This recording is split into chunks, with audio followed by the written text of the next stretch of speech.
The SCP Foundation has dealt with its fair share of superheroes. From the delightful SCP-2800, the prickly Scottish vigilante known as Cactus Man, to the utterly tragic SCP-2241, also known as the superhero wannabe. But we couldn't help but wonder, what if the SCP Foundation went up against a truly evil anomalous force that simply masqueraded as a superhero? And we couldn't think of a character who fits this bill better than Homelander from The Boys, the hit TV series produced by our arch-nemesis at Amazon. Homelander is rotten to the core, and has a wide range of superpowers that allow him to make his darkest desires a reality.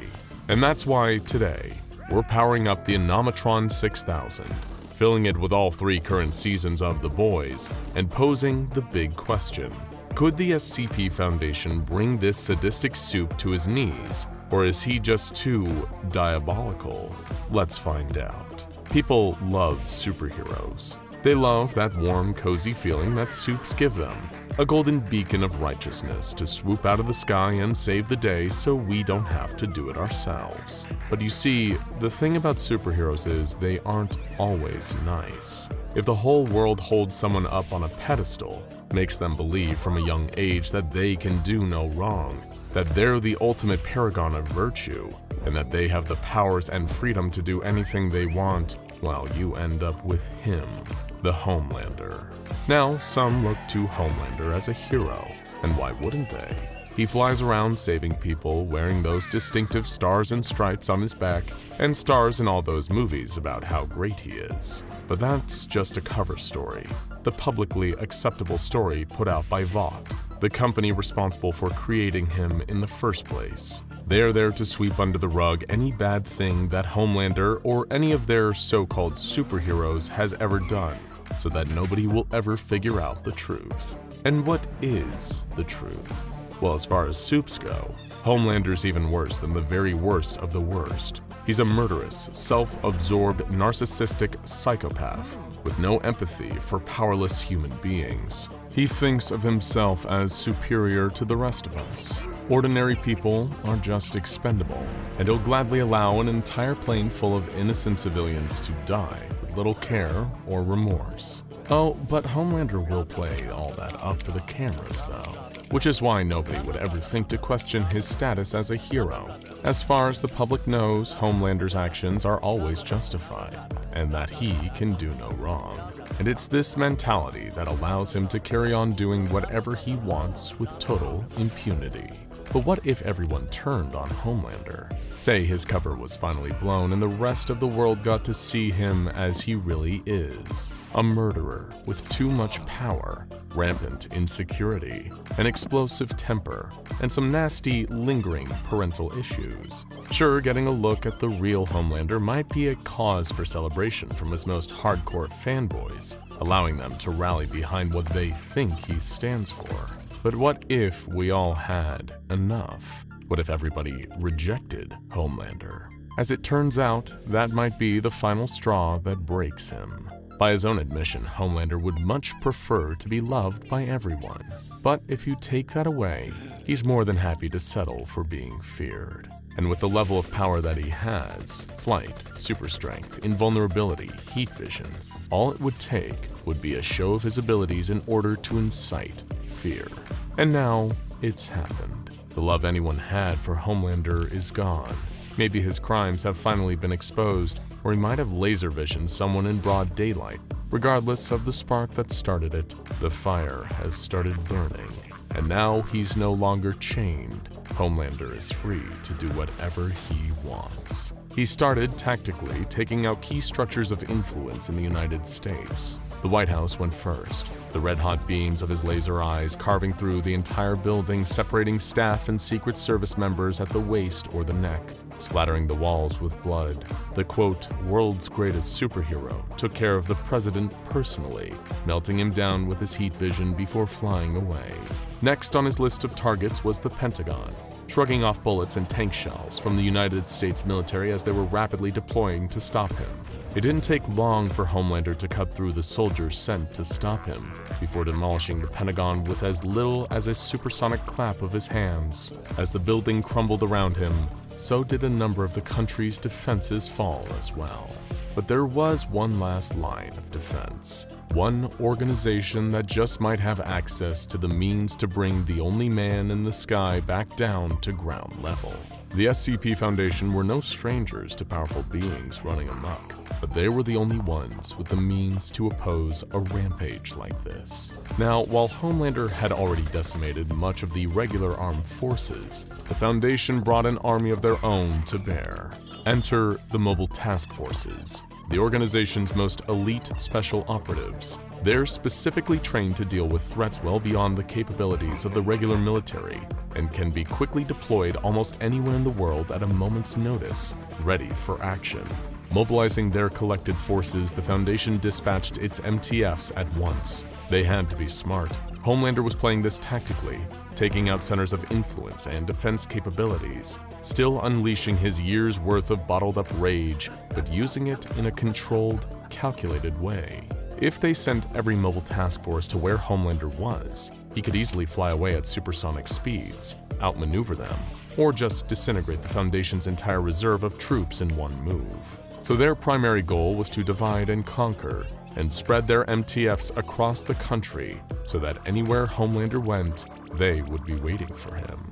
Of course, the fall of the regular military had already shown that conventional weapons had little to no effect on Homelander.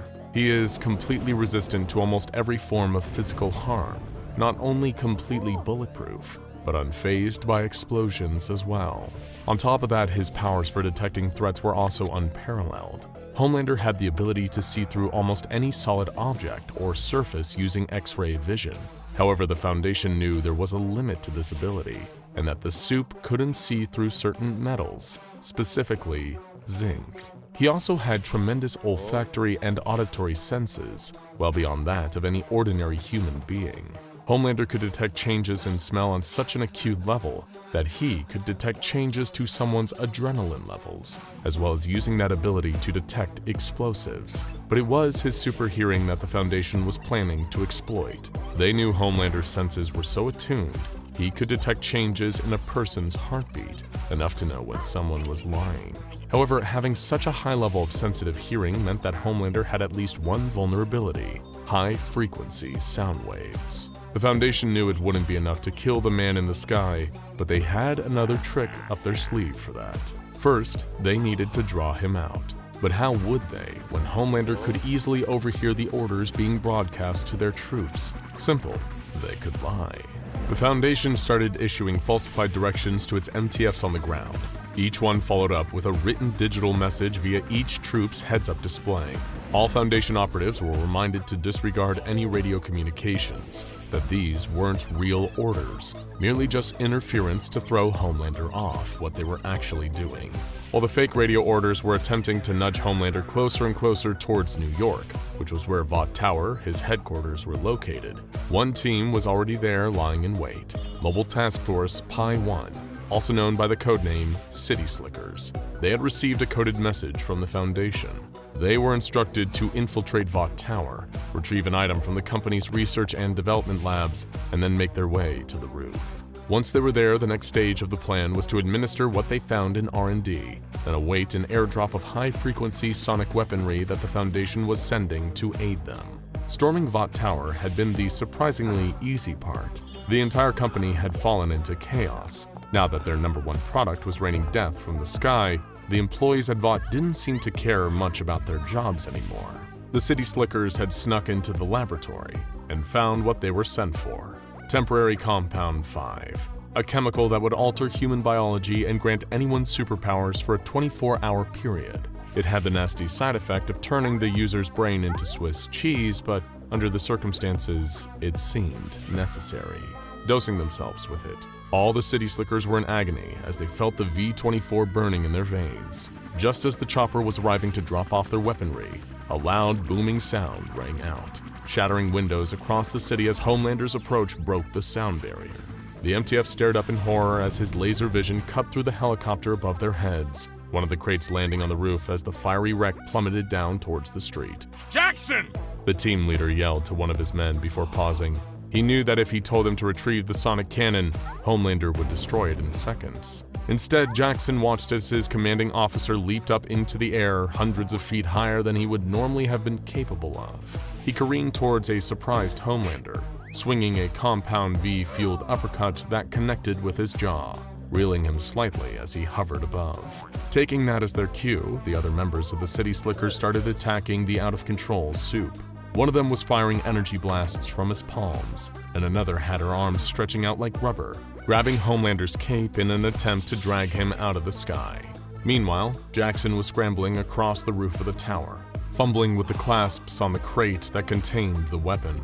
He could hear snarling behind him as Homelander roared in disapproval, disgusted that these so-called ordinary people were daring to attack him. His heat vision burned through the City Slickers' uniforms, but couldn't pierce their skin. Enraged, Homelander gripped the commander's head as he made another jump towards him, pushing both his super strong hands together until he could hear the man's skull beginning to crack. Then he kept squeezing. Flattening the commander between his palms, Homelander flew downwards, landing a dual-fisted punch that burst through the chests of the other two Slickers. He pulled both hands back, his red gloves, like the rest of his uniform, already slickened with copious amounts of blood. Then, a loud shrieking sound pierced his attuned ears as Jackson fired the sonic cannon. The cacophony of high-frequency sound waves it emitted were deafening to Homelander's attuned, sensitive ears, sending pain shooting through his head.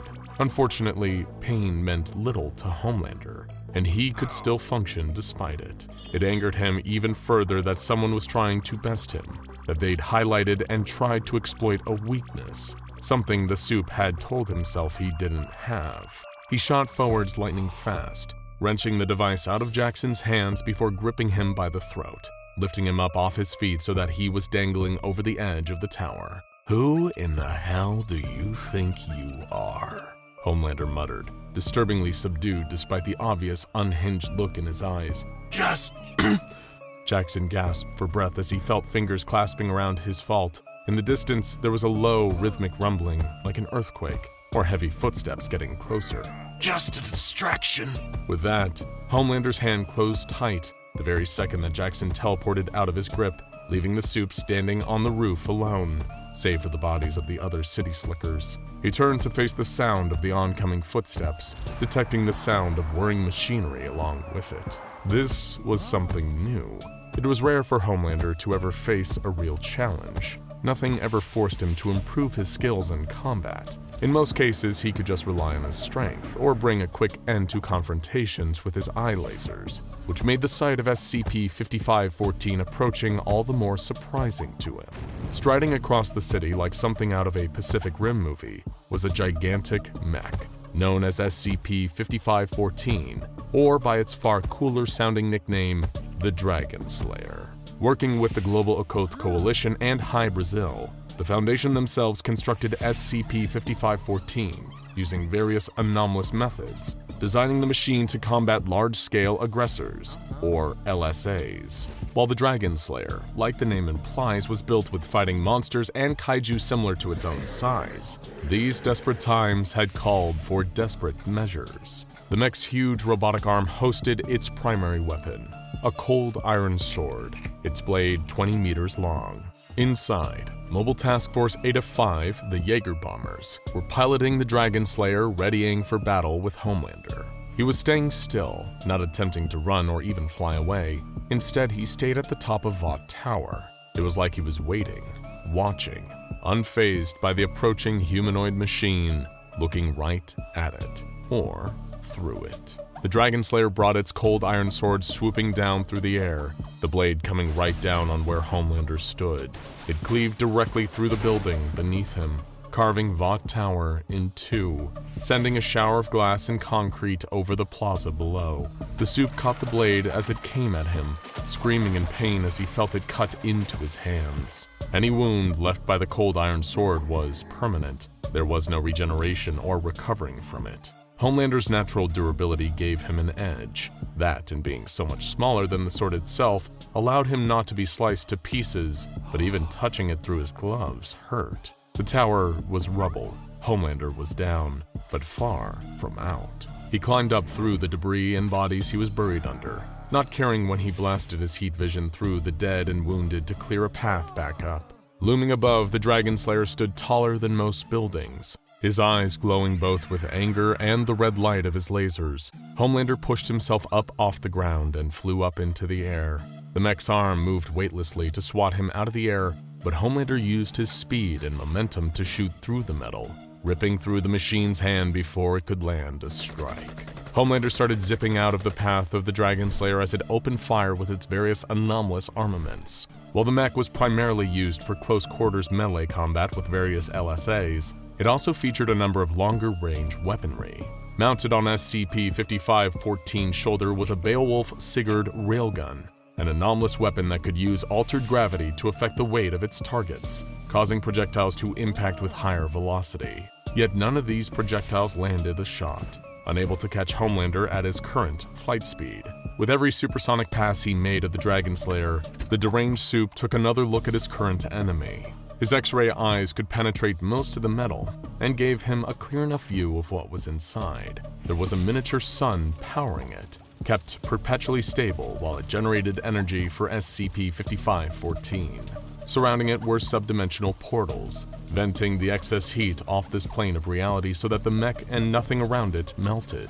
A similar process was moving some of the substantial weight of the mech into a tiny pocket dimension, which had allowed it to move so swiftly without being too cumbersome. Piloting it were humans, more MTF operatives. Spotting them through the metal hull, Homelander flew towards the Dragon Slayer like a bullet. The force of the impact caused the mech to wobble slightly as Homelander shot through the outer layers of armor. He came bursting out into the main chamber, eyes burning intense lasers through the vital inner components of the Dragon Slayer. The beam sliced the unprotected MTFs up, reducing them to a bloody paste before Homelander turned his rage towards the power source. Ripping through more of the metalwork, he looked at the housing for the subdimensional portals venting out of the mini-sun's heat. Though he had a limited understanding of what exactly this all was, Homelander could make sense of what it was doing. He fired off another series of blasts with his heat beams, tearing through the devices that regulated the portals before flying back out of the Dragon Slayer as fast as he could. Landing at its feet, he looked up to see his despicable handiwork. From within, the subdimensional portals began pulling the insides of SCP-5514 in different directions, pulling it apart and sucking it into different pocket dimensions as it collapsed in on itself. Homelander sighed, the tiniest hint of fatigue he felt passing in a fleeting moment, gone before the Dragon Slayer eventually fell. "Enough! Cease this villainy!" a voice called from nearby. Homelander sighed in exasperation to face this latest nuisance that dared oppose him. When he saw the shadowy figure approaching him, he was taken aback at first, thinking he recognized who it was. "Noir?" he asked in disbelief. "No, that is not my name," the dark-clad figure announced. "Homelander of the Seven, your time has come. For now, you face the Spectre." Otherwise known as SCP-4494, was the physical embodiment of crime fighting itself. Its long, dark cloak whipped in the wind, a wide-brimmed hat pulled low, giving it the appearance of a shadowy gunslinger. From head to toe, the Spectre seemed to pull all light on the visible spectrum into itself, making it look like a ghostly shadow come to life. "And how the hell do they expect you to stop me?" Homelander sneered. "I go wherever injustice reigns," the Spectre replied, not short on dramatic flair. "And you have unleashed horrific, unspeakable terror on the innocents of this world. I will ask you once, and once only. Stop this. Walk away." Immediately, Homelander started laughing. "Really? That's all you've got?" he scoffed. "Just asking nicely." "You've lost your way," SCP-4494 declared. "All this destruction, and for what? Just to display your power? To subjugate? Make people fear you? Or are you still trying to win the approval of a mother and father you never had?" The last sentence struck a nerve with Homelander, enough to make him zip forward, launching a punch at the Spectre. His fist passed through a dark fog that took the place of its intended target as SCP-4494 dissipated and then reformed behind Homelander. It put two shadowy arms around his neck, gripping the maddening Soup in a headlock. "You were made to be a hero," the Spectre whispered. "Look at how far you've fallen. Homelander angrily wrenched the arm away and threw his captor over his head, only for the Spectre to become a mist again, surrounding the hero in a thick, black cloud. He fired his heat vision again, the beams passing through the layer of fog without causing any damage. "It's over, Homelander. No longer will you terrorize the innocent," came a booming, dramatic voice from all angles. "You are not the hero you think of yourself as, but a villain. This mistake stops here." "This isn't a mistake. I don't make mistakes," Homelander roared. "I'm not like the rest of you. I'm stronger, smarter, I'm better. I am better. I'm the real hero." "Are you?" echoed the Spectre's voice. Something thin and papery landed at Homelander's feet, the fog dissipating again as the Spectre stood before him. Confused, Homelander picked up the papery object. It was a comic book, the words Action Comics emblazoned on the top. The cover showed a man dressed much like himself, lifting an old green car above his head, his red cape billowing in the wind. A letter S worn across his chest. As he flicked through the pages, tears formed in Homelander's eyes. "This is what you think you are," the Spectre said solemnly. "But look around. Look at the lives you've taken or ruined. A hero? No. Heroism is not subjugating others, not viewing yourself as superior. Heroism is realizing we are all the same and standing up to those that would try to disagree." The Spectre brought his dark cloak around Homelander's shoulder. There were no survivors around to see where they went or to hear SCP-4494's final words. "You aren't a real hero." And then they were gone. There are few mysteries more fundamental to modern astrophysics than the riddle of the black hole. Ultra-dense areas of space which catch every surrounding form of matter and light within their gravitational pull and spirit them to a place beyond the event horizon.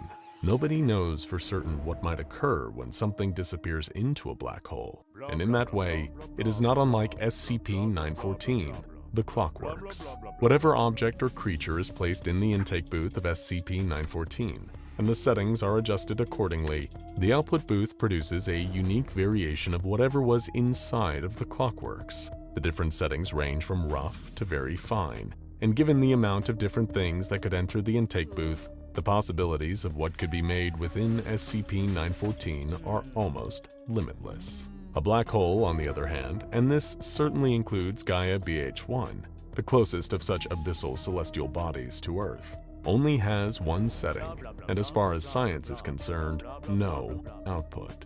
Under most circumstances, these two transformative forces would never meet. But when science calls, the SCP Foundation answers with an emphatic, "Sure, why not?" It was an ordinary day at Site-19 when Dr. Gears received a knock on his office door. He invited the unexpected visitor in to find that it was the recently promoted assistant researcher Dr. Neil Carlisle. Dr. Carlisle had come all the way to Site-19 to propose a new test for SCP-914. He wanted to know if it were possible to create a transportation wormhole by refining a black hole. The Foundation had made numerous strides towards space travel in search of anomalies, but had been able to keep ahead of non-anomalous technology by a decade on estimate. Yet apart from improvements in speed and fuel efficiency, the space program at the Foundation had not been able to introduce any remarkable breakthroughs for exploring the universe. With Dr. Carlisle's proposed wormhole, the Foundation might be able to instantly move its spacecraft anywhere in the known universe through the power of a controlled gravity vortex. Dr. Gears, of course, thought the idea was intriguing in theory, but was against it in practice. The nearest black hole to Earth was Gaia BH1, and to transport the entire apparatus of SCP-914 into space and 1,560 light-years away would be incredibly costly.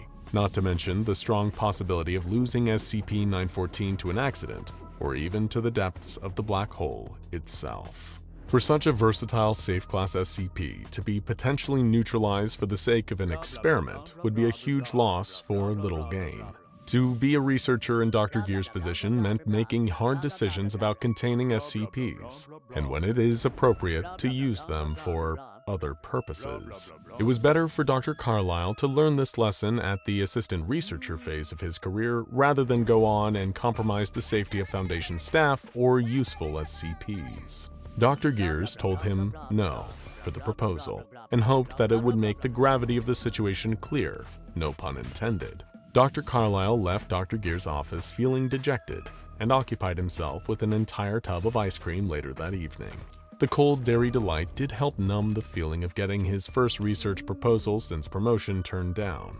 He wanted to experiment with a black hole, but now, the only black hole he could feel aware of was the sinking pit inside of his heart. Carlyle spent the next few hours rewatching his comfort shows, but then decided to reach out to a colleague for advice. He got in contact with Dr. Blanche, his trusted mentor, who had been the one to recommend him for promotion.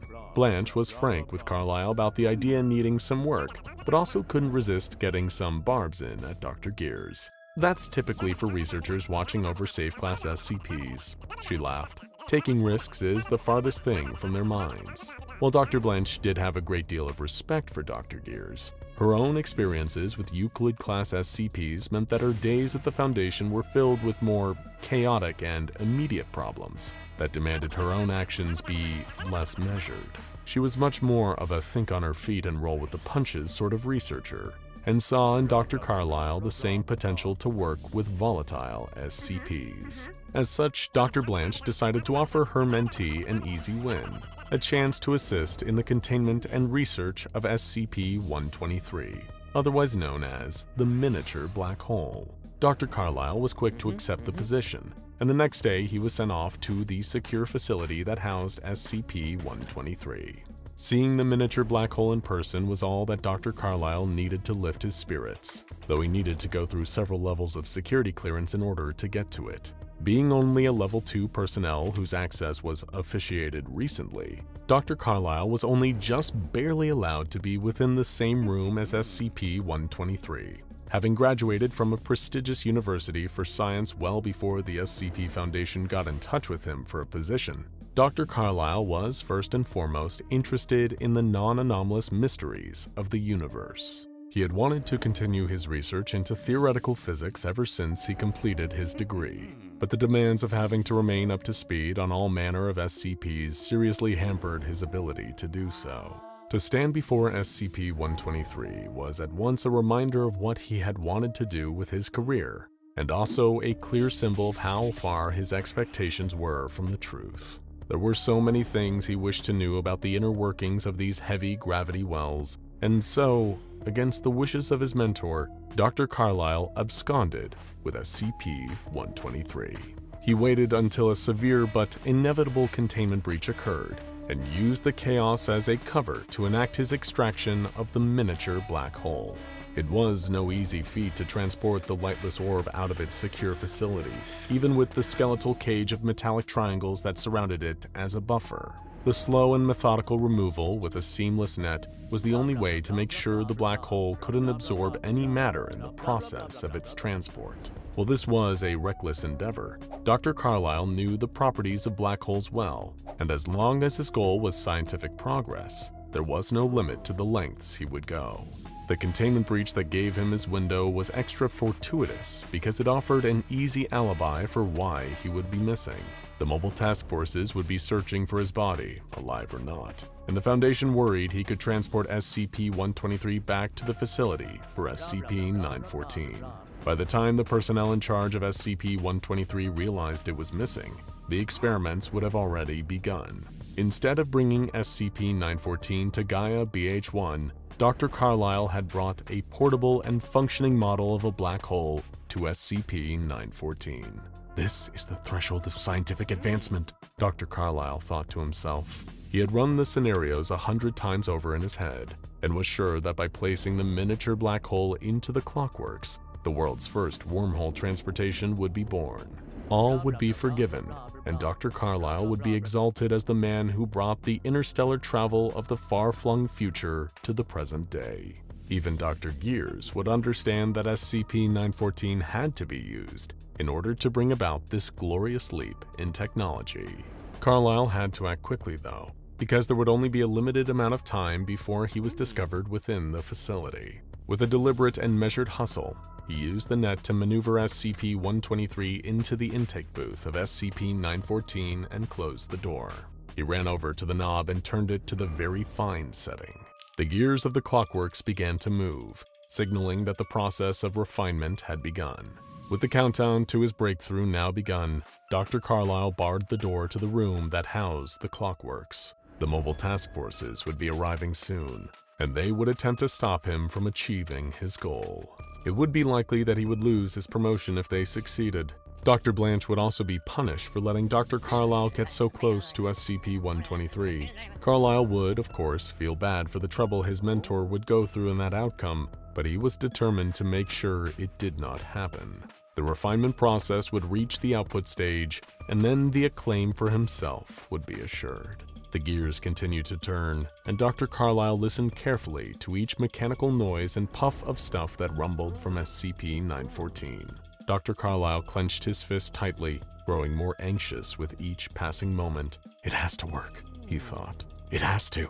Amidst the clockwork noises, a new sound became apparent to Dr. Carlyle. It was the mobile task force trying to break down the barricade. They called out to Dr. Carlyle, using his name as they did. It was clear that they knew everything. Time had run its course, and all of Carlyle's careful planning had reached its limit. Fortunately, the refinement process had also reached its limit. SCP-914 made a distinctive noise, indicating the complete conversion of SCP-123 into its very fine state. Dr. Carlyle put on the astronaut suit that he had stashed in the room in advance. If the result of the output was indeed a wormhole as planned, then he needed to be protected from the potential exposure to deep space. "Time to make history," Carlyle said as he placed the space helmet over his head. The door to the chamber was thrust open from the other side, and mobile task force agents began to move in past the barricade. The MTF were now brandishing arms and demanding that Dr. Carlyle stay where he is, but the Level 2 assistant researcher was already at the door to the output booth.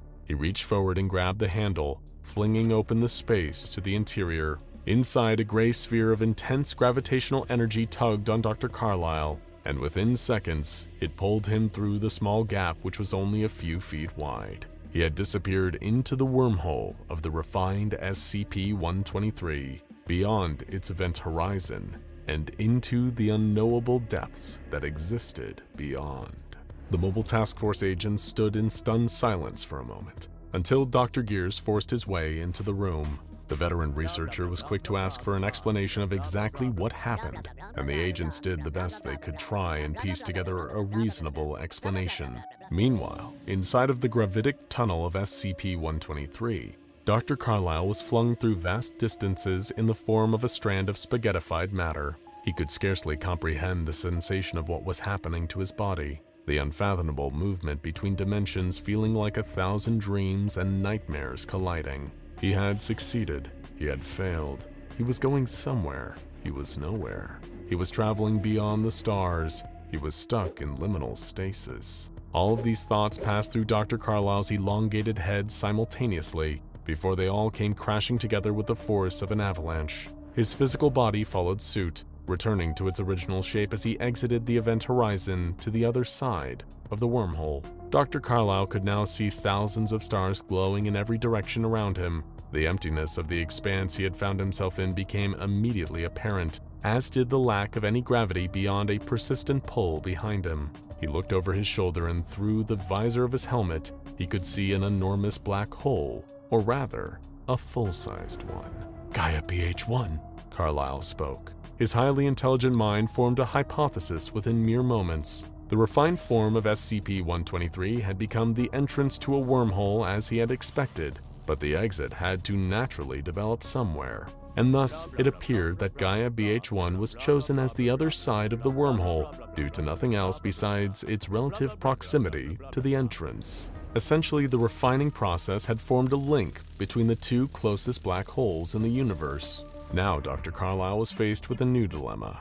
If he passed through Gaia BH1, Dr. Carlyle wasn't sure if he would arrive back on Earth, exiting out of the very fine version of SCP-123, or be flung even farther beyond his current location in space to the next closest black hole to Earth. His consideration of the situation was a moot point, however, as the gravity of Gaia BH1 was already pulling him back through. Dr. Carlyle simply accepted his fate, as there was no sense fighting against gravity. If he did return to Earth, he'd be a hero, and if he didn't, his hypothesis would have been proven right anyway. Dr. Carlyle went once more into the breach, getting spaghettified as he traveled back through the wormhole for an indeterminate amount of time before he was flung out of the event horizon of SCP-123. Earth's gravity hit the Doctor like a truck, and he flopped onto the floor in his spacesuit. It seemed as though more time had passed in his absence than he had anticipated, since he was now in the secure containment unit for SCP-123. He stood and removed his helmet, having only a bit of time to take a deep breath before a pair of Level 2 researchers entered the room. "That suit," one of them said. "You're Dr. Carlyle! We thought you were dead," added the other. The Level 2 researchers explained that Dr. Carlyle had been away from Earth for 2 whole days, around 53 hours in total. His experiment had been considered a failure, and containing the altered SCP-123 had taken precedence over doing further tests on it. SCP-914 and SCP-123 had been separated ever since the refining, and Dr. Carlyle's supposed fate of being sucked into the black hole had been deemed sufficient punishment for all parties. Upon hearing the news, Dr. Carlyle simply laughed and laughed. He couldn't help but find some hilarity in the way that everything turned out. The SCP Foundation now had access to a wormhole thanks to him, and he would be sure to be involved in whatever further research would take place regarding it. Dr. Carlyle realized he was still laughing. The stares of the 2 researchers in front of him were becoming unbearable, so he forced himself to regain his composure. You should let Dr. Gears know that I returned," Dr. Carlyle said. The researchers looked at each other and nodded. They then described the state of absolute anger that Dr. Gears had been in for the past few days. He was considering upping the amount of clearance needed to utilize SCP-914, as in his own words, "These experiment pitches were getting ridiculous." Aside from Dr. Gears, Dr. Blanche had been burying herself in a few tubs of ice cream in mourning for the supposed loss of her protege. Like mentor, like student, it seemed. Upon giving it some consideration, Dr. Carlyle decided he would go see Dr. Blanche first. She was unlikely to be proud of him exactly, but she'd definitely be relieved that Dr. Carlyle was still alive, after all. Pale fists of fury pound against the inside of a metal containment unit located in SCP Foundation Site-19. SCP-096, also known as the Shy Guy, was on the verge of a containment breach. Mobile Task Force agents stood vigilantly with their weapons at the ready, making peace with whatever important gods they thought would accept their weary souls. A dent formed in the wall of the unit, and with another mighty impact from within, the Shy Guy smashed through the reinforced metal lining of its cell as if it were cardboard. Too bad for the Foundation, the 2 materials did not cost anywhere near the same amount. SCP-096 blazed straight ahead into the hapless crowd of MTF agents as if they were a set of heavily armed bowling pins. It toppled 2 of the most happily married members of the squad with a doubled lariat that shattered both of their spines upon impact with the floor. 2 company funerals in one blow. The other well-intentioned but ultimately foolish agents opened fire on SCP-096, but the Shy Guy was never known to be slowed for long by any amount of firearms. The dubious value of arming staff with so-called conventional weaponry had been a point of contention among the Foundation Budget Department, and here was the argument against in full display. In a flash of pale flesh that rivaled an albino Olympian, SCP-096 dispatched the MTF and bashed through the effectively papier-mâché walls of Site-19, escaping beyond into the great big world where some unfortunate soul had gazed upon his face. A mysterious soul in touch with the ancient world, a not-so-average man named Gary.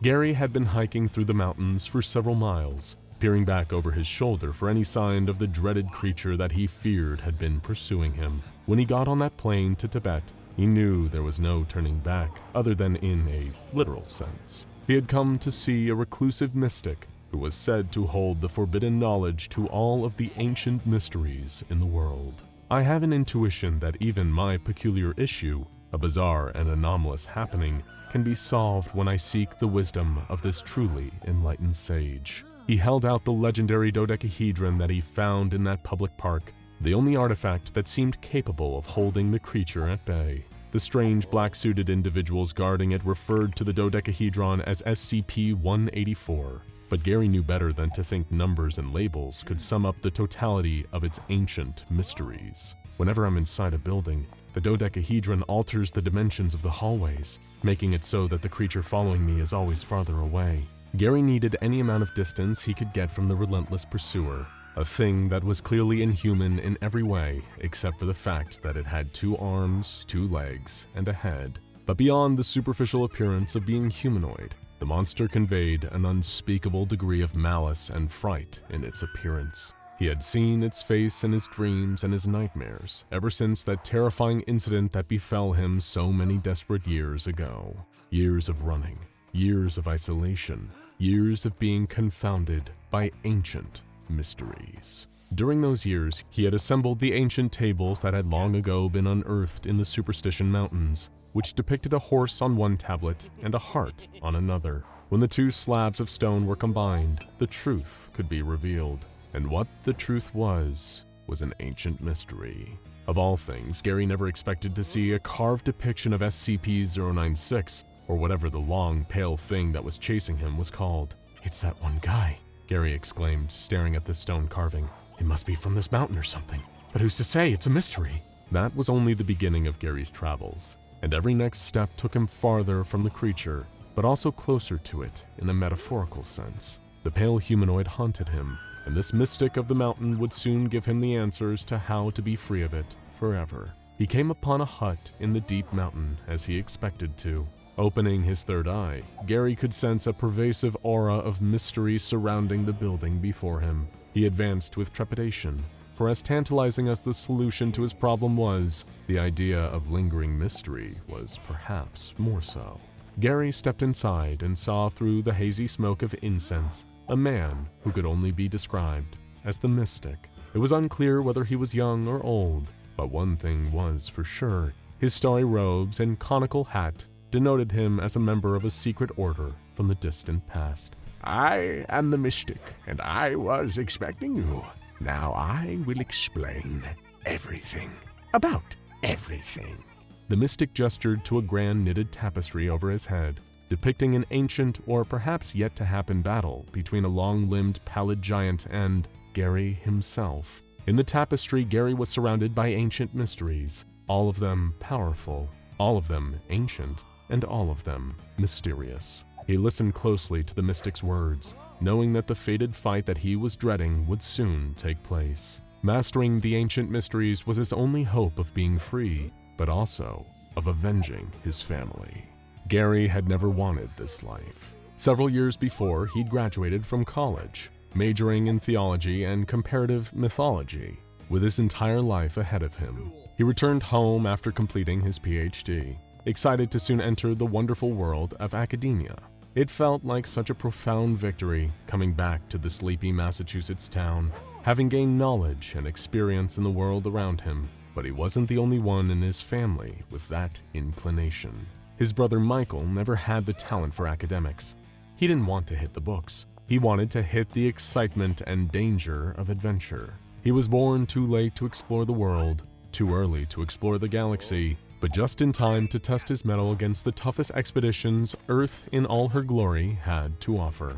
It was this thirst for adventure that sent him to the rugged Himalayas with only himself and a Sherpa guide. He'd climbed to the highest peak and stuck in the family crest of his forebears. And of course, he'd taken photos. So many photos. Photos that he would be eager to show everyone, including his academic brother Gary when he got back home. He had no idea that he was putting himself and so many others on a collision course with destruction. It was the same frosty white Christmas when Gary and Michael returned to their familial homestead with stories to tell and experiences to share. It had in fact been years since the two brothers had seen each other, and little did they know they would never see each other again after this night, and what would change everything would be a simple slideshow. Gary understood that his family wouldn't necessarily appreciate his dissertation on the ancient mysteries of East Asia, but Michael was more than happy to share his own experiences. He pulled out the family projector, plugged in his memory card, and began to regale his family with the tales of expeditions, the Amazon, Death Valley, Mumbai, Mount Everest, and of course, the Himalayas. Photo after photo, his family found it increasingly difficult to pretend they were interested, but they did so anyway out of politeness. At a certain point in the seemingly eternal slideshow, Gary relieved himself to go to the bathroom, encouraging his gregarious brother to keep going on without him. There were another 800 photos to go through, after all. While Gary was trying to pee extremely slowly, as photos clicked through in the living room, an omen of death flashed up onto the wall from the projector. Not that any of them would ever know the danger of what they were witnessing. Not yet, anyway. The photo was a seemingly simple one. Michael standing on the slopes of the mountain. Stark white abounds behind him. Only a keen eye would notice the little gray cluster of pixels nestled deep in the mountain behind him. But you didn't need to notice something in order to see it, and to see SCP-096 meant to die. It didn't take the beast long to zero in on their location, and poor Gary, who was lucky or unlucky depending on your perspective, was still pretending to pee. But if he hadn't been, he would have died with the rest of his family, as SCP-096 tore through their home like wet toilet paper and made each of the ones who had seen it disappear entirely. By the time the door opened, the bathroom was the only freestanding room in the house. He was in the ruins of his own home, surrounded by destruction and carnage, and a long, terrible being with stone-white flesh, having a bag slid over its head by men in black tactical gear. When those same men saw him, they immediately zeroed in and restrained him. He heard one of them say, "Thank God he didn't see the thing's face." What happened next? The most horrific hours of Gary's life were just standard procedure for the SCP Foundation. He was debriefed and given amnestics, but that was when the next major mystery of Gary's life began to unfold. By some 1 in a billion chance, the amnestics did not work. He retained every memory of the terrible tragedy that had befallen him, of the monster that had devoured his life, of the SCP Foundation's unwillingness to do anything other than sweep it all under the rug. If he wanted his revenge, he would have to get it himself. That's when his degree in theology and comparative mythology came in handy. It was essentially a degree in ancient mystery, and perhaps those mysteries would be the key to defeating the monster that had ruined his life. It was this plan that he'd spent all these years putting into motion. When SCP-096 came tearing through the foliage onto the mountaintop, Gary was waiting. Tapping into the mystical arts that had been bestowed upon him after solving the puzzle that adorned the Shepherd's Monument, Gary manifested a sturdy prison of gravestone around his gaunt and fearsome foe. The stone would not hold the creature forever, but its forbidding weight and severity would give Gary time to prepare his next countermeasure. "How do you like a taste of my ancient geomancy, you dirty brother killer?" Gary boasted. "I will avenge you, Michael. Watch me from up there in ancient mystery heaven." SCP-096 sprinted into the clearing, leaping toward Gary and raking his face with its terrible claws. But just as quickly as the wounds were inflicted, they closed, leaving only smooth and slight sun-damaged skin behind. "I was prepared for this. You see, I had a very particular, very special drink some time ago." After solving the mysterious puzzle of the Shepherd's Monument, Gary uncovered its many secrets. One of these was the location of a certain cup, the Holy Grail. Ever heard of it? He came upon it tucked behind a waterfall in the English wilderness. It had traveled a long way from the land of biblical myth, but Gary supposed the Crusades probably had something to do with it. When he laid eyes on that mythic chalice, he couldn't help but fill it with some of the crystal clear water and take a drink. The water was quite polluted, actually, but due to the healing properties of the Grail, he was spared any digestive issues. Oh, and it made him functionally immortal. Now SCP-096 would have to work a lot harder if it wished to destroy his fleshy vessel. His body was truly a temple, and his offering was revenge. "Sa, Re, Ga, Ma," Gary chanted, invoking the powers of the musical pillars of Vishnu. His mind entered the Akashic record, and within mere seconds, he searched through eternity for the power he needed to bring justice to this conflict. In astral form, he reached into the river of Samsara and pulled forth the flaming sword of Kalki, the incarnation of Vishnu that was to appear in the culmination of the Kali Yuga. Sa, Re, Ga, Ma. Back in the physical realm, Gary was now wielding a Movanic celestial blade of pure cosmic divine flame. He brandished the holy arm and pointed it towards his gruesomely elongated foe. He braced as it approached and swung with all of his might, rending a wound in SCP-096's chest and setting it alight with the white-hot intensity of the universe itself. "It's a good day to do what must be done by me and avenge my family! With the sacred and undying light of Lord Vishnu in my hand, I will bring the Kali Yuga crashing down upon you!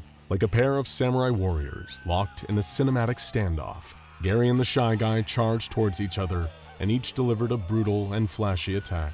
They moved a few paces past each other, then stood there like a pair of wondrous monuments. A moment passed, with no indication of who would fall first. But then the Sword of Fire did its job, burning up the body of SCP-096 and causing it to fade away into ashes. Gary dropped to his knees, and the sword vanished from his hand, back into the depths of the cosmic ether, where it returned. I did it, said Gary, before he collapsed onto the ground. The fatal results of the wounds that had been dealt by SCP-096 took its toll, and Gary could feel himself slipping out of the mortal coil. He closed his eyes, content to leave the world behind if it meant that he had defeated his anomalous foe. On the other side of the cosmic divide between life and death, Gary met his brother, who had been waiting there in the Well of Souls next to the River Styx. Gary was happy to see Michael again, and expressed great interest in ascending together to the higher plane. But Michael shook his head.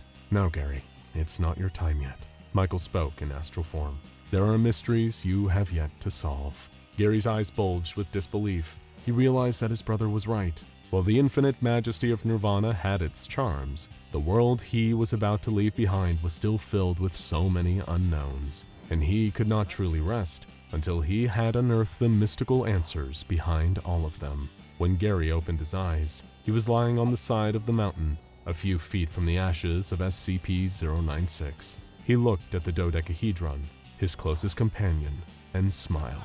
The bulkhead door slammed closed behind him as Williams practically collapsed against the metal surface, panting, breathless, his skin covered with droplets of sweat and splatters of blood. Blood that was not his own. He checked the ammo counter. The numbers displayed on the side of the weapon he held in his trembling hands. 2 blinking zeros taunted him.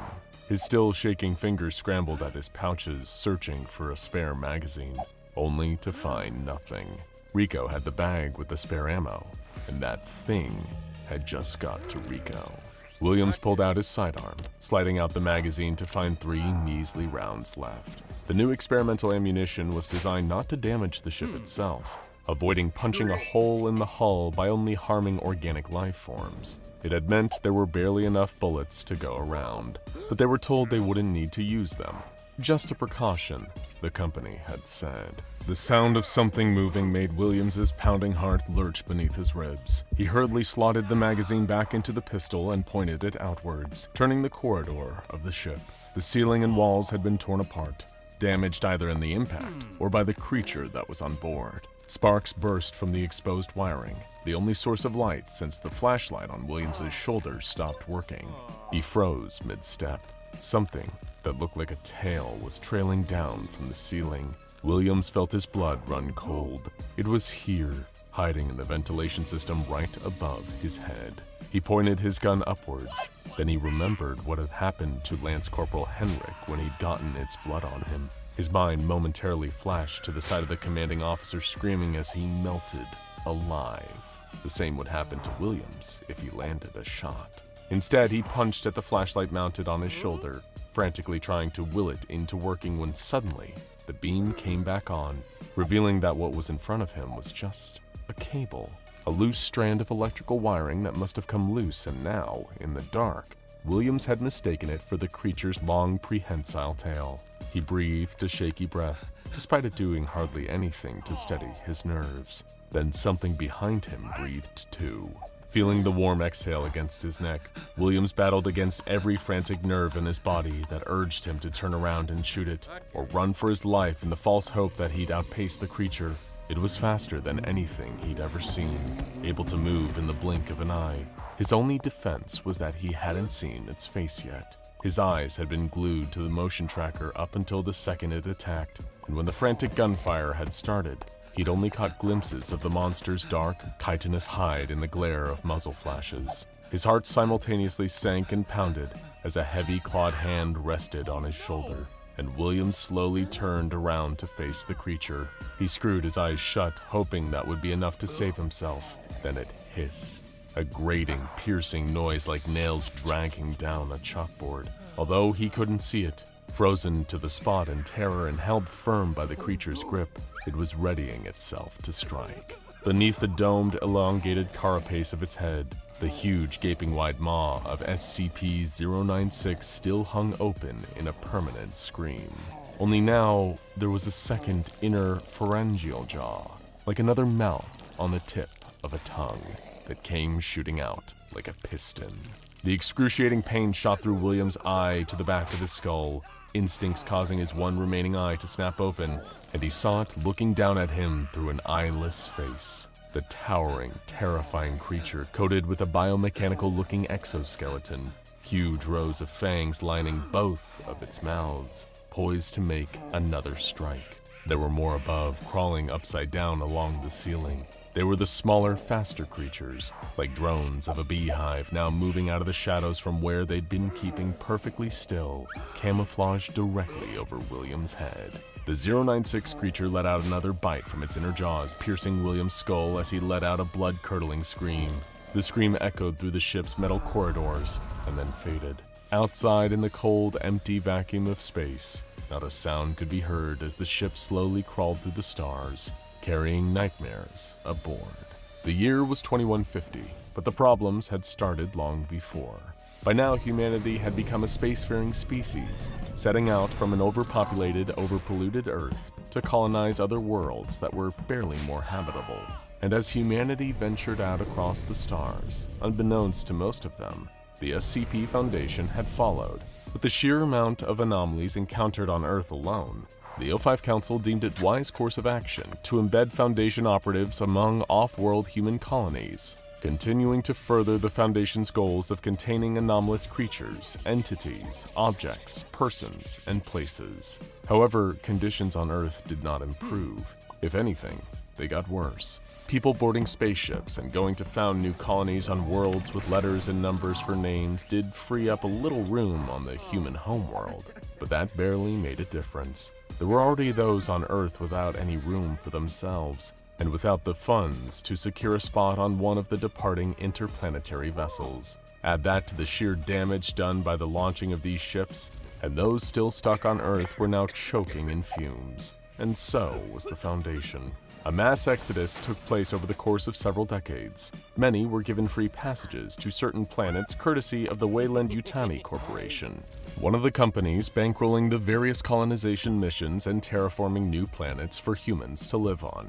Hence their slogan, Building Better Worlds. The company arranged some passengers to travel to one world, LV-426, even if they couldn't afford the space travel charges. Weyland-Yutani also worked closely with the SCP Foundation.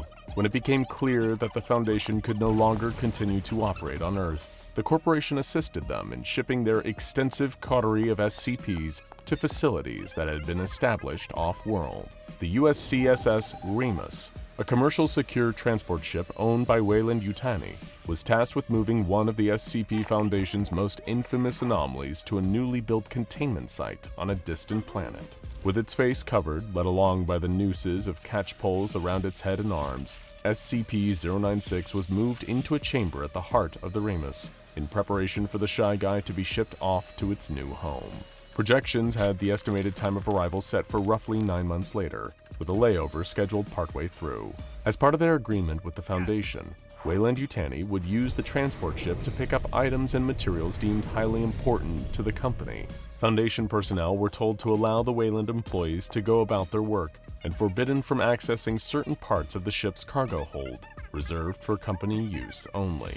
After the layover, 9 months passed, then another 6. The Remus seemed to vanish without a trace, missing its expected arrival date by a considerable margin. Foundation personnel on the destination planet began scouring deep space frequencies for any sign of the ship, a distress call, anything, with no idea what had happened or where in space the vessel containing SCP-096 was. Unbeknownst to anyone, 5 months into the journey, an encoded directive from the Weyland-Yutani Corporation had urged the Remus to alter its course slightly.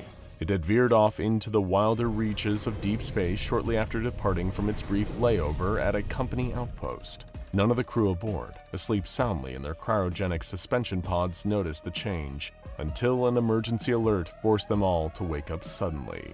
A crew comprised of the Foundation's mobile task force Jewel 86 was left aboard the Remus, given only basic training in piloting the vessel.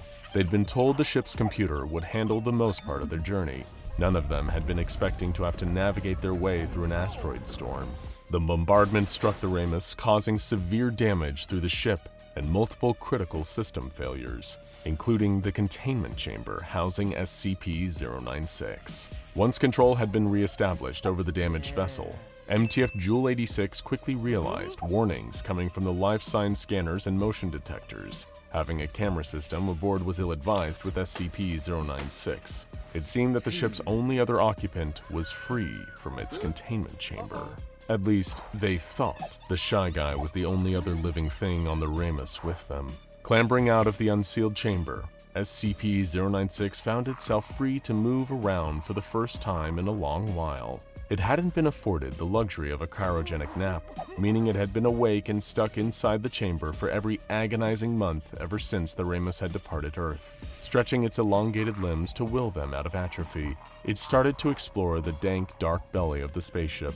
Out here, so far from home, there weren't any prying eyes to look at it. SCP-096 didn't feel the usual pull that drove it towards whoever saw it. The rage state that boiled up and compelled it to kill was quiet. Following a path of doors that had been suspiciously left open, SCP-096 walked through ruined corridors, only to trip over something heavy lying on the ground. It was a body. It recognized the clothing from back at the Foundation, the telltale jumpsuit of a member of D-Class personnel. There was another symbol, though, alongside the SCP Foundation's own insignia, a yellow W with a gray Y underneath it, one the Shy Guy had never seen before. The body had a cavity in its chest, as if something had broken through its ribs from the inside. The further the anomaly ventured, the stranger this unfamiliar place became. Metal corridors gave way to a hardened, more organic-looking substance, a kind of black resin coating the walls and the floor. The entire corridor. Something moved, something hiding, blending in with the strange surface. SCP-096 could feel itself being watched, the rage rising, but not fully. It was different somehow. When humans looked at it, it felt it. Whatever was here seemed to look without eyes, preventing the Shy Guy from instinctively knowing where it was. With a sudden hiss, that something pounced at SCP-096. The thin, pale creature shrieked, trying to raise its elongated limbs to defend itself, only to cry out in pain as it felt teeth sinking into its arms. Above it was a flailing, hideous monster, something like drool practically pouring from its mouth. The Shy Guy was too busy struggling to get a good enough look at it. Summoning up what little rage it could, SCP-096 hurled the nightmare back and scrambled back to its feet, just as the Xenomorph did the same.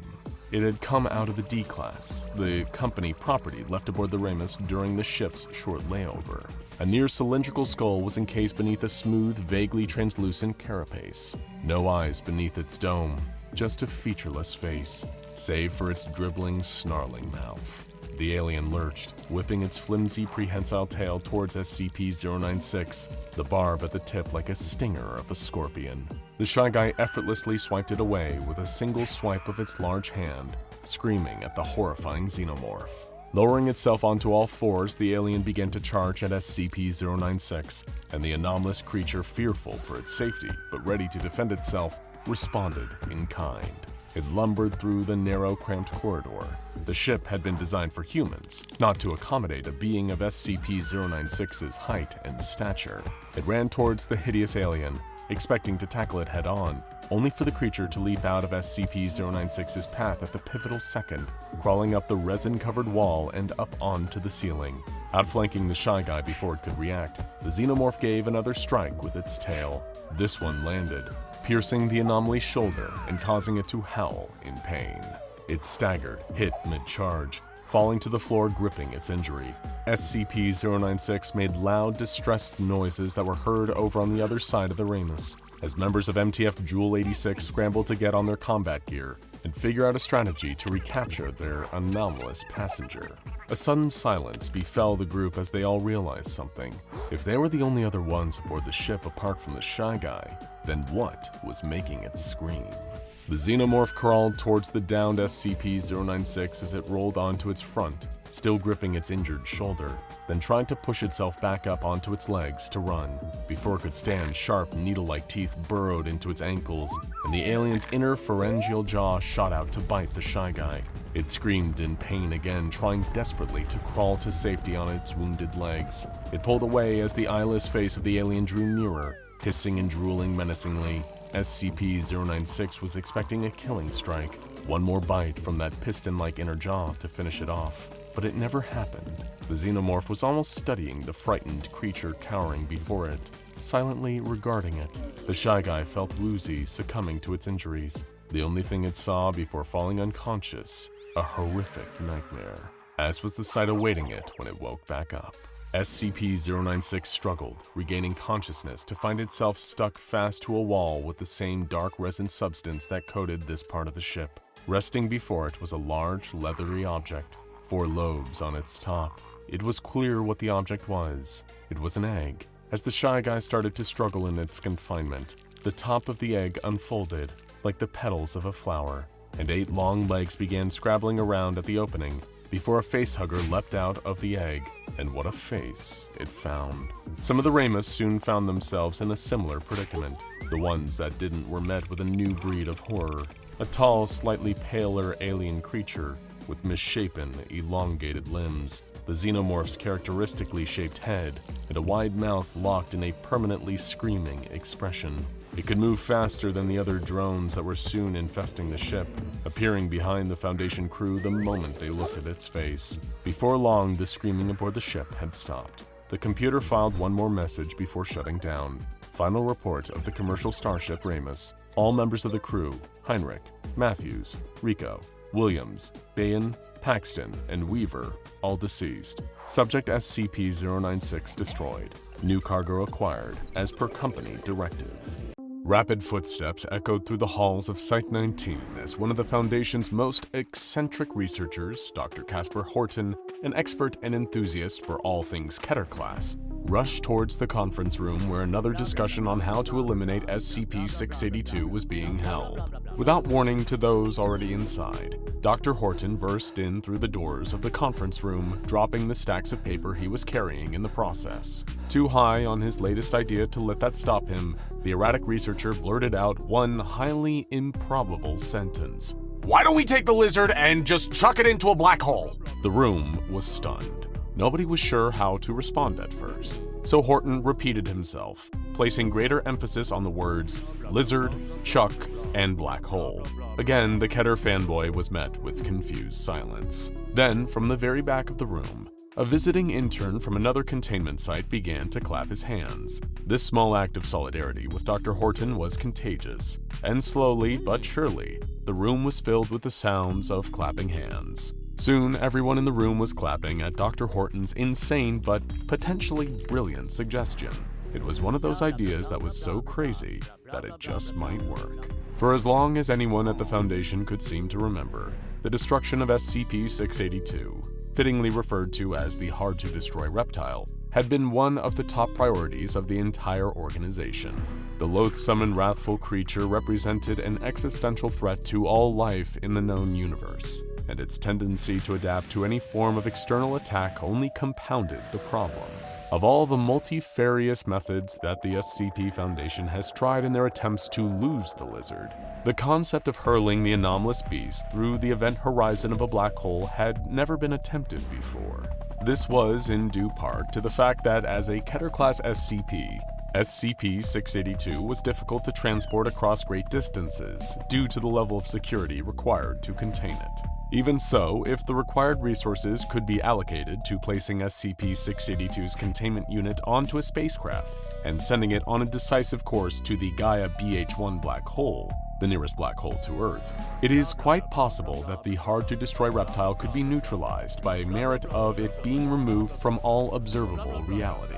Dr. Horton and the rest of the present researchers began to concoct what they believed would be the best execution of this harebrained plan, as well as set their expectations for the possible negative outcomes of such an experiment. The scope of SCP-682's adaptability was so infamous that many seemingly obvious methods of disposal had never been tried, including the deployment of nuclear weapons. The risks of the reptile shaking off the damage from the blast and becoming a walking embodiment of atomic Armageddon was deemed not worth the low chance of success. In light of that, every possibility needed to be considered when it came to the consequences of dropping 682 into Gaia BH1.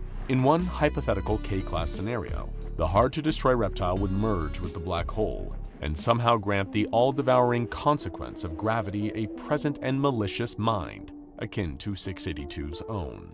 The newly intelligent and compulsively destructive black hole could even become mobile, traversing the universe as it devours entire galaxies worth of stars. In another possibility, SCP-682 simply reverses the expected outcome of exposure to the black hole and consumes the event horizon.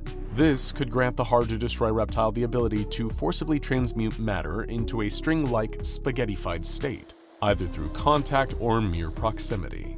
This variation might be easier to manage than the fully black hole SCP-682, but it would still result in a containment breach of epic proportions. At this point, all eyes were focused on Dr. Casper Horton. Since he had been the one to make the suggestion, there were expectations that he could produce the logic that would lead the rest of the researchers to a more acceptable hypothesis. Dr. Horton simply shook his head and gave a succinct, if not optimistic, response. "We're not gonna know until we try it.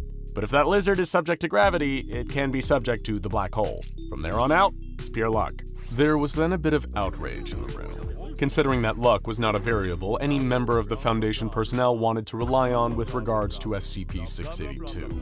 Every one of them had a horror story about the reptile, and several of them had lost trusted confidants and co-workers to it. Any faith they had in something like luck had been long since burned out of them. But not Dr. Horton, who said the following. "If we take no chances, we guarantee that this thing breaks containment over and over again for as long as this organization exists. And mark my words, we can't keep this up forever. When all of us are gone and one of the next generations inherit our ruins and crumbling infrastructure, there will come a point where the normalcy facade falls away entirely. That is inevitable." Horton went on to convince the other personnel that were present that throwing SCP-682 into the black hole was of moral significance, because any day that they did not do so was making the dark future where normalcy had collapsed, and SCP-682 was free among the chaos more of a possibility. The spacecraft was completed within a month of the meeting, and SCP-682 was herded into a fresh new vat of acid aboard the highly secure ship.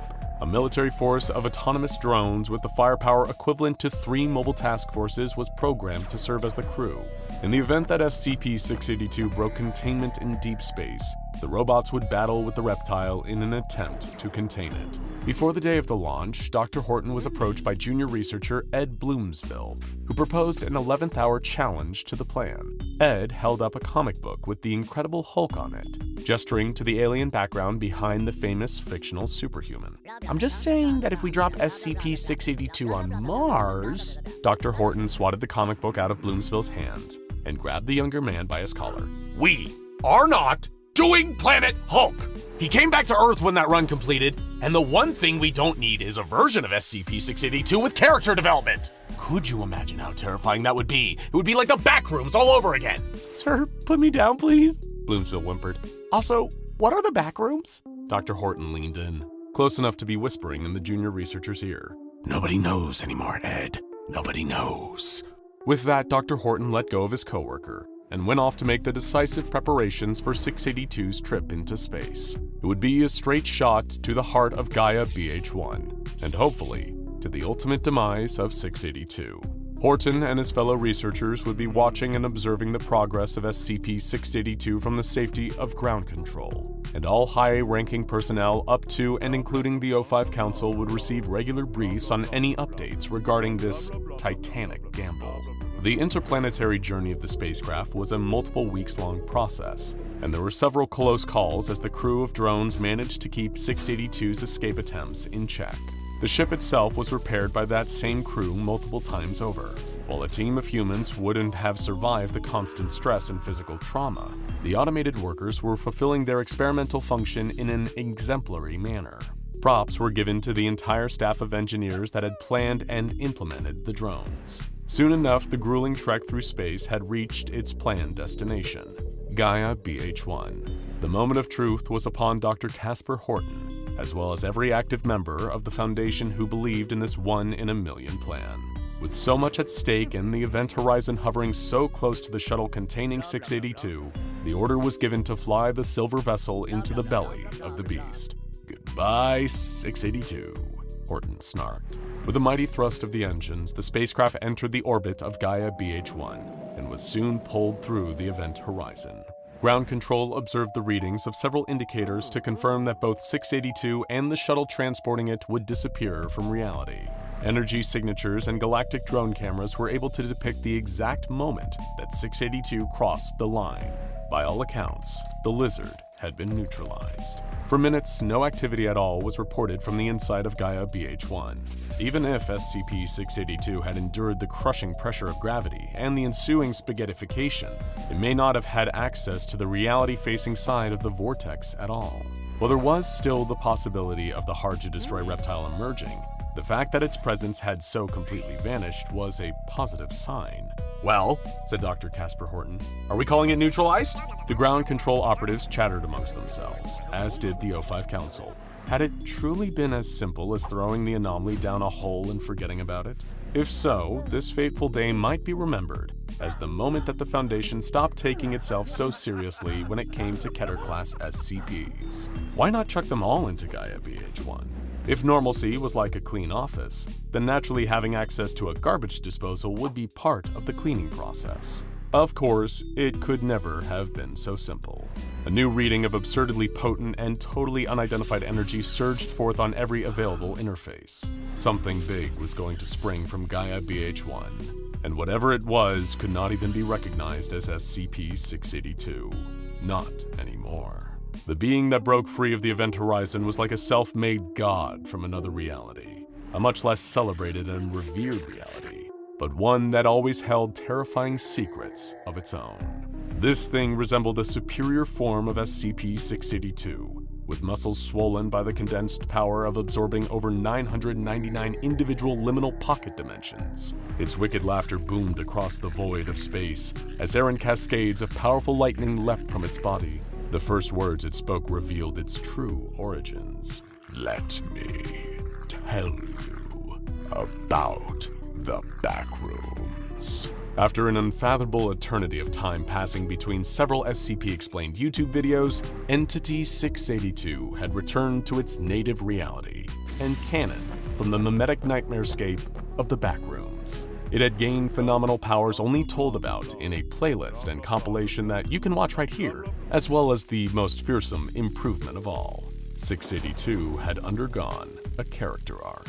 With its already prodigious plot armor in place and the added benefits of becoming the hero of its own story, the Backrooms God Entity 682 would be one of the most unstoppable threats that the SCP Foundation could ever have conceived. Dr. Horton was horrified. He dropped to his knees, pounding his fists into the floor. "No, no, no! It can't be!" The expert of Keter-class research had been beaten at his own game.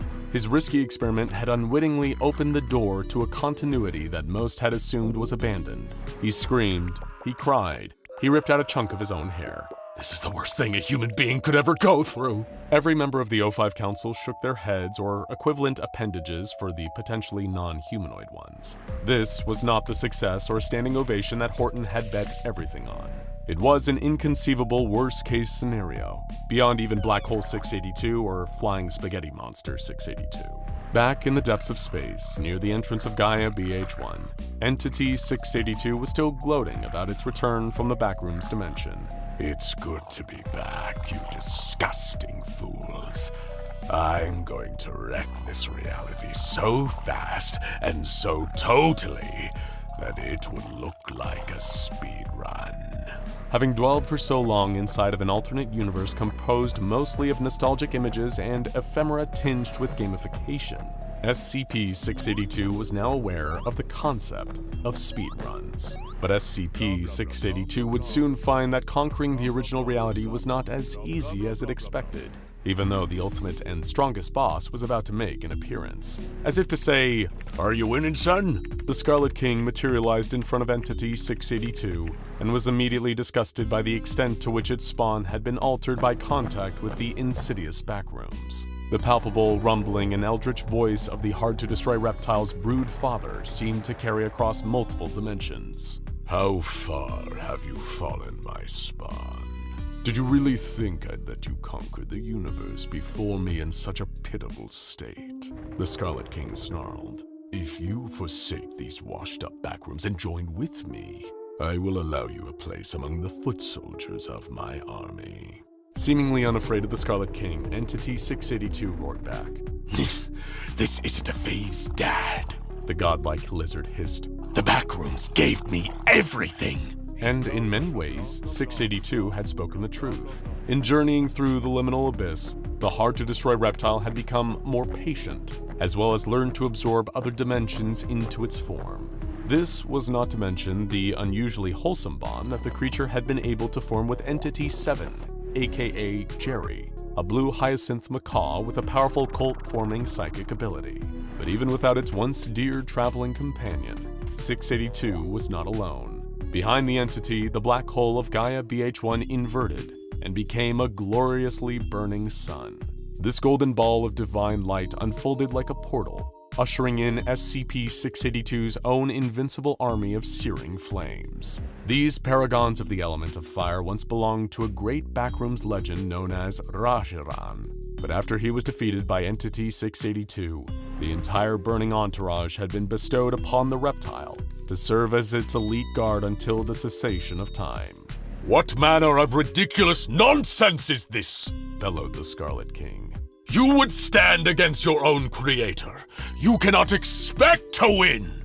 I think you're the one who's confused, old man," 682 chuckled. "The front rooms are not yours to conquer."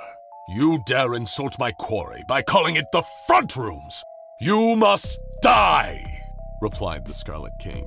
Just like that, an epic battle between the two most powerful evil beings in all realities had begun. As panic spread through the Foundation, Dr. Casper Horton now lay face down on the floor in a pathetic heap of exhaustion. Although he had been adamant about making the highly unorthodox plan of pitting 682 against a black hole, he could hardly stand to live with the place that his ambition had taken him and the entire universe. "It had to be the backrooms," he mumbled. "Why did it have to be the backrooms?" The battle in the stars raged on, despite the misgivings of the people of Earth. Entity 682 blasted the Scarlet King with an almighty beam of superheated cosmic flame, to which the Scarlet King retaliated using a destructive spear of pure and profane darkness. The armies of flame and the rest of the Scarlet King's brood clashed across multiple planets and dimensions. While the winner was nowhere close to being determined, humanity had only one clever tagline to describe this situation: "Whoever wins, we lose." It does not leave bodies, just blood smeared across the roads, hundreds dead, thousands left wondering what happened to their missing family members, as Foundation agents sneak into their homes and restructure their memories. One containment breach, one unfortunate photo of an impossible monster's face. All that's left is to clean up, bag the creature's head, and take it back to containment, hoping it would never be seen again. Far below, in a kingdom of fire, something even more diabolical takes an interest. Such power, such ferocity, such indiscriminate destruction. He hasn't seen anything like it in a long, long time, and he wants to get acquainted. Imagine being a creature so violent that you catch the devil's attention. Ugh, are those cobwebs? Gross, this place is filthy. I guess no one's been down here in a while? Hey, what's under this tarp? The Anomatron 6000.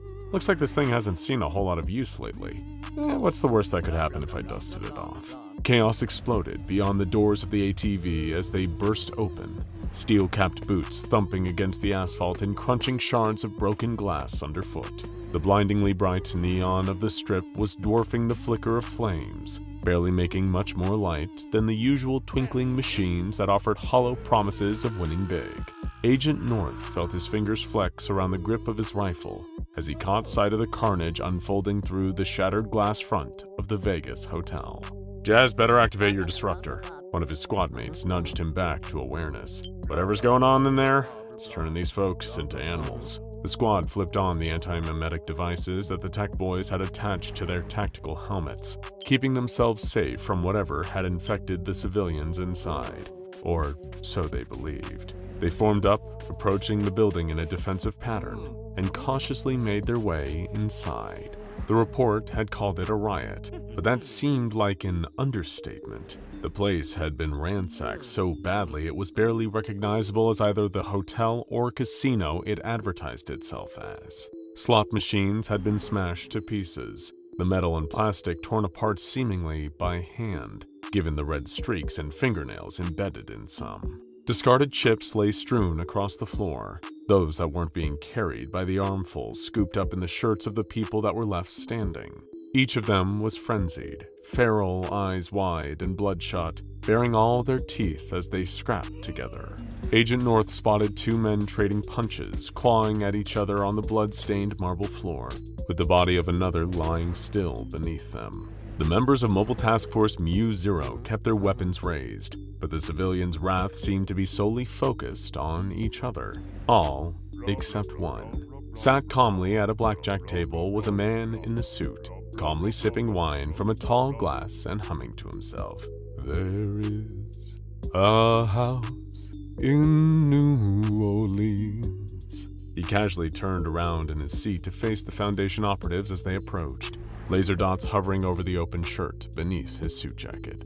Evening, boys. I'm surprised it took you so long to find me. After all, where else on this mortal coil would I be if not Sin City? I mean, I'm practically right next door. The man was flicking a playing card around his fingers, the 6 of hearts. Anyone want to play? How about a round of Devil's Grip? Oh, and you can take those fancy new gizmos on your helmets off. You look ridiculous. But before we continue with any more of the Devil's Banter, a question for you. Is something interfering with your happiness or preventing you from achieving your goals? Regardless if you have a clinical mental health issue like depression or anxiety, or if you're just a human who lives in this world who is going through a hard time, therapy can give you tools to approach your life in a very different way. And that's why I'm excited to tell you about today's sponsor, BetterHelp. BetterHelp's mission is to make therapy more affordable and more accessible, and this is an important mission because finding a therapist can be really hard, especially when you're limited to the options in your area. BetterHelp is a platform that makes finding a therapist easier because it's online, it's remote, and by filling out a few questions, BetterHelp can match you to a professional therapist in as little as a few days. It's easy to sign up and get matched with a therapist. There's a link in my description. It's betterhelp.com/SCP Explained. Clicking that link helps support this channel, but it also gets you 10% off your first month of BetterHelp, so you can connect with a therapist and see if it helps you. And because finding a therapist is a little like dating, if you don't really fit with that therapist, which is a common thing with therapy, you can easily switch to a new therapist at no additional cost without stressing about insurance, who's in your network, or anything like that. So if you're struggling, consider online therapy with BetterHelp. Click the link in the description or visit betterhelp.com/SCP Explained. Thank you again, BetterHelp, for supporting this channel. And now back to our mobile task force and their dealings with the devil. The team exchanged glances, but not one of them touched their disruptors. Agent North spoke up, demanding this mysterious figure release the civilians from his influence, as a precondition for any kind of negotiation here. Influence? I did not do that. The man shrugged, the card between his fingers switching to the King of Diamonds with a sleight of hand trick. You ask me, that's just a design flaw. But then again, you weren't all made in my image, were you? The agent's voice got louder, barking for the mystery man to submit to their demands immediately. The squad members all raised their assault rifles. If the stranger didn't release the civilians, they might be forced to use lethal force.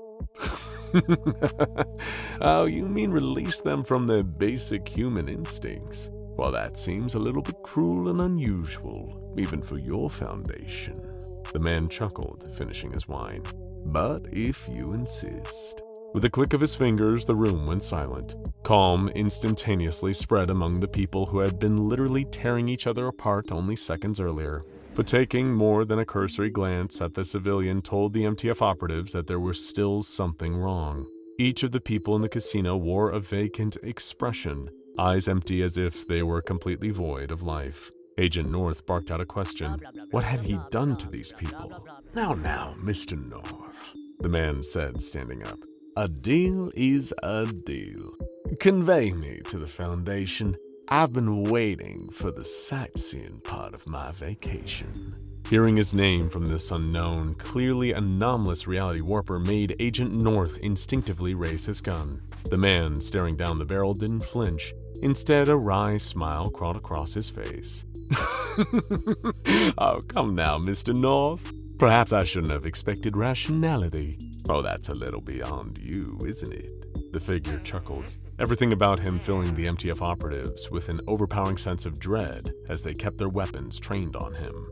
So many nights wondering about your wife, whether or not she forgave you for that accident. The man took a step forward until the rifle's muzzle was pushing directly against him. Would you like to know the truth, Mr. North? His voice lowered to an ominous whisper. She never did. Bang! The shot echoed through the casino floor, a faint trail of smoke winding up into the air. Agent North blinked in disbelief.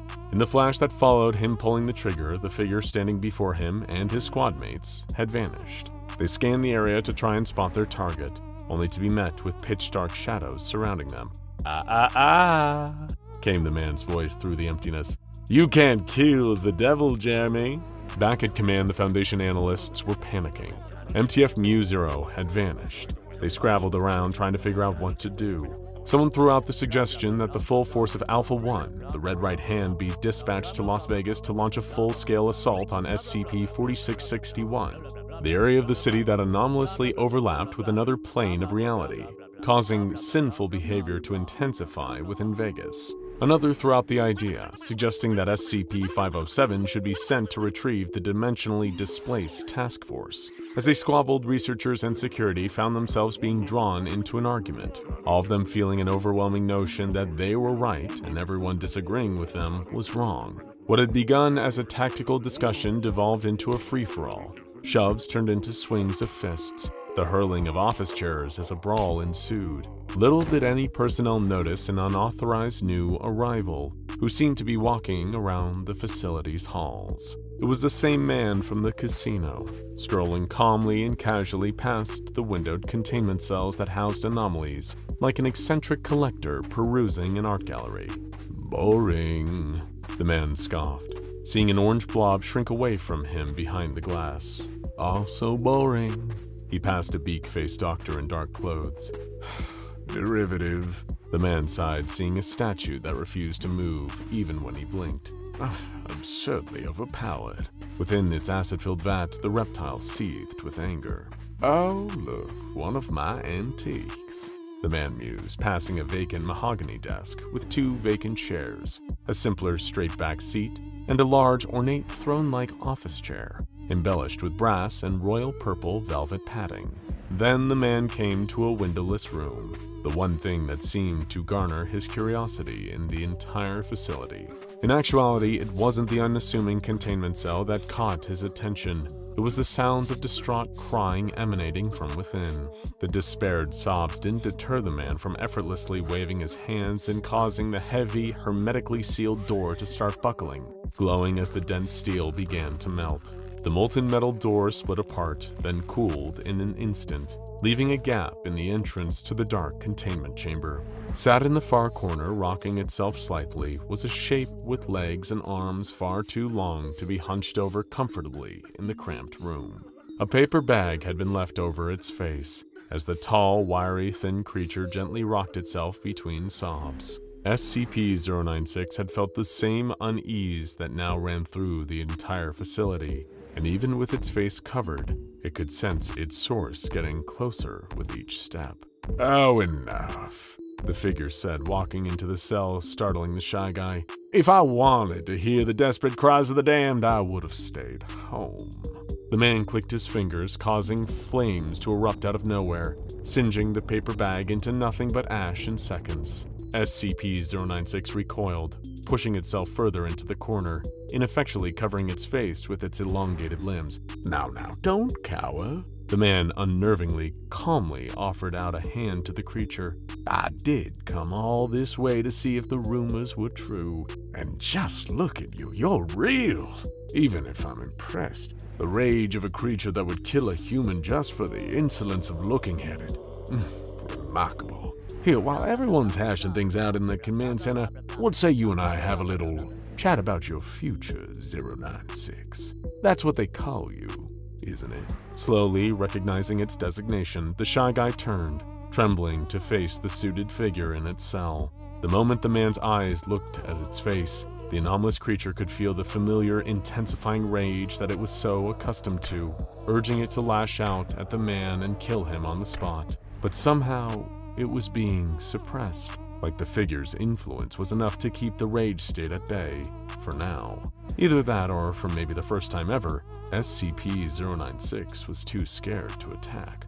Oh, there's that handsome face, the man beamed. See, you wouldn't have to hide for hell's sake. You could be a real force for wanton chaos, my friend. Now, while I'm confined to only whisper in the ears of mortals, you should be getting out there and showing some abject misery. Look, there's a perfectly good desk of mine a few rooms away. What say we take a seat and strike up a deal?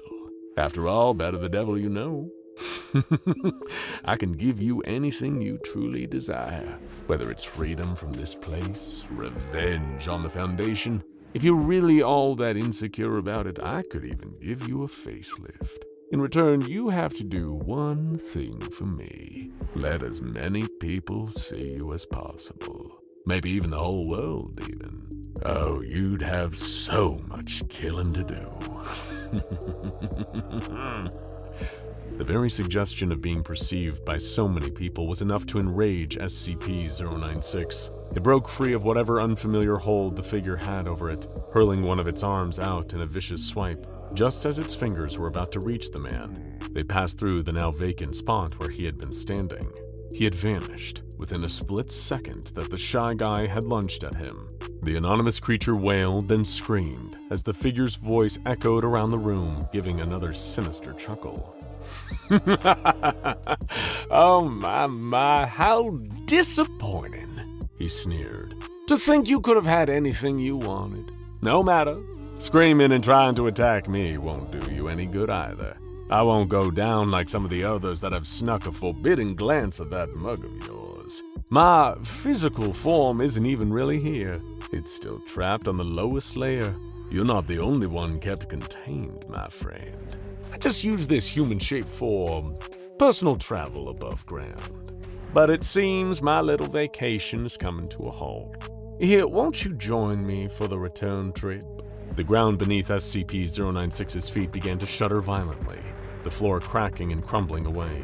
But instead of bringing it crashing down to the floor of the facility below its cell, an amber volcanic glow rose between the cracks underfoot. Piece by piece, the floor broke away, some invisible force pulling SCP-096 downwards as it flailed its arms, clawing at the ground as it crumbled away until the shy guy lost its grip and began to plummet. Searing heat raged all around it, tongues of flame practically reaching out to singe the creature's body as it fell further and further. Its own wails and screams joined a deafening cacophony of others, of never-ending voices crying out in torment and suffering. After what felt like an eternity of falling and burning, SCP-096 hit the stony ground, the air pungent with the stench of brimstone. Sat before him on a chair adorned in brass and royal purple was the same man from earlier.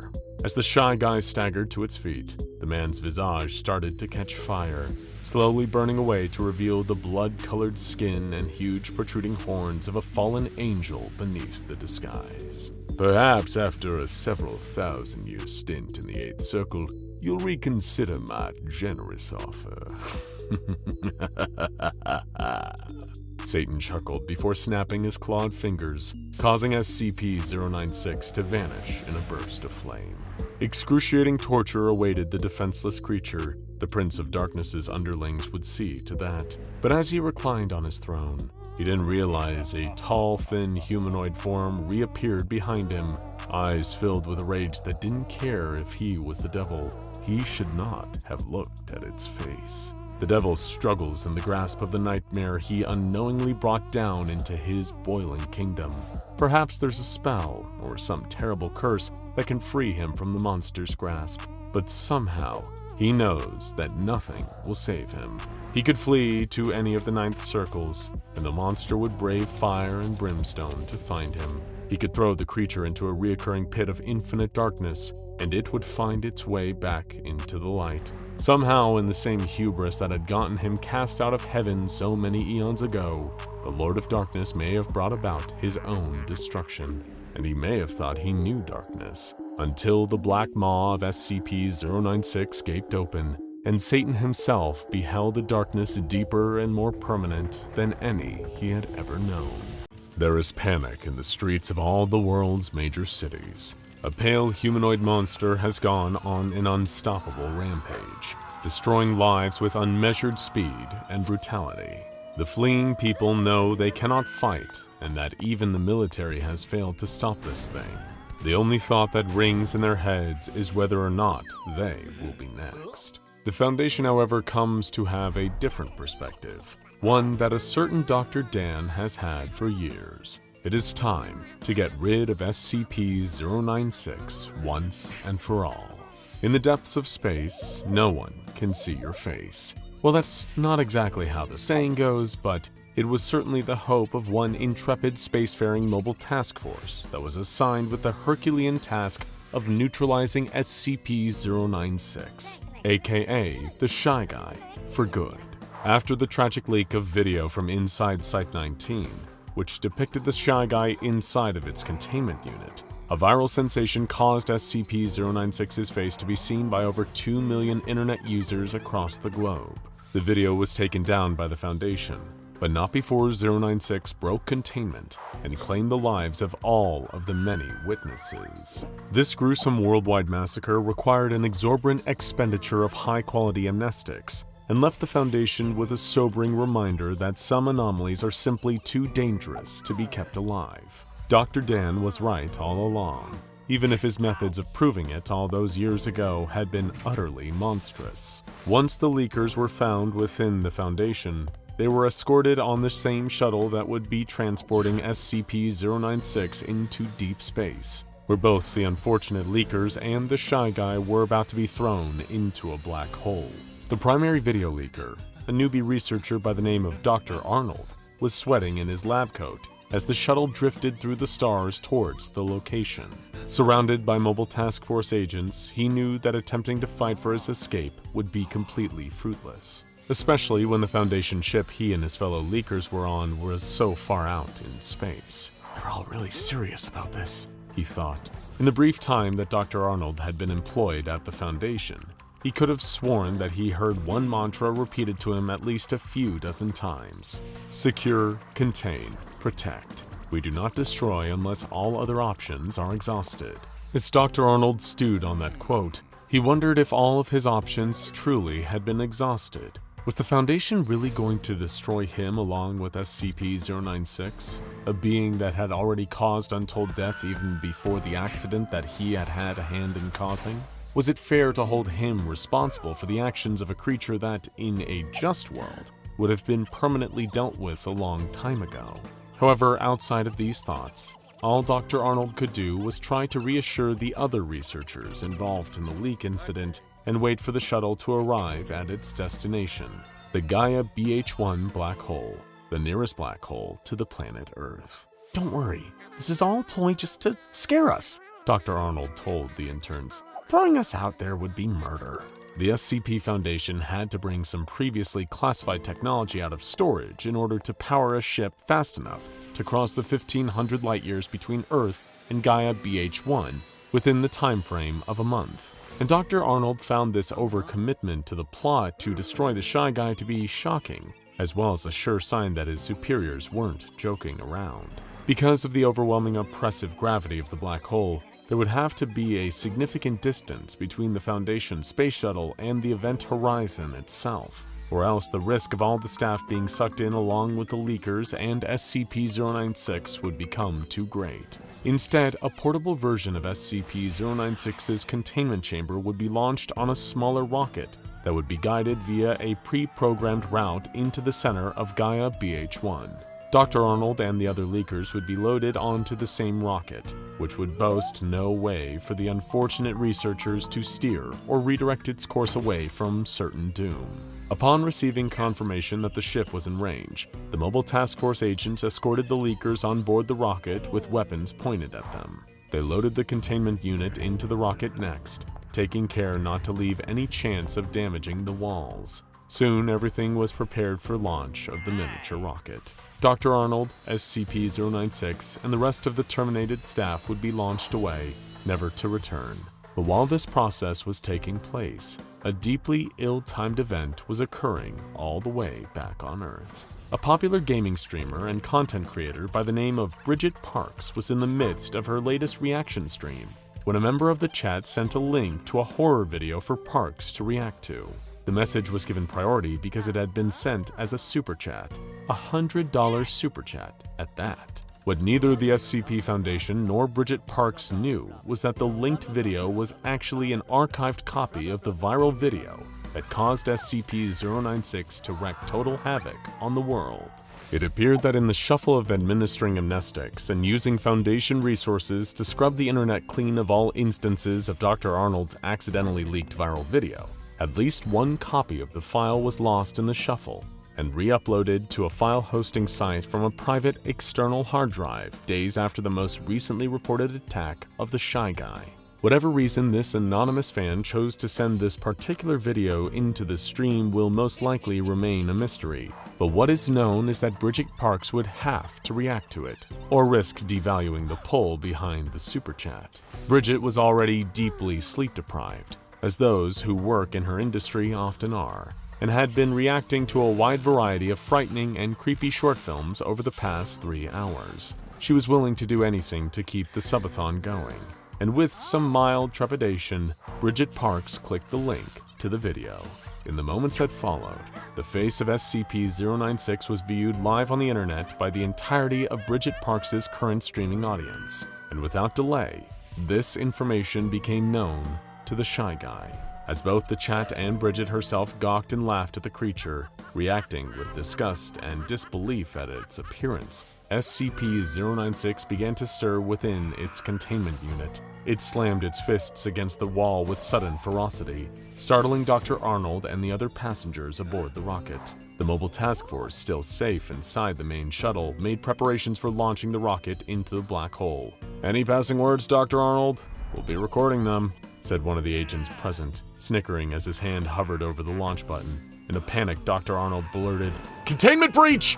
Every agent aboard the shuttle felt their hearts drop into their stomachs, because this was the one thing that the Foundation didn't want to happen. Truthfully, having allowed Arnold and the others squirm all the way to Gaia BH1 Black Hole had been deemed sufficient punishment for his transgression, and the plan up until this point had been to wait until the most pivotal moment to reveal to Arnold that he and his cohorts would be allowed to live and return to Earth. The fact that they would all be demoted to D-Class personnel was beside the point, as mostly the Foundation didn't want to needlessly throw away lives that could be used to further scientific purposes. And yet, as Dr. Arnold screeched and carried on, the MTF agents made the swift and impulsive call to launch the rocket immediately. Regardless of the circumstances under which SCP-096's face had been viewed, there was zero chance that they would allow the thing to escape from its chamber before sending the rocket past the event horizon. Whatever the implications or ripple effects, the unplanned death of Dr. Arnold and the errant awareness of SCP-096 would have were questions for later. Now was the time for disposal. The Mobile Task Force pressed the rocket launch button, sending the guided missile and its terrified occupants hurtling towards Gaia BH1. As the Shy Guy hammered away at the walls of its containment chamber, Dr. Arnold and the others faced away and prayed to whatever power would answer that the last moments of their fleeting lives wouldn't include being ripped apart by an enraged humanoid, while also being spaghettified by a black hole. Unfortunately, one of those two outcomes was inevitable. The rocket sailed right into the gravity well of Gaia BH1 and began to vanish from observable reality. Dr. Arnold and the others felt the indescribable sensation of being stretched into thin ribbons of matter by the force of gravity alone. SCP-096 began to undergo the same process inside the durable walls of its containment unit, though those same walls, as well as the entire rocket, were not durable enough to withstand being compressed. Back on Earth, the streaming audience of Bridget Parks was cracking a number of hurtful jokes at the expense of SCP-096, comparing it to popular creepypasta characters such as Slenderman. Bridget herself was facetiously calling members by their chat names and acting annoyed that such a video was even linked in the first place. None of them knew of the reckoning that might very well be coming for them, all from the depths of space. The members of the Foundation aboard the shuttle continued to observe Gaia BH-1, even as the rocket had vanished beyond the event horizon, hoping that despite the unforeseen loss of personnel, the nightmare of another disastrous SCP-096 containment breach was over. What happened next made the very concept of known physics seem like an irrelevant joke. From inside the black hole, the spaghettified form of SCP-096 began to hold itself in place. The rest of the rocket and all of the researchers on board were not nearly as lucky, but then again, the effects that Gaia BH-1 had on them was the expected result. What the Shy Guy was doing went beyond all estimation, exerting a force of propulsion that was keeping pace with the unbelievable pressure of gravity of a black hole. Despite this, the Shy Guy was still stretched beyond recognition, a pale white line that seemed to go on forever into the vortex of Gaia BH-1. Even in this abstract two-dimensional shape, the rage of SCP-096 at the ones who had seen its face was palpable.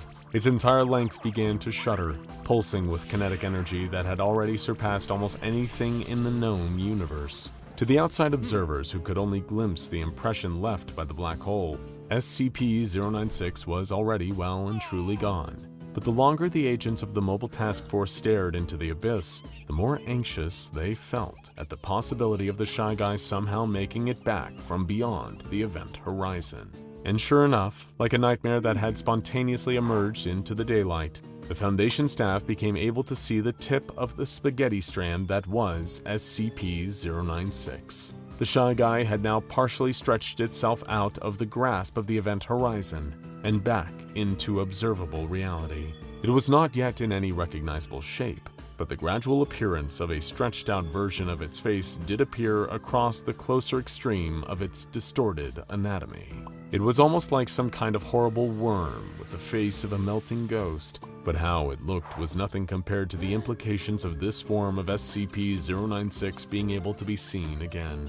Because if any piece of it had returned from the event horizon at all, and those observable pieces were starting to more closely resemble the Shy Guy's natural shape, this meant that the Shy Guy wasn't just pulling itself back with raw physical strength, it was increasing in velocity to such an extent that its body would soon be outrunning the force of gravity altogether.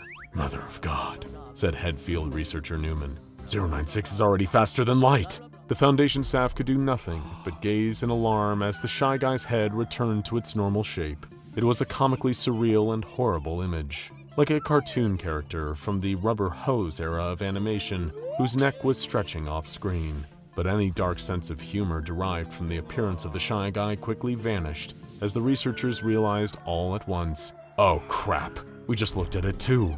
From the innermost depths of the void, a second strand of spaghetti matter separated from the main ribbon of SCP-096's form. Like string cheese, it rolled slowly to the surface of observed reality and formed an even more elongated limb of the Shy Guy. Like a colossal rope lasso, the arm dripped in and out of existence until a second super long arm joined it, and it became apparent what was happening. SCP-096 was thrashing against the gravitational pull of the black hole, swimming out of its seemingly inescapable current with two hideously distorted arms as paddles. It was as if someone had drawn SCP-096 with a pair of the same extending libs that Michael Jordan famously used to beat the Monstars in the basketball game in the classic animated live-action hybrid movie, Space Jam. The Shy Guy continued to swim forth, both arms windmilling at unfathomable speeds as it continued to break from the grasp of Gaia BH-1. Now only its legs remained trapped on the other side of the event horizon, but at this rate, they wouldn't be for long.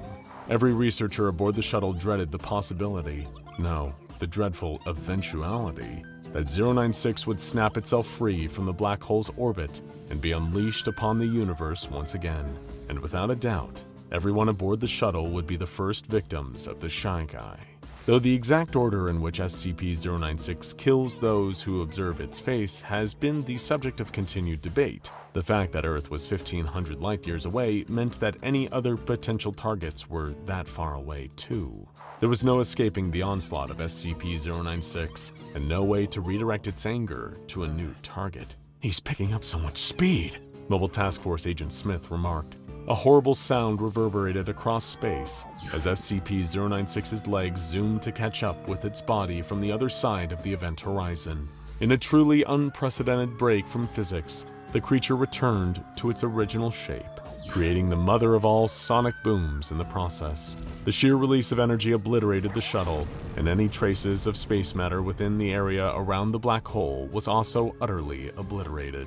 Like a murderous rubber band, SCP-096 blasted off from this point of elastic reunion, torpedoing across the vastness of the universe towards the Earth. The Shy Guy's target? None other than Bridget Parks and her entire active fanbase. But this one ill-timed stream would have greater consequences than just the permanent cancellation of one formerly beloved content creator. It would mean the destruction of all life on the planet Earth.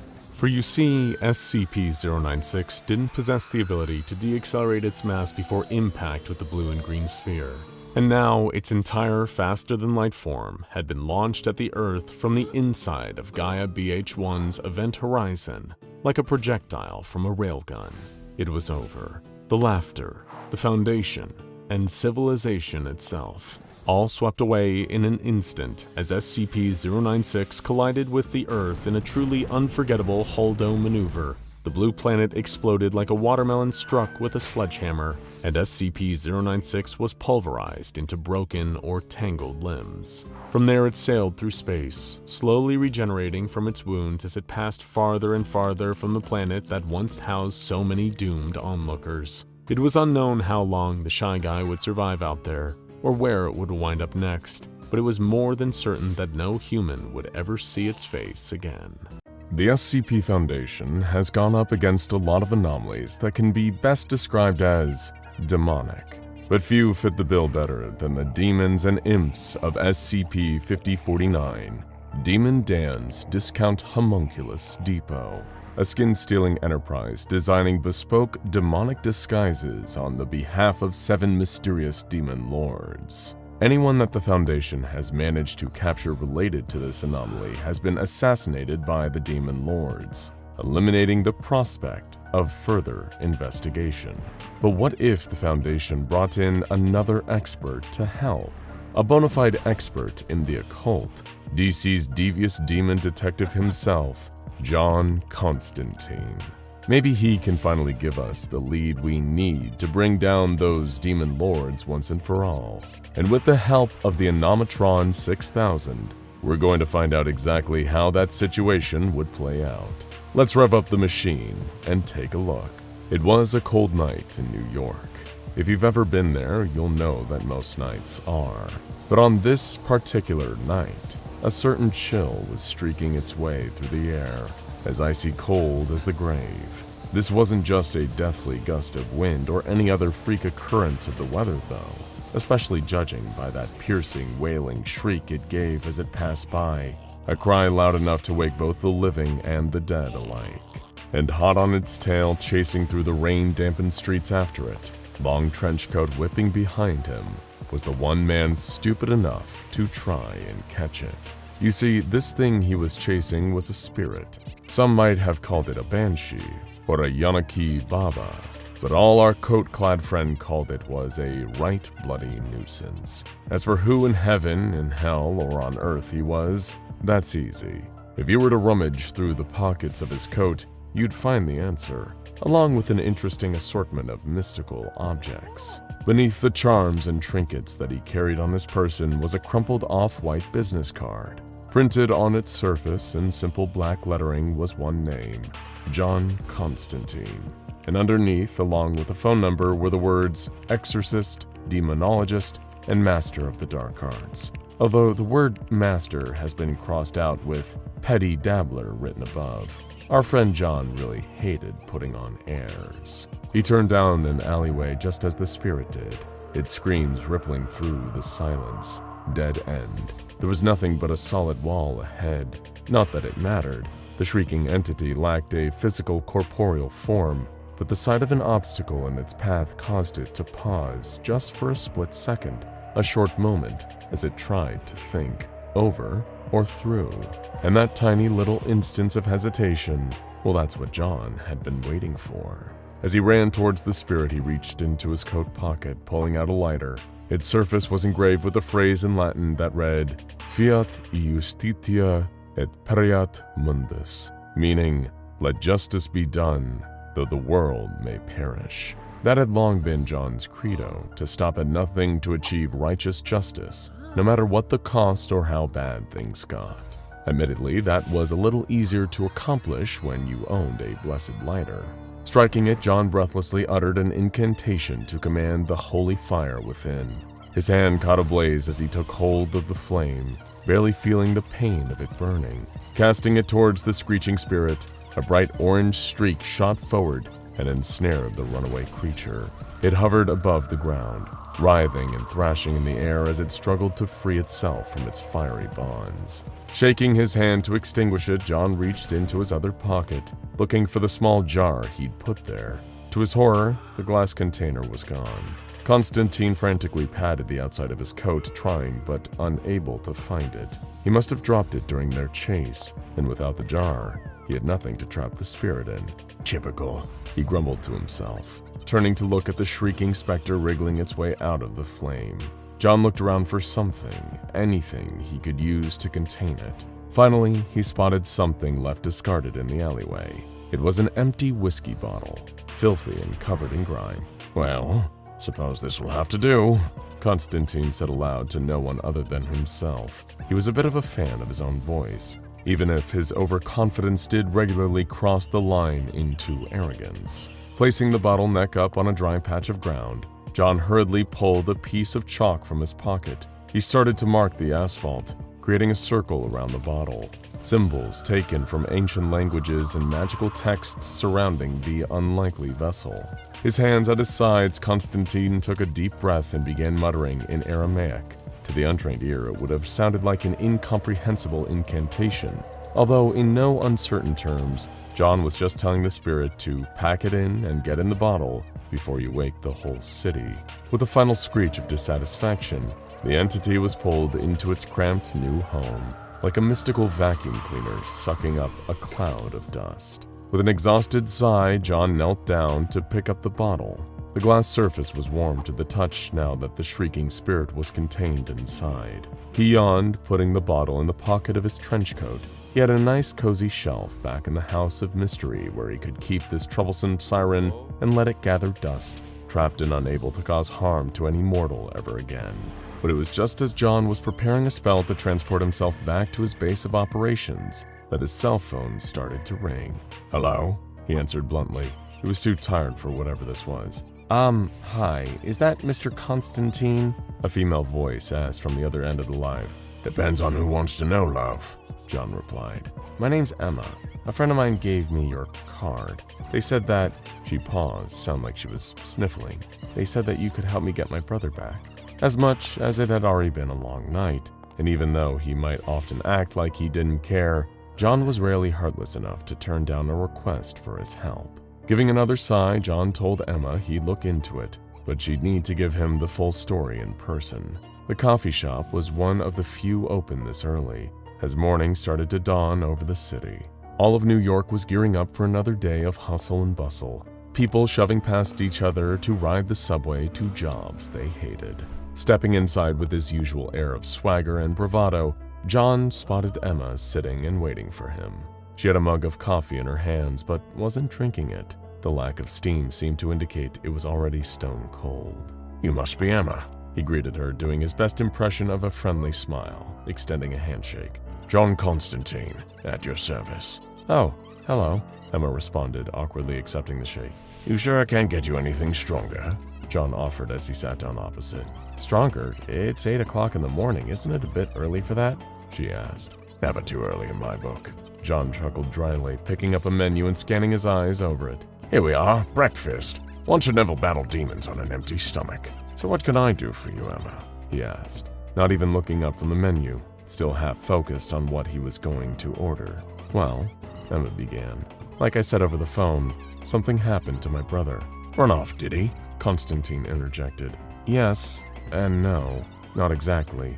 She sounded confused, like she was aware that what she was attempting to describe wouldn't make any sense when she said it out loud. He did disappear for a few days, actually. We've been living together since our parents died in this tiny little apartment, so we can tell when one of us has left. It was like one moment he was there and the next he wasn't.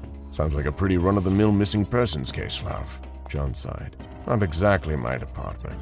You're best going off to the coppers for something like that. I tried that. Emma raised her voice slightly, getting agitated. Or scared. I told the cops Ethan was missing and they filed a report, but they dropped the case when he...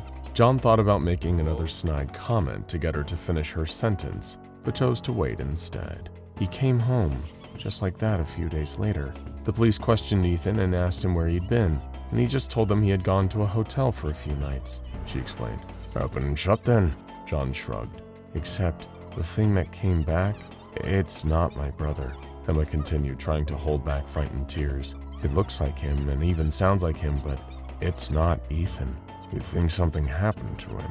Constantine pondered. Maybe. I don't know about possessions and demons and all that stuff, but I was told you might be able to help.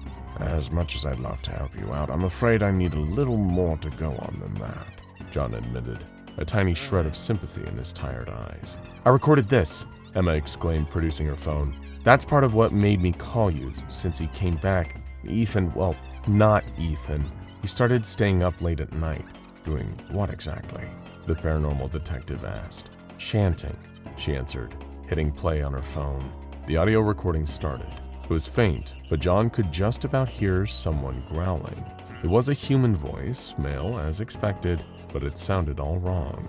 Ethan, or whatever was pretending to be him, was making noises closer to that of a wild animal than a person, speaking in a garbled, unintelligible tongue that sounded distinctly demonic to John's experienced ears. What was he doing the night before it disappeared? He asked after a solemn moment's pause. Just sitting at home watching TV, nothing out of the ordinary, Emma answered. But specifically, John said with urgency in his voice. What was he watching? I don't know, she exclaimed. He was just flicking through channels, but there was hardly anything on that late except ads. Leaning back in his seat, John tutted to himself, shaking his head. Demon Dan, you old codger, he muttered. Who's Demon Dan? Emma asked. I'm so sorry, love, John replied, dodging the question. But your brother's gone. And right now, there's some nasty blighter from the pits of hell itself using his skin as its own personal human disguise. We need to find it and send him all the way down south. South? Emma echoed, too confused to cry. You mean, like, to New Jersey? John smirked dryly. Oh, much further than that, love, he chuckled. Now, where would Ethan usually be at this early hour? Normally, he isn't up this early. He'll be asleep back at the apartment. Perfect. Constantine clapped his hands and stood up from the table. Ever seen an exorcism before? Hurriedly, Emma escorted John back to the apartment she and her brother had shared. There, they found Ethan, or rather the thing pretending to be him, seemingly laying sound asleep. It was only as John approached, hands raised cautiously, that the disguised demon rose and lunged at him, snarling like a rabid animal again. Luckily, while the entity within was a powerful agent of darkness, the outer shell it was wearing was still mostly human. A quick blow from a frying pan connected with Ethan's head, thanks to Emma, and knocked him out long enough for John to make the preparations. Clearing the floor, ripping up the carpet to gain access to the floorboards below, John and Emma shifted the unconscious Ethan into the center of the room. Around him, Constantine began marking out a ritual circle on the woodwork. He'd brought along his bag, producing a series of candles from it, placing each one at the points of a pentagram he drew within the circle. Buried in the bag were a few extra tools of his many trades, some extra spellbooks, holy water, and even some hallowed brass knuckles. He pulled one of the knuckle dusters out and pocketed it. He hadn't used them in a dog's age, but better to be safe. He didn't answer before, Emma chimed in, watching the demonologist at work. Come again, John replied as he started painting runes around the pentagram. When I asked you who Demon Dan was, she clarified. A right pain in the backside, I'll tell you that for nothing. He chuckled. Think of him like the used car salesman of the underworld. I've only ever heard stories, mind you. I wasn't certain until you mentioned that Ethan was watching ads on the telly. So what? Emma asked. This Demon Dan guy, he has his own commercials? Spot on, John smirked. He runs some place called Demon Dan's Discount Homunculus Depot. The ad appears on your TV, usually at random, and then Dan starts hawking in wares. You know, real salesman type. That whole infomercial lock. What is he selling, though? She cut in, her voice telling John she had already half figured it out, but didn't want the answer to be as horrible as the one in her head. John paused for a moment, looking up from the nearly complete circle of occult symbols. Us, he replied plainly. Human beings. Once the ad's over, the nearest door becomes a gateway to his little corner of paradise. Whoever sees it ends up there. That's when Dan hollows a person out, scoops out their soul until they're just a husk. That's what happened to poor Ethan here. Emma sniffled, holding back tears. But why? Demons need vessels, love, Constantine answered. They can't well be running up about here in broad daylight. That's what Dan does. He takes them apart and stitches them back up, turns human beings into bespoke skin vehicles for the worst hell has to offer. With the circle finally complete, John retrieved one of his spellbooks and a vial of holy water from his bag. It was time. Opening the book to the right chapter, he splashed some of the blessed liquid over Ethan laying in the middle of the circle. Instantly, he woke up again, growling angrily as the water singed his skin like burning acid. Even through its disguise, it was still enough to sting the demon. It went to lunge at the English exorcist again, only to find an invisible barrier blocking its path. The spell John had cast was working, keeping the monster contained for now. You, the demon gurgled from inside its skin suit, lifting a finger to John. You are known to us, Constantine. Oh yeah, he replied sarcastically. My reputation has a habit of preceding me. Indeed, the creature replied, chuckling in a mocking fashion. We know what you've done. Your transgressions, your mistakes, oh, so many failures. The great John Constantine. Nothing but a fraud. That's enough out of you, mate, John spat, flicking through the pages of his tome looking for the right incantation. Your mother and father, the demon growled. Mary Ann, Thomas, and Cheryl, your sister. Was it worth it, John? A spell to make you a powerful magician? Was it really worth the fire that claimed their lives? John forced himself to ignore the demon's taunting, beginning to mutter a spell under his breath. All the while, he was aware that Emma was standing next to him. He could see her concerned, frightened look out of the corner of his eye. And then poor defenseless Astra, the hellspawn continued, practically handed over to Nurgle on a silver platter, and all thanks to you, John. I told you, John smirked, finally reaching the right passage. That's enough! The whole room shook, books flying off shelves as if full force of an earthquake had hit the apartment. In fact, it was worse than that. It was as though a tornado was blasting through the place, magical gusts of wind throwing everything into disarray. Images bombarded Constantine's mind, the sights that Ethan would have seen that night he was taken. He could see the commercial on the TV, the logo for Demon Dan's Discount Homunculus Depot appearing on screen in baby blue bubble lettering. Then there was the monster himself, Demon Dan. His dark green skin, patches of thick brown fur appearing randomly over his body. Next came the sight of the store itself, the rows upon rows of hanging human corpses, all hollowed out shells ready for Dan's demonic customers to slip inside. But all the while, John didn't let up. Slinging more holy water at the disguised demon, he shouted the words to the spell as loud as he could, repeating the entire passage over and over. Inside the circle, the creature thrashed and growled, hovering above the ground as the hellish host was forced out of Ethan's remain. The Seven Lords are ever planning their invasion, the demon snarled. You can't stop what's coming, Constantine. If I had a quid for every time I heard that, John chuckled. With a final deafening crash, the body finally dropped back to the ground, still and lifeless. Emma couldn't help but scream as she looked at her brother, deflated, emptied inside, and now left as little more than his empty skin. No time for that, love. Constantine urged her, pulling his phone from his pocket and typing out an urgent SOS text. Now we're in real trouble. What the hell do you mean, real trouble? Emma yelled, sobbing uncontrollably as she cradled Ethan's hollow body. Well, Demon Dan's not gonna be too pleased when one of his customers complains about what I just did, John replied, checking his phone. She hadn't texted back yet. This was an emergency. So he'll probably be here any second now. Practically on cue, the front door to the apartment swung open, and out stepped Demon Dan himself. He towered over both John and Emma, almost 7 feet tall on his long goat legs, and even uglier than he had looked on the TV. I should have known, he bellowed, showing off rows of pointed teeth as he laughed. If it isn't the Hellblazer himself. You've got some nerve messing with my business, little man.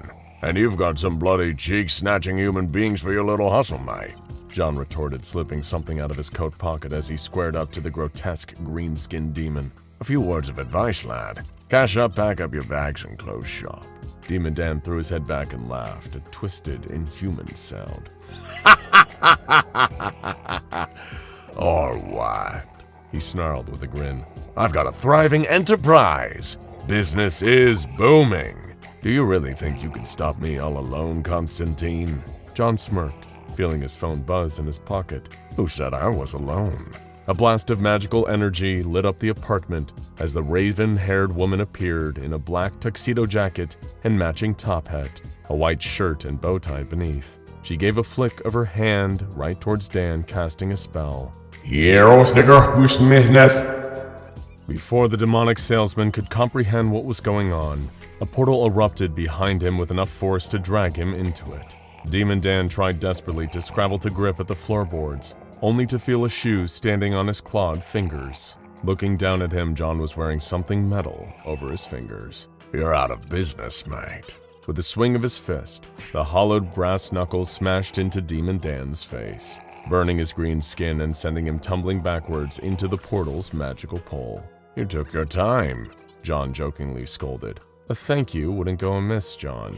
Zatanna Zatara sighed. I didn't have to come just because you texted me. Cheers, Constantine said earnestly. He knew that Demon Dan wouldn't be gone for long, but maybe a short stint in purgatory would at least put a halt to the satanic salesman's schemes for the time being. Although swept up in the excitement of his temporary victory, John didn't notice Emma's eyes quickly flash an infernal shade of red.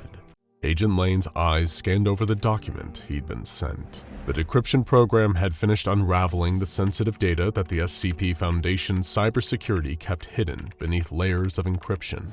It had been a few hours since he'd received the leaked document, sent to him from a mole that had been active within the ranks of Foundation personnel for some time. And as for what was on this secret document, it was an intake list, the records and names of everyone recently brought into D-Class. Lane scoured the rows upon rows of inmates, violent criminals, the worst of the worst that the Foundation used as human lab rats. Then his eyes settled over one name, the exact one he'd been looking for. The true identity of a man codenamed the Hatchet, a mass murderer responsible for coordinating multiple acts of international terrorism. But to Agent Lane, this man wasn't a threat to be feared. He was a bait in a trap for something far worse. The Global Occult Coalition had long been the face of officially sanctioned legitimacy in the fight against the anomalous. While the SCP Foundation operated in a more clandestine fashion, the GOC was operated by and acted under the authority of the United Nations. They were mandated with policing the paranormal world, a role nobody in the GOC took lightly. Their ultimate goal was a world rid of all anomalies. While the Foundation opted for containment, the Coalition preferred extermination. But despite this fundamental difference in their operational structures, the two organizations maintained a fragile alliance, which is why Agent Lane needed bait in order for his plan to work. The objective was simple: kill SCP-096, also known as the Shy Guy, an anomalous entity with a long, disproportionate human body that could use impossible speeds to kill anyone that looked at its face, even through an image. That was what worried the GOC. It seemed all too easy for SCP-096 to be used as a weapon, especially for assassinations. It wouldn't take much for the Foundation to mail a photo of SCP-096 to anyone, say a politician who opposed them or the head of another group of interest. Then all they'd have to do is sit back and wait as SCP-096 dispatched its unwitting target, along with any witnesses that happened to see it appear. So the Coalition had decided it was time to take the Shy Guy off the board before anyone got any unsavory ideas. But there was still one issue with that. Given the GOC and SCP Foundation's rocky relationship, Agent Lane had been instructed to leave no trace of the Coalition's involvement. He needed someone else to be responsible for the actual elimination of SCP-096, so that the GOC could deny any and all involvement. That's when he'd gotten the idea. Who better to call on for a covert, strictly off-the-books mission? Only one of the world's most elite Special Forces units, with no affiliation to the GOC whatsoever, Delta Force. Engineering a scenario where Lane could get the Deltas to take out SCP-096 was going to be tricky. He couldn't give them a direct order to kill the creature. That could too easily lead back to the GOC. So the mastermind behind this mission needed to think outside of the box. How could he get the attention of Delta Force? Well, by offering up one of the world's most wanted terrorists. After all, Delta Force was renowned for undertaking missions that involved counterterrorism, as well as the securing and sometimes elimination of high-value targets. And that was where the hatchet came into plan. Given the severity and extreme nature of his many crimes, he was certainly considered high value by the US government. However, it was while awaiting trial that the hatchet had disappeared under mysterious circumstances. The official story was that he had died in prison following a fight with another inmate, but rumors circulated about an escape attempt. Of course, neither were correct. Now Agent Lane knew the truth. The Foundation had him, which means he was within the reach of the GOC. Issuing a coded command to his mole working inside the SCP Foundation, Lane instructed that the hatchet would be making an escape of sorts. At least that's how it would appear, but it would be completely staged. Under the cover of night, the mole drugged and kidnapped the hatchet, breaking open an air vent and making it look like someone had crawled their way through. Nobody had, and instead the hatchet was carried unconscious to a Foundation vehicle the mole had hotwired. If he drove off in his own car, the Foundation would be able to trace the escape back to him, and then the GOC. Bundling the terrorist into the trunk, the mole drove several miles away from the Foundation site to an extraction point where Agent Lane was waiting. "So he's how you're gonna lure out the Delta Force," the mole said as he and Lane lifted the hatchet aboard the chopper. "But how are you going to get SCP-096 to come out too? The Foundation keeps it crying in that cell." "They can't stop it getting out when someone sees it though, right?" Lane replied. "Yeah, it moves way too fast," the mole confirmed. "All someone has to do is look at it, and it can get out even when they look at a picture of it." The agent finished his sentence. "Oh," the mole gasped, realization spreading across his face. "Our friend the hatchet here isn't just bait to lure out Delta Force," Agent Lane explained. "He's bait for both. SCP-096 and Delta will both be coming after him. That way, as far as the Foundation knows, SCP-096 will be killed during a standard Delta Force mission to recapture an on-the-run terrorist mastermind. And meanwhile, the GOC gets complete deniability. It was nothing to do with us, we weren't involved." "Perfect scapegoat," the mole commented. "Thing is, if this is meant to be such a covert mission, then why risk security by telling me?"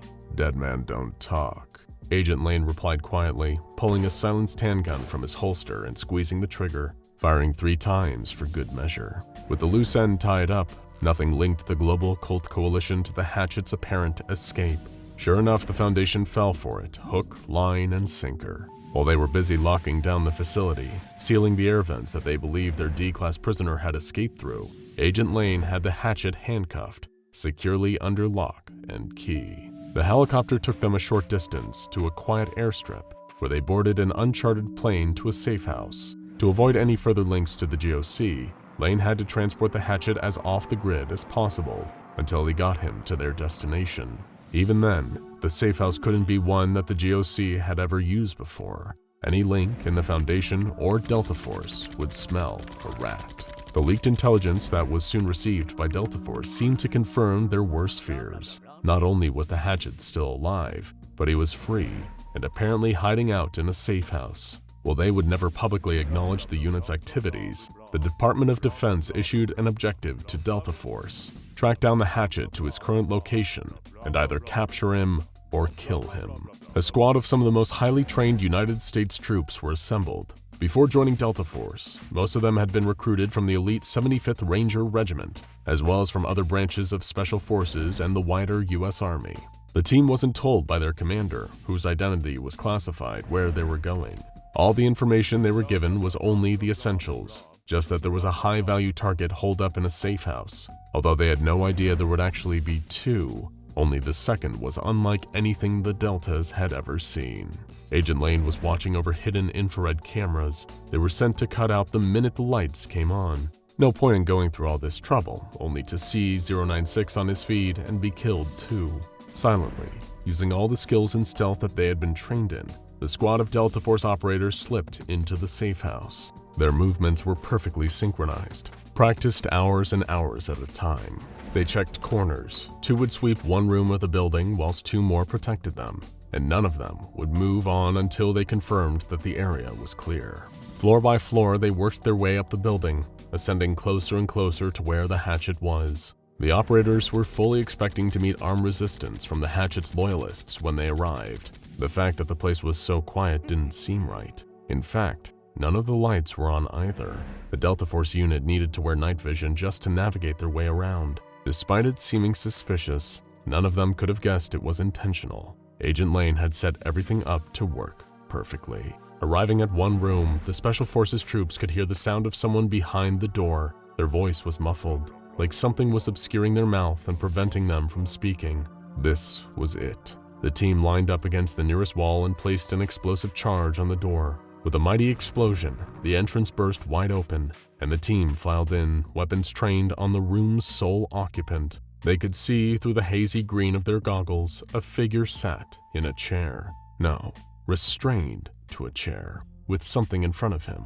It looked like a frame, a photograph in a frame. Who sits in front of a photo in the dark? Suddenly, the lights came up, causing the operator's night vision goggles to beam bright white straight into their eyes. The second the lights came on, the camera's Agent Lane was watching through cut off, and he purged the hard drive they were connected to, leaving no recording, no evidence of the situation he'd engineered. Meanwhile, as the room was illuminated, the first of the Delta Force team to take off his goggles saw who it was tied to the chair. It was the Hatchet, bound by his wrists and ankles, eyes pried open, so he couldn't look away from the framed photo in front of him. A photo of SCP-096. Suddenly, within the blink of an eye, the tall, slender creature had appeared in the room with the captive terrorist. The Deltas, removing their goggles, turned in horror to see 096 slaughtering their target. And the moment they looked at it, the wailing Shy Guy started bearing down on them, too.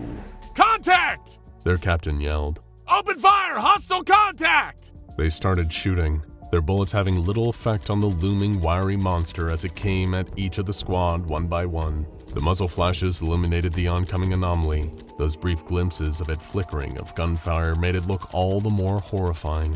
Screams filled the room, echoing through the building as SCP-096 decimated the team that had unknowingly been sent in to kill it. One of the Deltas was still struggling with his night vision, unable to detach them from his face thanks to a clasp that had gotten stuck. All he could hear were his squad mates around him being killed, but with no way of seeing what was happening. Private! Private! The captain gurgled. He sounded hurt, but the operator couldn't see how badly or what had attacked him. Shoot the thing! Shoot it now! I can't see, sir! He yelled back, goggles still strapped to his face, eyes shut to keep out the searing whiteness. 10 o'clock! The captain replied, directing his subordinate to aim his weapon slightly to the left. There was a sickening twisting sound, and the captain's voice cut out. The private fired, his shot winging the creature. It whimpered, then seemed to vanish as quickly as it had arrived. Pulling a combat knife from the sheath on his belt, the operator was able to cut the strap, keeping the goggles over his eyes. When his vision cleared, He looked around to see an empty room smeared in blood. Even the hatchet hadn't survived, killed in the chair he'd been held in.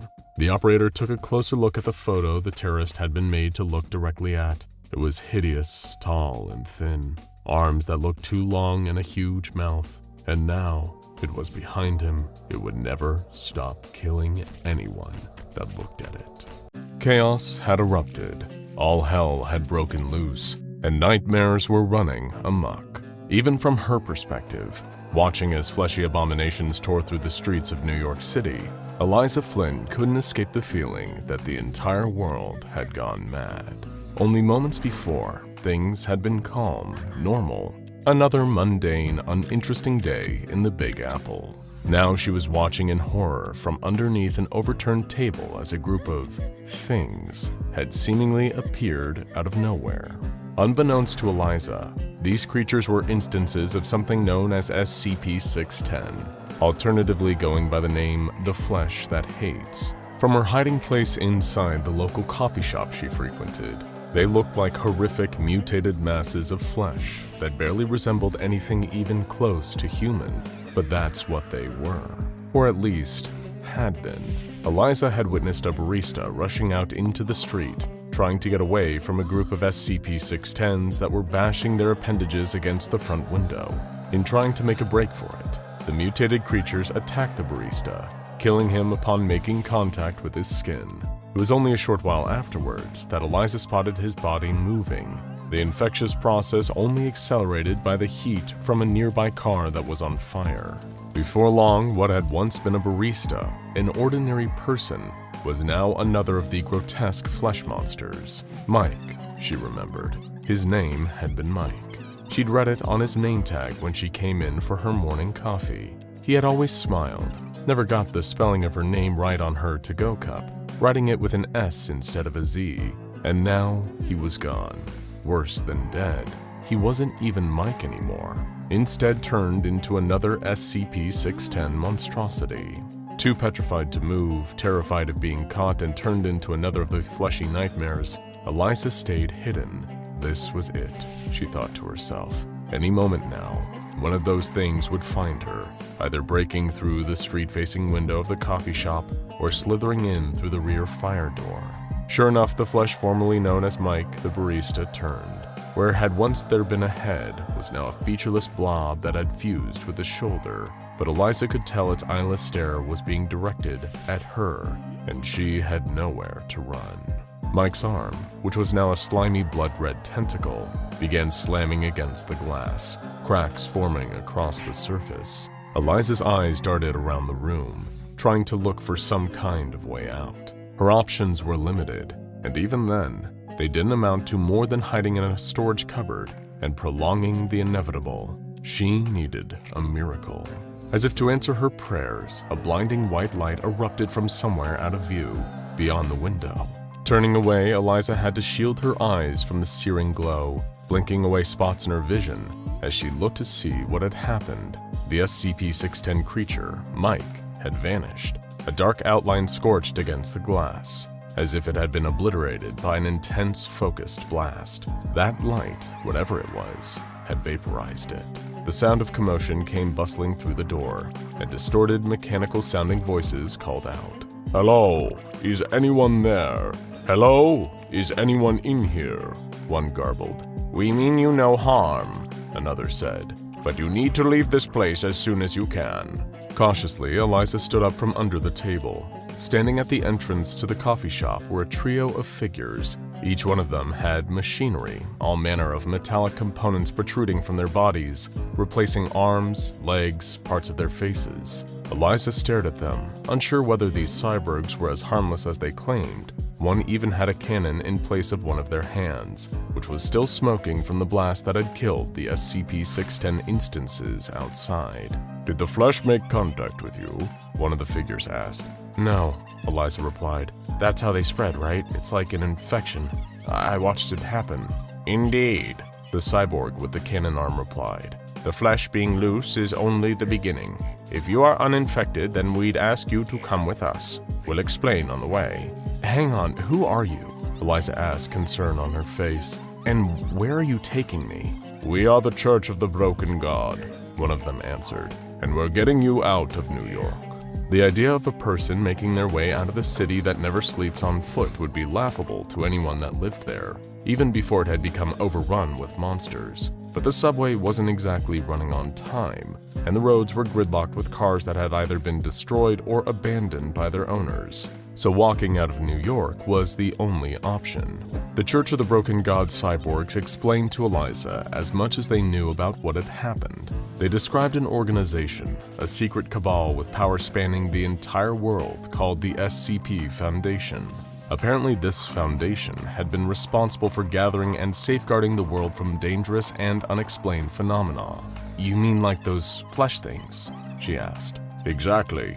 They called those SCP-610. But recently, something had changed. The Foundation had turned its seemingly inexhaustible resources to the goal of exterminating humanity. It was by their hands that instances of SCP-610 had been unleashed in major cities, not just New York, but Delhi, Tokyo, London, and countless others. Those were far from the only anomalies the Foundation had deployed either. As they walked, the cyborgs described how someone called Mr. Deeds had been assassinating heads of state the world over. They also spoke of a horrifying reptile that was now running wild and slaughtering everything in its path. "We at the church had to act. Whatever the Foundation's reasons for unleashing this hell, we couldn't sit by and allow them to destroy everything.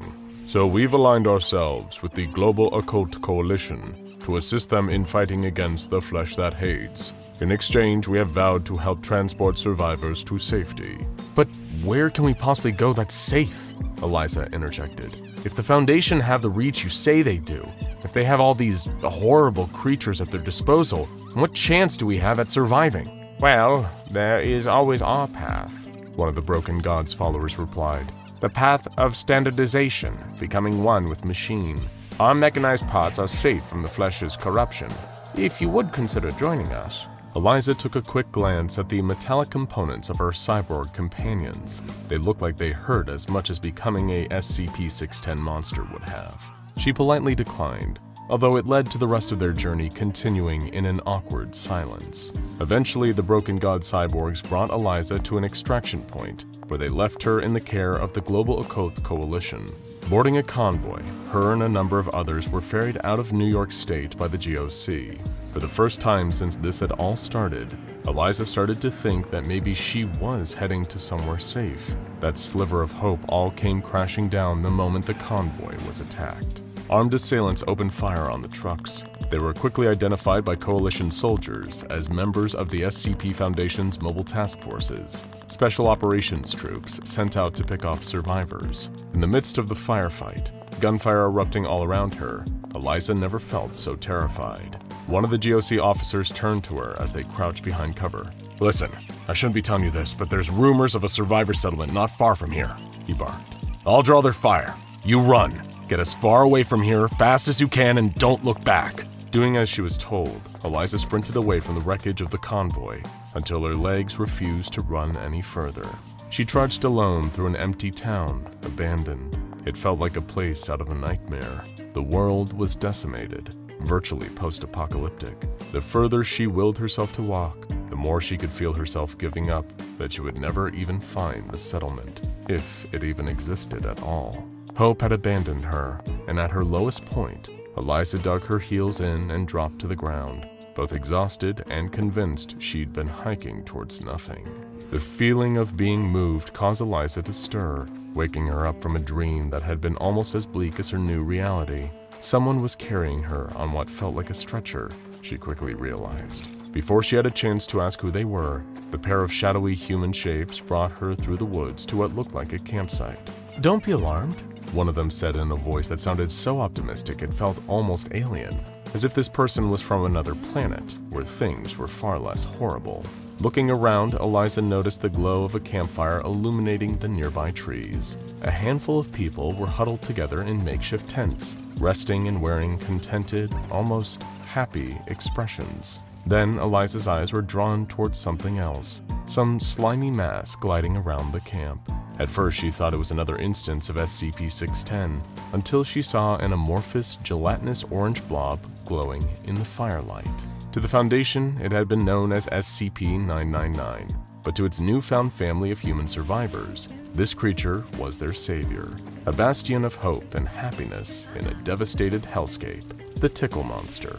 Welcomed into the survivor community with open arms, Eliza was soon exposed to SCP-999's anomalous effects. The creature seemed to warm to her instantly, greeting her with the enthusiastic friendliness of a small dog. Even after as little as a single interaction with it, she felt her lack of hope and depressed feelings towards the bleakness of the world had almost entirely faded. She felt happiness, pure, genuine happiness, for the first time in recent memory.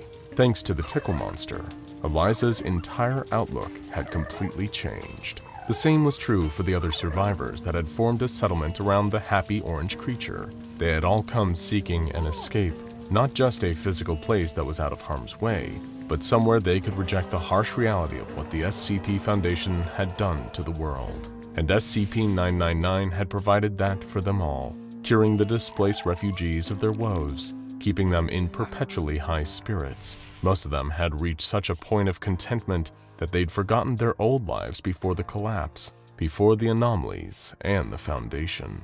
Although the Tickle Monster demanded nothing of its newfound family, apart from the occasional playful tickle wrestle, Eliza and a group of the other survivors would venture back to the nearby abandoned town just beyond the woods. Once there, they would scavenge for as much food as they could find, keeping a close eye out for any candy with which to feed SCP-999. Even though they knew 999 was more than happy to provide positivity to the survivors, each one of them felt it was the least they could do for their favorite orange slime ball. There was such a continuous state of love and happiness in their camp that the survivors were hardly fazed when a Foundation soldier inadvertently stumbled upon their settlement. Before he could raise his weapon and fire, SCP-999 slid between its friends and the soldier, blocking the path of his bullets. Without any shred of malice or hostility, the delightful blob leaped towards the attacking MTF operative and embraced him. Instantly, the Foundation foot soldier's demeanor changed. Before, he had been glassy-eyed, emotionless, like something deep inside him had broken.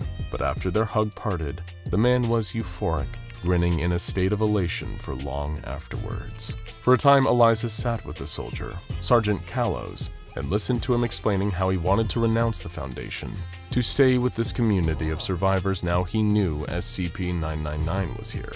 "Do you remember anything from before?" she asked curiously. "Before?" Callows echoed. "You mean before the Foundation did all this?" Eliza nodded. Remembering the outside world was hazy now, like trying to recall the vague details of a dream. "Not much," the former MTF trooper answered. "They wanted us to kill everyone because of it." "What, like the Stephen King book?" "No." Callows chuckled. "They told us it had latched itself on to everyone, all human subconsciousness. It had plans, something really, really awful. So the Foundation's plan was to wipe everyone out." "Wouldn't that include everyone who works for the Foundation?" "No, they, altered us, made it so we couldn't feel pain anymore." He paused and began giggling uncontrollably, as if he had just understood the punchline to a joke. "In fact," Callows said between fits of laughter, "that's probably how 999 was able to fix me." Next to him, Eliza couldn't help but laugh too. The humor was infectious. "Because you couldn't feel pain?" she giggled. "Yeah!" Callows exploded, delighted tears rolling down his face. "I lost the capacity for it. I was hollowed out, and that would have made it easy for SCP-999 to fill that space with this." He rolled over onto the floor, still chortling unstoppably, and this didn't stop for hours. The Tickle Monster's powers of positivity had increased exponentially since it had found itself free from the Foundation facility it had used to live at. Much like Callow had explained to Eliza, it had allowed the lovable blob to correct the alteration the Foundation had made to the former MTF sergeant, allowing him to feel euphoria in the place of his total absence of all pain. And now, thanks to the influence of SCP-999, the threat posed by both the SCP Foundation and whatever this it entity was seemed so far away, so irrelevant, and did little to dampen the high spirits of the survivors in the camp. But in their collective sense of bliss, Eliza, SCP-999, and the other survivors became a little oblivious to the outside world and its horrors. Little did they know, there was still danger lurking much closer than they realized, one that had spread from miles away and would very soon be at the settlement. It was Eliza and Callow that first discovered what was lurking nearby. They had both been searching for food in the ruins of the old town beyond the woods, which felt more and more like a completely different world the longer they spent in the camp with SCP-999. As Eliza rummaged through the storeroom of an abandoned supermarket, she heard a scream of agony coming from nearby. Callow. For the first time in months, panic, fear, and adrenaline rocked her system. It almost made her feel sick. She had been so overloaded with positive endorphins that it had practically numbed her to all other feelings. But instinct kicked in, fight or flight hitting her with the force of an ice-cold bucket of water, and she ran out into the store to look for Callow. What she saw gave her a terrified knot in her stomach, the kind she hadn't felt since the day the nightmare had started. The flesh that hates, an instance of SCP-610, was standing in the aisles of the empty supermarket. The sight of the grotesque mutated form shuffling towards her made Eliza freeze on the spot. It took a further moment to realize that Callow had long since stopped screaming. Eliza's thoughts had picked up speed. For the first time in months, she was processing information without it being dulled by the euphoria brought on by SCP-999. It made her realize that this SCP-610 had either killed Callow, and he'd soon be turning into one of those flesh creatures, or this was Callow, and he'd already changed. Thinking fast, Eliza sprinted through the supermarket, hearing the snarls of the flesh coming after her. She passed a shopping cart, and in an instant, grabbed its handlebar, turning the metal cage around and racing full force towards the SCP-610 instance chasing her. The cart collided with the blood-red mass of the flesh, the sheer force knocking the creature onto its back and giving Eliza a window of opportunity to race out of the supermarket, watched by a gaggle of mutated creatures. Those of them that still had eyes followed her movements as she ran back towards the woods, toward the camp, and slowly, the flesh that hates began to follow. From the moment that she returned to the settlement, SCP-999 could immediately sense that Eliza was in a state of panic. Instinctively, the creature glided up to her, only seeking to comfort her and make her forget about whatever had troubled her. "No! Stop!" she protested, as much as she wanted to not worry about the impending danger. SCP-999 recoiled from her, a wounded expression on its gooey orange face. "I'm sorry, it's just we're all in serious trouble," Eliza urged. The other survivors gathered around lazily, each of them seeming upbeat despite her grave news. "The flesh! SCP-610, they're here, they found us!" she explained. "They killed Callow, and it won't take them long to find us." "They won't come here," one of the survivors replied, not argumentatively, but in a more uplifting and reassuring tone. "None of the other anomalies have found us in months," another interjected, smiling. "Not even the Foundation can get us here. We're protected. The tickle monster keeps us all safe." "But what if it can't protect us from the flesh?" Eliza desperately tried to warn her fellow survivors, but they were in too much of a carefree state to fear the approach of the flesh that hates. A number of them tried to convince her to relax, spend some time with the tickle monster so she wouldn't feel as bad. As appealing as that sounded, Eliza didn't want to let her guard down. She felt she owed SCP-999 for keeping her and the others alive, for helping them forget the horrific world the Foundation had unleashed. And even if she was the only one, she'd protect it. Night had fallen. The sound of every snapping twig felt like it could be one of the SCP-610s approaching. The rest of the camp was fast asleep, save for Eliza, wielding a flaming branch in one hand to ward off the flesh. Sure enough, through the shadows of the woods and the low light of her torch, she saw shapes begin to shuffle towards her. The slick, bloody creatures looked even worse in the dark, shambling over to Eliza, backing away cautiously as she brandished her flame. But the flesh that hates was closing in, more and more of them slithering out from between the trees, causing her to step back in the direction of the camp. Suddenly, an excitable orange mass swept past Eliza. Under the torchlight, she saw SCP-999 approaching the fleshy mutations. "No!" she cried out, horrified at what they would do to her camp's protector. To her surprise, the flesh stopped in their tracks as the tickle monster wriggled up to them. They seemed to get closer, examining the orange goop as it grinned at them.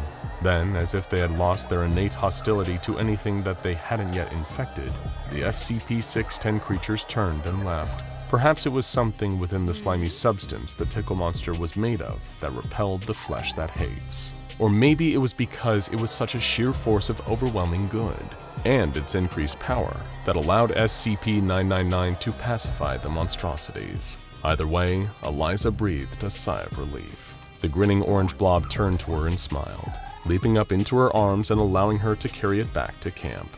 As SCP-999 turned her relief into happiness once again, it seemed that no matter how bleak the world might be, even in a timeline as horrifying as that of SCP-5000, wherever the tickle monster goes, there will always be the promise of positivity, and with it, a sliver of hope from the friendliest anomaly of all.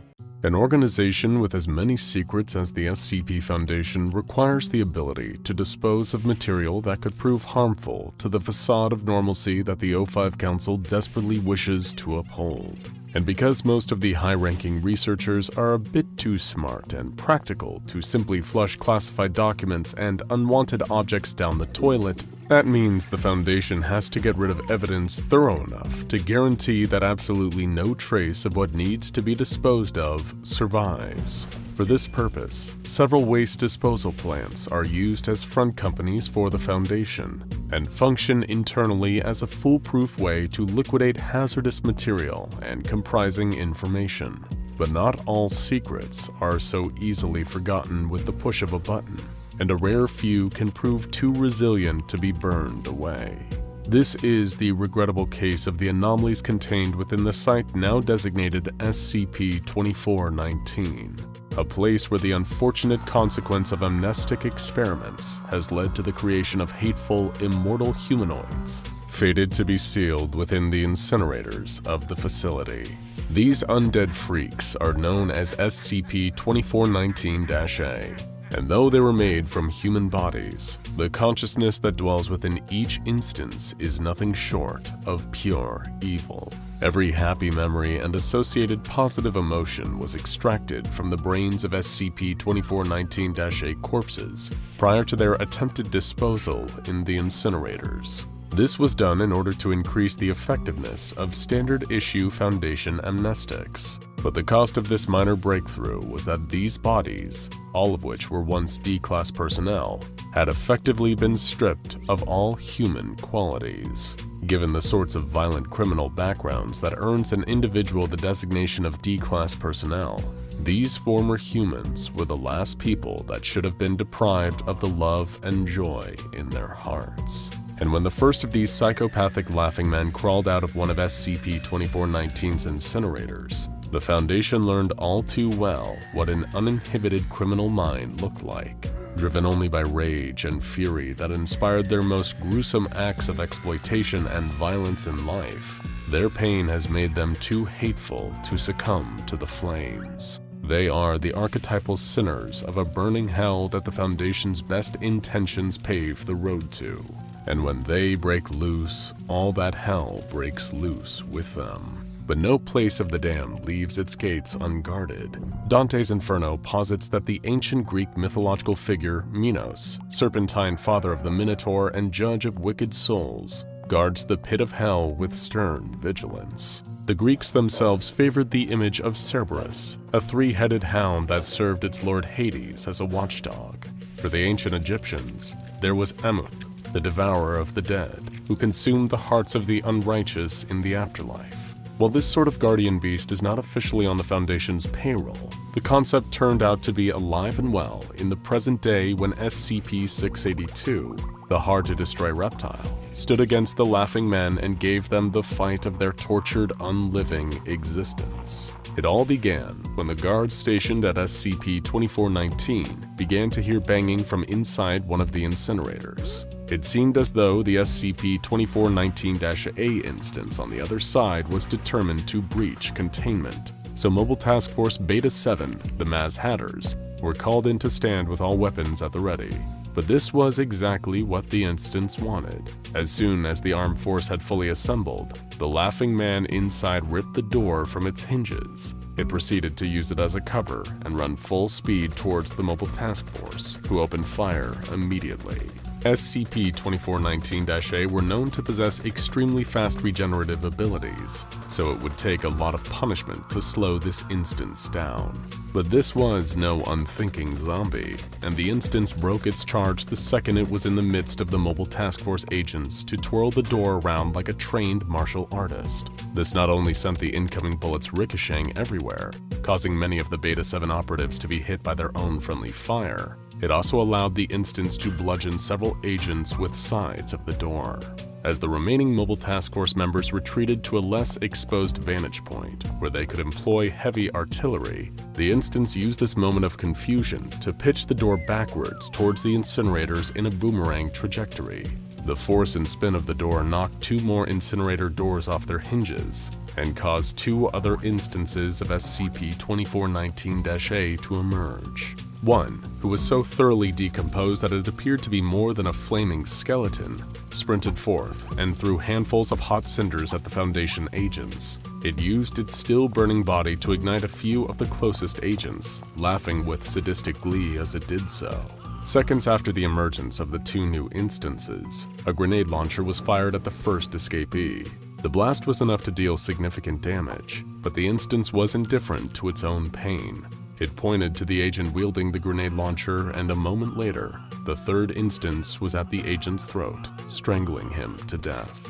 It was starting to become clear to the Mobile Task Force that this was no random containment breach. It was a coordinated escape attempt by 3 ruthless criminal masterminds, who in their time contained at the site SCP-2419 had probably decided there was some truth to the old adage that misery loves company. And indeed, these 3 D-Class were some of the best when it came to being the worst of the worst. D-1576, formerly Police Lieutenant Campbell Farage, a riot cop with a serious taste for carnage. Whenever the streets of the city precinct he presided over turned violent, Farage always made sure that the violence didn't die down too quickly. His nasty penchant for bludgeoning suspects and citizens alike with his riot shield did wonders for the escape plan he had coordinated with his fellow laughing men. He was eventually tried and sent to a supermax after picking a fight with several other officers in the line of duty. A fight that resulted in a pair of rookie officers who opposed his violent methods being hospitalized with permanent comas. The skeleton was D-4483, Damian Lambert, a prolific arsonist who terrorized 3 counties while avoiding detection under the guise of being a sovereign citizen. If there was ever a person who wanted just to watch the world burn, it was Damian Lambert. He was caught in the process of setting fire to an elementary school and was thankfully apprehended before any of the kerosene he had poured through the halls ignited. When the truth about his previous history of pyromania came out, Lambert faced death row until the Foundation chose to recruit him as D-Class.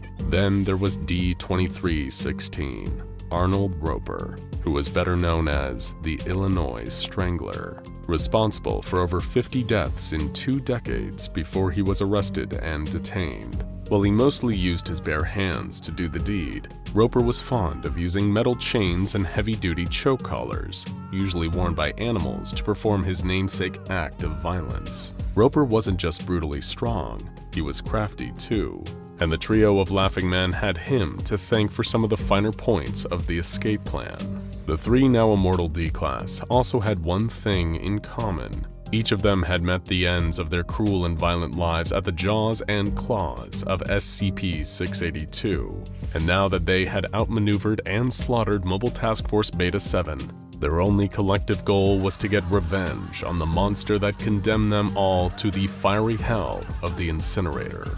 The Laughing Men soon breached the limits of the SCP-2419 containment site and began making their way overland towards the facility where all of them had met their original fate. They knew they needed wheels to get there, so the instances made their way to the nearest gas station from the waste disposal plant they'd come from and made short work of the staff. Lambert stocked up on lighters, kerosene, and Duraflame, while Farage took the emergency shotgun that the cashier hadn't had time to fire. In her defense, it would have been difficult to accomplish much of anything with Roper's hands clasped around her throat. Once the trio of undead psychopaths had stocked up on weapons, they waited for a suitable vehicle to pull into the lot, and before long, there was. A family SUV with a happy family inside, no less. Farage ordered Lambert to keep his fire-starting tendencies in check, as a gas station explosion was the last thing they needed right now. The former riot cop made his way out to the car and used the shotgun to threaten the family out of the car. Family road trips can be stressful, but rarely does one expect to be carjacked by a gang of the undead. Farage told the unlucky mortals that he wouldn't hurt them if they let himself and his two friends use their car. And true to his word, he didn't fire a single shot. The family were all added to Roper's list of victims instead.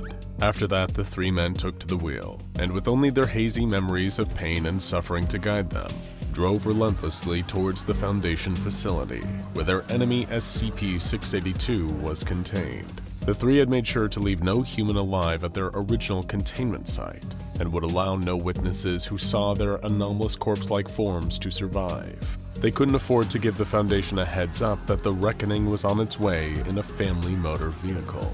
Meanwhile, at the Laughing Man's intended destination, SCP-682 was having another perfectly routine day of painfully soaking in a tank of corrosive acid. This was par for the course for the reptile, and it found itself as eager as anyone else stuck in a rut to get a break from the repetitive mundanity of containment. Little did the human-hating monster know, it would soon get its wish. A few hours later, the facility was shocked to find that several fires had been lit at the fringes of the testing units. These were no freak accidents, but rather the work of Damian Lambert. The arsonist still had memories of all the times he wished he could just burn his jailer's buildings to the ground, and had targeted the most vulnerable areas for combustion.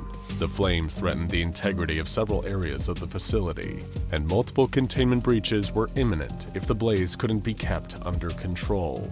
While any available agents with firefighting experience sought to minimize the damage, the researchers evacuated to safer parts of the building, bringing any sensitive documents and flammable items far away from the affected sections. This kind of pandemonium was exactly where Officer Farage thrived, and he soon entered the fray, causing enough commotion that Roper was able to slip deeper into the facility completely undetected. This turned out to be the perfect role for the Strangler, as he hadn't eluded the police for 20 years of his life just by being lucky. Farage and Lambert would both join up with him after they were finished having their fun.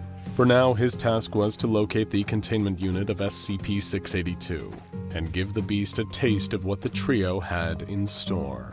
Along the way, he made sure to obtain some durable metal chains from a different containment unit. He likely released some kind of elder evil in the process, but Roper didn't care about the consequences. The bottom line was that he was always able to do his best work when he was armed. It wasn't long before he found the large chamber which housed his most hated foe, SCP-682. Roper laughed maniacally as he approached the creature floating in its acid tank. "Remember me, lizard?" the Strangler said, sporting a wide grin. The monster simply growled back at Roper, wishing to tear him apart. Roper chuckled again and wrapped the iron chains around the vat. With all the considerable strength of his immortal muscles, the Strangler pulled the chains taut and shattered 682's containment unit. The anomalous chains snared the creature's body, holding it in place. "How about now?" Roper taunted 682. He laughed, but the creature laughed back. "No," said the reptile. "I don't remember you, but you are disgusting." The monster lunged towards a nearby wall and burst through, dragging Roper along with it by his chains still wrapped around the creature's body. 682 twisted and turned, flinging Roper against every wall and obstacle in sight. But to its surprise, the stranger was regenerating, and his grip on the chains was unyielding. Back down the hall, Farage was still continuing his rampage when he ran into an unlikely adversary. Dr. Alto Clef stood between the Laughing Man and the other researchers, and as usual, the good doctor was packing heat. He told the other researchers to go on without him, while he contained the SCP-2419 instance on his own. A bold move, to be sure, but Dr. Clef had made the same mistake he was always making, by assuming that guns were the solution to this problem. Farage laughed off the bullets and slammed into Dr. Clef with enough force to leave a crater in the wall behind him. He followed up with a merciless barrage of punches, beating the armed researchers senseless, and only relenting for a moment to steal a few of his prized firearms. With a blow that would have taken the life of any normal man, Faraj struck Dr. Clef once more and left him lying there a hair's length from death. Dr. Clef's anti-anomaly field may have protected him from reality warpers, but it did very little against being kicked repeatedly, very hard in the face. Elsewhere, Lambert had made his way into the facility, setting more fires as he went. The arsonist's skeleton was a terrifying sight to all that beheld it, and when the guards realized that none of their weapons would have any effect, most of them started to run away from Lambert rather than towards him. All three laughing men would soon be upon 682, and then the fight of their afterlives could truly begin. Until that moment, Roper was buying his partners in hatred more time. The chains he had stolen were no ordinary metal, and with them he had managed to keep 682's jaws shut while he pounded away at its exposed ribs with his inhuman strength. Roper had killed more people than either of his former D-Class compatriots, but all that seemed to mean nothing in the face of this invincible reptile.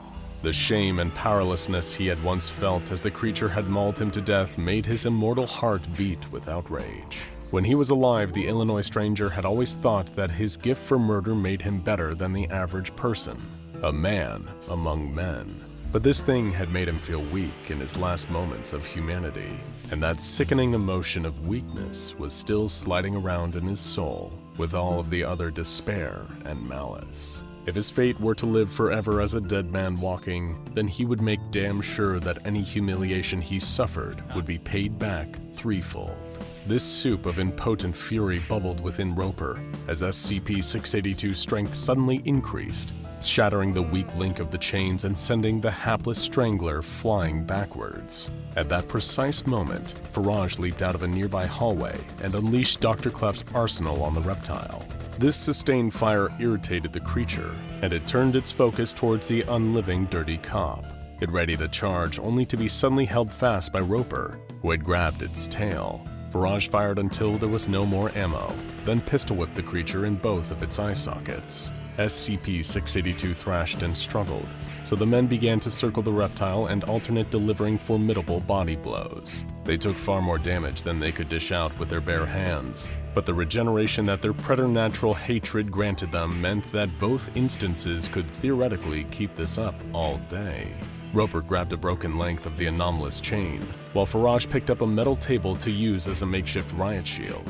The beatdown continued as 682's eyes regenerated, along with several new sensory organs to give it a full 360-degree view of the pitched brawl that was taking place. A fiery explosion blew open a nearby wall, and in walked Lambert, still skeletal and laughing as uproariously as ever. He threw a Molotov cocktail at 682's back, causing the creature to ignite immediately. The reptile roared in sudden agony. Faraj, Lambert, Roper regrouped at the creature's flank and pushed together until they forced it back through the hole where the arsonist had entered from. They were now all together in the inferno, the three laughing men who refused to die, and the indestructible monster that made them into what they were. Roper quickly knotted the chains and wrapped them around one of the creature's claws, securing the other end around his waist. Like a trained boxer, he bobbed and weaved, pummeling the beast with all he had. Any step back from SCP-682 was met with the immortal man shifting his entire body weight to pull the creature's leg out from under it. Faraj wedged his shield into the creature's open jaw, widening it to an uncomfortable degree and temporarily limiting 682's bite force. He took out the shotgun that he had stolen from the gas station and blasted it down the reptile's gullet. When that plan had run its course, he started clubbing 682 about its neck and head with the butt of the shotgun. Lambert simply continued to douse the arena with more flammable material, especially himself and the creature. He climbed onto 682's back with his burning bones and hammered away at its defenses with literal fists of fire. The arsonist was incapable of articulate speech due to the damage to his body prior to his death, but if he could speak, he would probably be celebrating the fact that he had become what he had always wanted to be.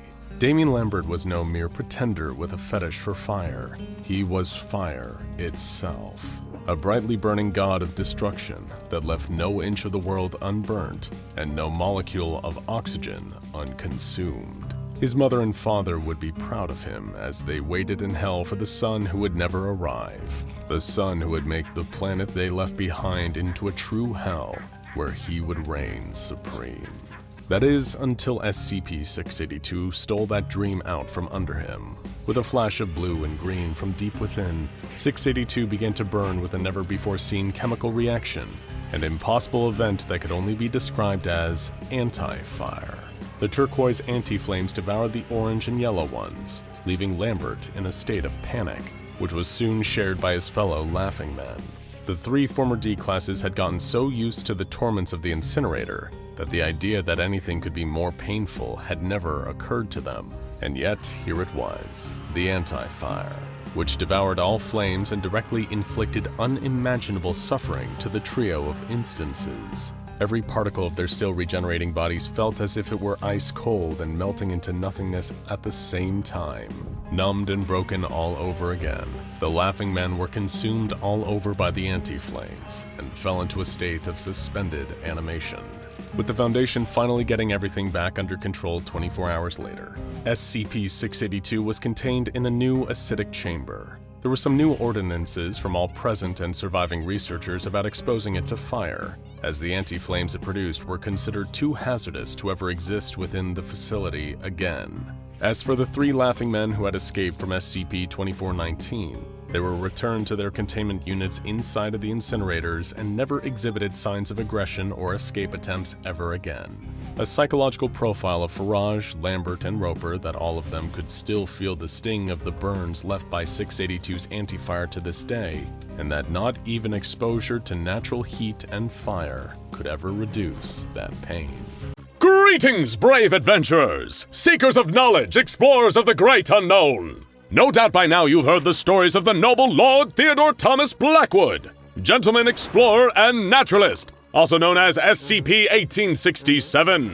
His exploits are known far and wide, though some question the validity of his tales due to the simple fact that he is a neon sea slug and not a human man. Ha ha ha ha! These are, of course, fools! We have even covered Lord Blackwood before in a sea snail's fantasy SCP-1867, A Gentleman. But never before have we taken a look at such a daring account of his work. Today we discuss a most curious hunting expedition, one that brought our Lord Blackwood face to face with the great beast, the hard-to-destroy reptile, SCP-682 itself. What will become of our hero? What sights will he see on his journey? Let us find out! Tally-ho! On May 14th, 1883, months after nearly losing his life while climbing Mount Everest, Lord Blackwood received a letter at his London home. Upon opening it, he saw that it was a formal invitation from one Colonel Joseph Defont of the French army. It invited him to participate in a hunt for a monster known as the Tarasque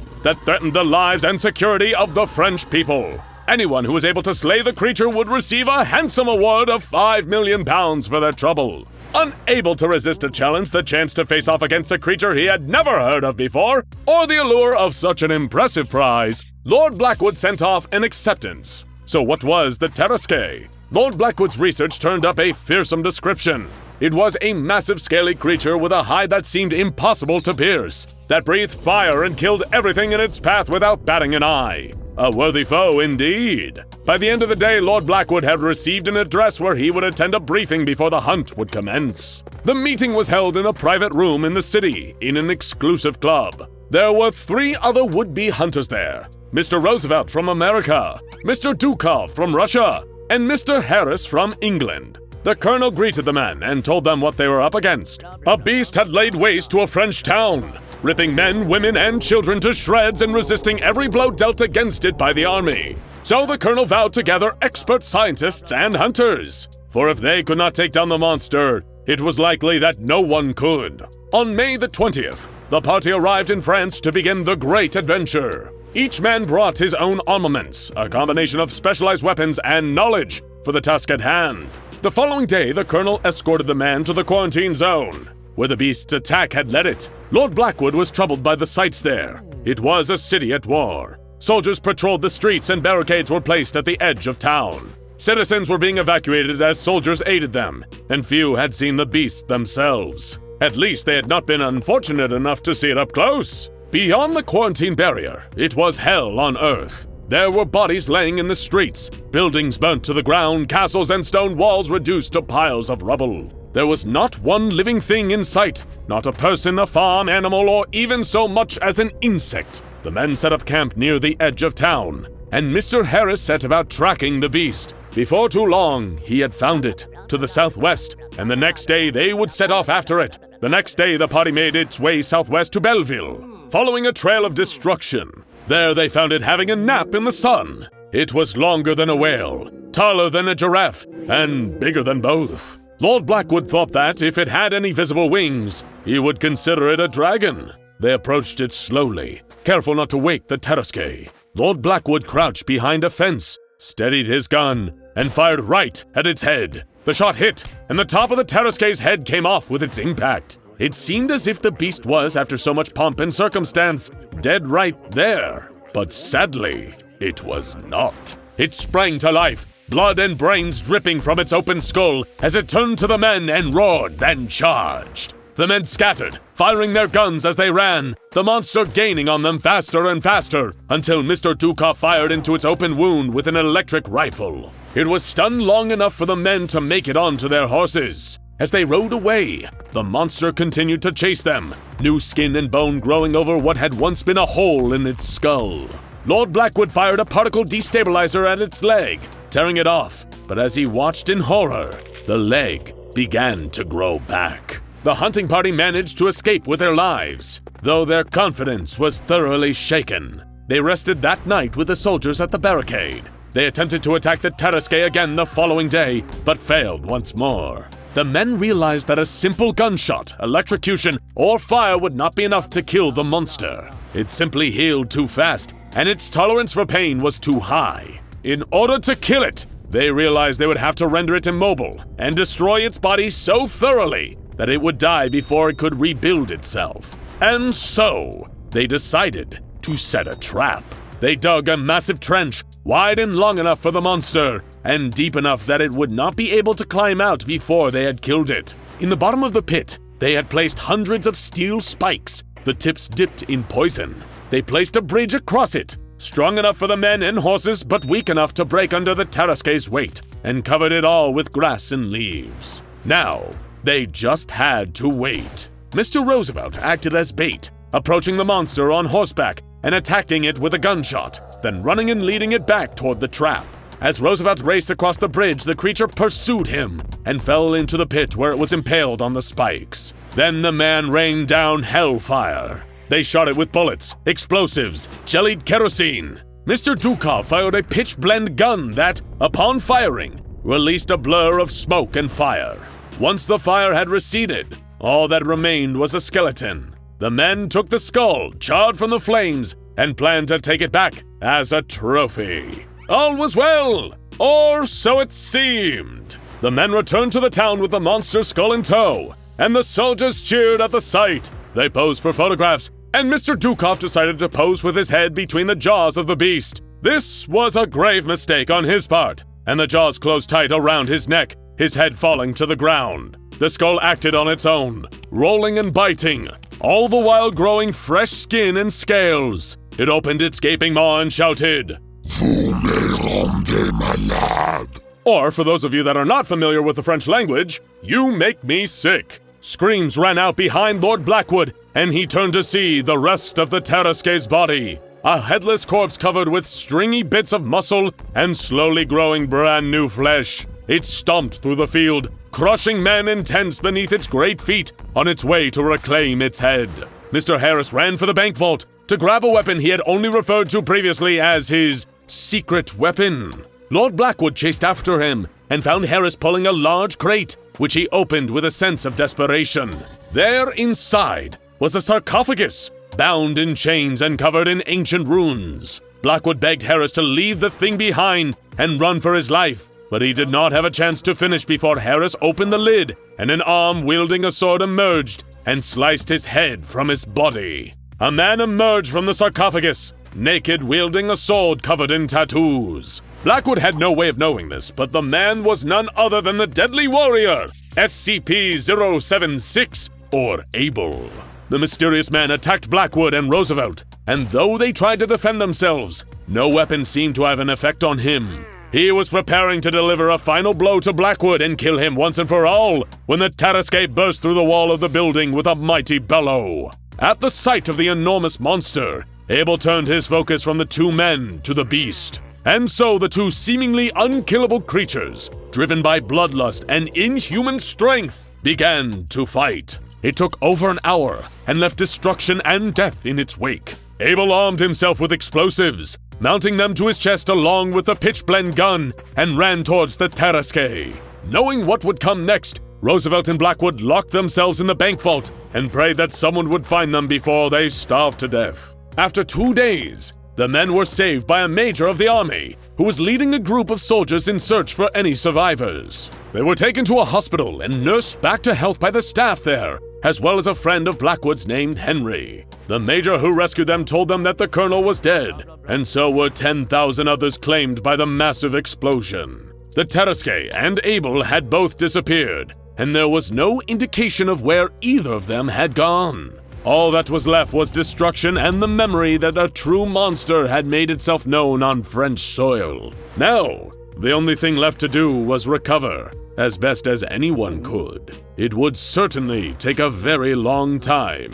The army was very suspicious of both Roosevelt and Blackwood, as the only survivors of an explosion so large it had been seen throughout France. They demanded to know how the two had survived and what they had seen. Throughout this process, an Englishman watched and took notes, but did not speak a word. Roosevelt and Blackwood were eventually released, but they did not receive a penny of their promised reward, and were told they could not return to France again for the rest of their lives. They were not to speak a word of what they had seen to anyone, or there would be dire consequences. In Calais, the two survivors said goodbye, and Roosevelt announced he would return to America to pursue a career in politics. Who can say what happened to him after that? Upon returning to his home in London, Lord Blackwood found that he had received a postcard. It read, "The Royal Foundation for the Security, Containment, and Protection of Anomalous Objects in Phantasmagoria requests a meeting for the purpose of negotiating an alliance favorable to both our parties. Please call any time, except Sundays, at number 19 Marebone Road, Westminster, and ask to speak to Dr. Thursday. Your discretion is requested in this matter." He was puzzled by this note, unsure of what to make of it. Perhaps he thought he could see what they had to say. After all, he was always curious and ready to explore new territory. Once he had recovered sufficiently, he would reach out to this strange group and see what they might have to offer him. And so began a new chapter of Lord Blackwood's story, one that included a mysterious organization called the SCP Foundation. Having your ordinary life unceremoniously change forever without a moment's notice is something that people can often find themselves hoping for. Anything to break life's monotony and change circumstances to make them more interesting. Although when that change comes in the form of being trapped in an endless IKEA outlet, it's not exactly the different kind of circumstances that people usually hope for. That was the situation that had befallen Winston not too long ago. What started as a simplistic, straightforward shopping trip with the goal of purchasing some affordable, stylish Swedish furniture had resulted in him having to adopt a completely different lifestyle. You see, Winston was one of the untold number of people to have an encounter with SCP-3008, better known colloquially as the Infinite IKEA. Appearing as an ordinary store, those entering the doors of SCP-3008 find themselves in an unending labyrinth of aisles upon aisles filled with flat-pack homeware. It can be quite the system shock, of course, especially when people that find themselves inside the Infinite IKEA learn there's no way to escape, even by retracing their steps back the way they came. Doing so, they'll only be met with a disheartening realization that the entrance isn't where it was upon their arrival. Now, at first, learning that you've lost your entire life and are doomed to spend the rest of your days inside a limitless IKEA is admittedly a lot to take in. Your friends, family, job, all your worldly possessions are now unreachable, and everyone back home might likely spend many years wondering what happened to you. But it's not all bad news. As previously mentioned, Winston wasn't the only one to find himself in this predicament. Over the years, countless people have found their way inside the Infinite IKEA. Given how expansive the interior of the never-ending store was, there has never been a way to know for certain exactly how many people have come to reside within SCP-3008, but it's enough to populate the number of small settlements that these survivors have been able to establish inside. By innovatively repurposing the materials around them, these individuals have found themselves to be the new denizens of SCP-3008. Imagine whole towns constructed from chairs and tables that have been used as building materials to provide a place of sanctuary to those that need it when they first arrive in the infinite IKEA. Sure, it takes a pretty big adjustment to this new lifestyle, but luckily, SCP-3008 provides for its inhabitants by automatically replenishing the food within its canteen. Naturally, it only offers items that are on the IKEA menu, but that's at least a consistent source of food and nutrition for those dwelling in its aisles. With food already taken care of, people inside SCP-3008 didn't even need to work. That was the strangest part that Winston found himself having to adapt to when he first got to the settlement of Cookware, named after the nearby sign that hung from the ceiling nearby, denoting one of the many departments of the store. It was odd to him how friendly everyone was, how much the people trapped inside 3008 cut off from the outside world forever seemed happy. There were many who'd been there for the longest that even claimed it was a better sense of life than out there in the real world. Inside the IKEA, there was a strong sense of community. Settlements helped each other out with construction, and because everything was provided for, no one had any need for selfishness or greed. After all, there was plenty of food to go around and money had no relevance. Ironic given they were all living inside a huge furniture store. Witnessing all of that helped Winston adapt to his new life inside SCP-3008 and made him feel a lot better about being in this predicament. The only real thing anyone inside the infinite IKEA had to worry about was the threat of the staff. These were the tall, faceless humanoids with elongated arms and legs that roamed the aisles of the furniture store while wearing distinctive IKEA uniforms. Most of the time, they remained docile, paying the human survivors little attention. That is, until the fluorescent lights above dimmed, signaling the beginning of nighttime. The staff usually became aggressive, repeating the ominous phrase, "The store is now closed. Please exit the building," and attacking anyone they came into contact with. Thanks to their ingenuity, the survivors in the IKEA had constructed barriers around their settlements to keep the staff out. And that did the trick, repelling the faceless employees that come at night. But little did anyone inside SCP-3008 realize that simple barricades wouldn't stop an entirely new threat from entering the store to disrupt their peaceful way of life. For outside the infinite IKEA, something wicked was stirring. Meanwhile, at a facility belonging to the SCP Foundation, a researcher by the name of Corbin Donnell had recently been assigned to SCP-035. Also known as the Possessive Mask, this white porcelain mask could shift between a comedy grin or a tragic frown. It also had the nasty trait of being an evil psychic artifact that could manipulate anyone around it into placing the mask over their face. At that point, SCP-035 would take full control of its wearer, making them into a host for the mask itself. So, would you like to take a guess as to what happened to researcher Donnell? The voice in his head, that persuasive whisper, it wouldn't leave him alone.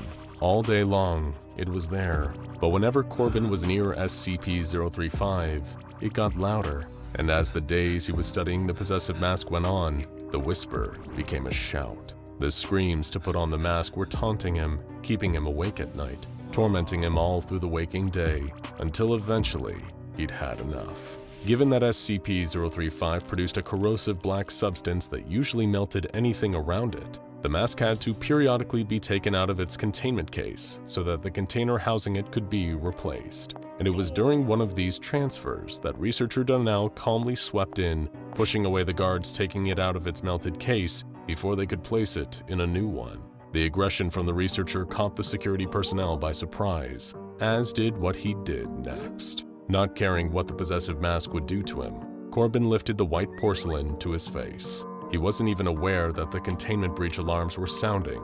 All that noise sank into the background as the psychic voice in his head got louder than it ever had before. There wasn't even so much as a split-second awareness from researcher Donnell of the searing pain as the dark sludge oozing from the mask made contact with his skin, melting his face as he wore SCP-035. By that point, it was already too late. The possessive mask had full control. Corbin's body wasn't his own anymore, although it still moved, walking quickly out of the room and through the halls of the Foundation facility. The researcher beneath was already dead. There was only SCP-035, piloting its newest host to freedom. Of course, while containment breach was still an urgent matter, the Foundation knew that SCP-035's biggest weakness was itself. The black secretion that poured out of the possessive mask would melt anything it came into contact with, and would ultimately cause the body of its host to melt into nothing. Once that happened, it would be far easier to recontain SCP-035. Someone would merely have to pick it up and place it back in the containment case. However, SCP-035 knew this, too. The mask itself was cunning. It hadn't just picked researcher Donnell at random to be its new vehicle. It wanted him specifically because of his previous posting. Before he had worked with SCP-035, Corbin had been stationed to observe any potential changes at the entrance of SCP-3008. As it stayed firmly on the researcher's face, using him to carry itself out of the Foundation site it had been trapped in, SCP-035 was scouring the remnants of Corbin's mind. It used its innate psychic abilities to plunder the depths of his brain, looking for information. The location of SCP-3008 was right there, stored away safely in researcher Donnell's memories, as was the way to get there. And on top of that, the reason SCP-035 had taken such an interest in making it to the Infinite IKEA. During the Foundation's many years of study and exploration of SCP-3008, they came to learn that not all of the survivors inside the Infinite IKEA had originated from the same universe. The current theory was that the entrances to this endless furniture store existed simultaneously in multiple realities, meaning that the people now living alongside each other inside SCP-3008 were actually from varying different worlds across the multiverse. Now, if you were incredibly cunning, incredibly clever, and incredibly sick of being held captive by the Foundation, then perhaps you could figure out a way to navigate your way through the Infinite IKEA. You could enter through the front door in one universe, and then exit into another. And of course, that was what the possessive mask was planning to do.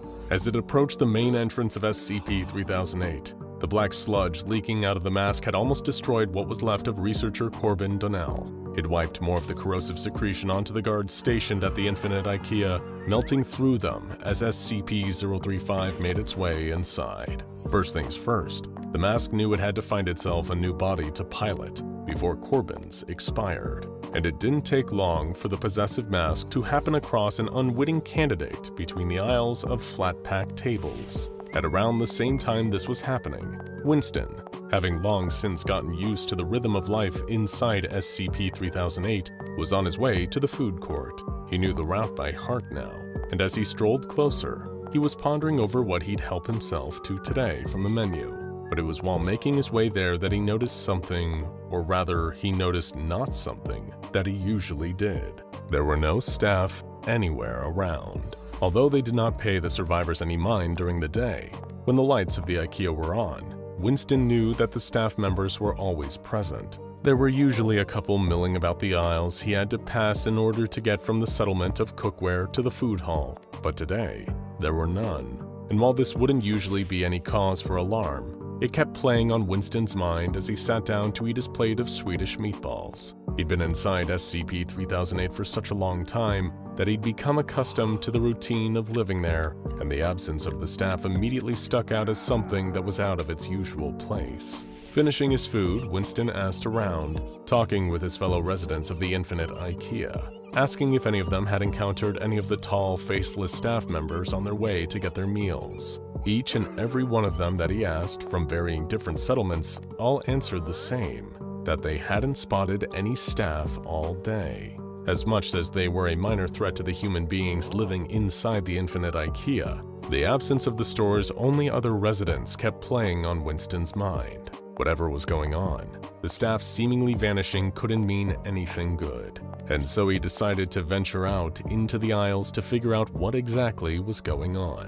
What he found was unlike anything anyone had ever seen in SCP-3008 before. It took Winston several long and uneventful hours to catch even a momentary glimpse of a staff member. He almost felt like someone trekking through a forest looking to get a sighting of Bigfoot or some other elusive urban legend. But as the third hour became the fourth, he spotted a hint of movement between the aisles. Following at a safe distance, listening out for the slightest sounds, Winston couldn't help but think he detected the noise of something heavy being dragged along the stone floor. Peeking out from between the aisles, he saw them. A huge group of staff members were all huddled in a display dining room, only there was something different about all of them. They still retained their recognizable tall and humanoid shapes, with long, disproportionate limbs, but there was something smeared over the staff, a dark, oily black substance that seemed to melt through the floor as it dripped off them. From his hiding place, Winston soon saw where that substance had originated from.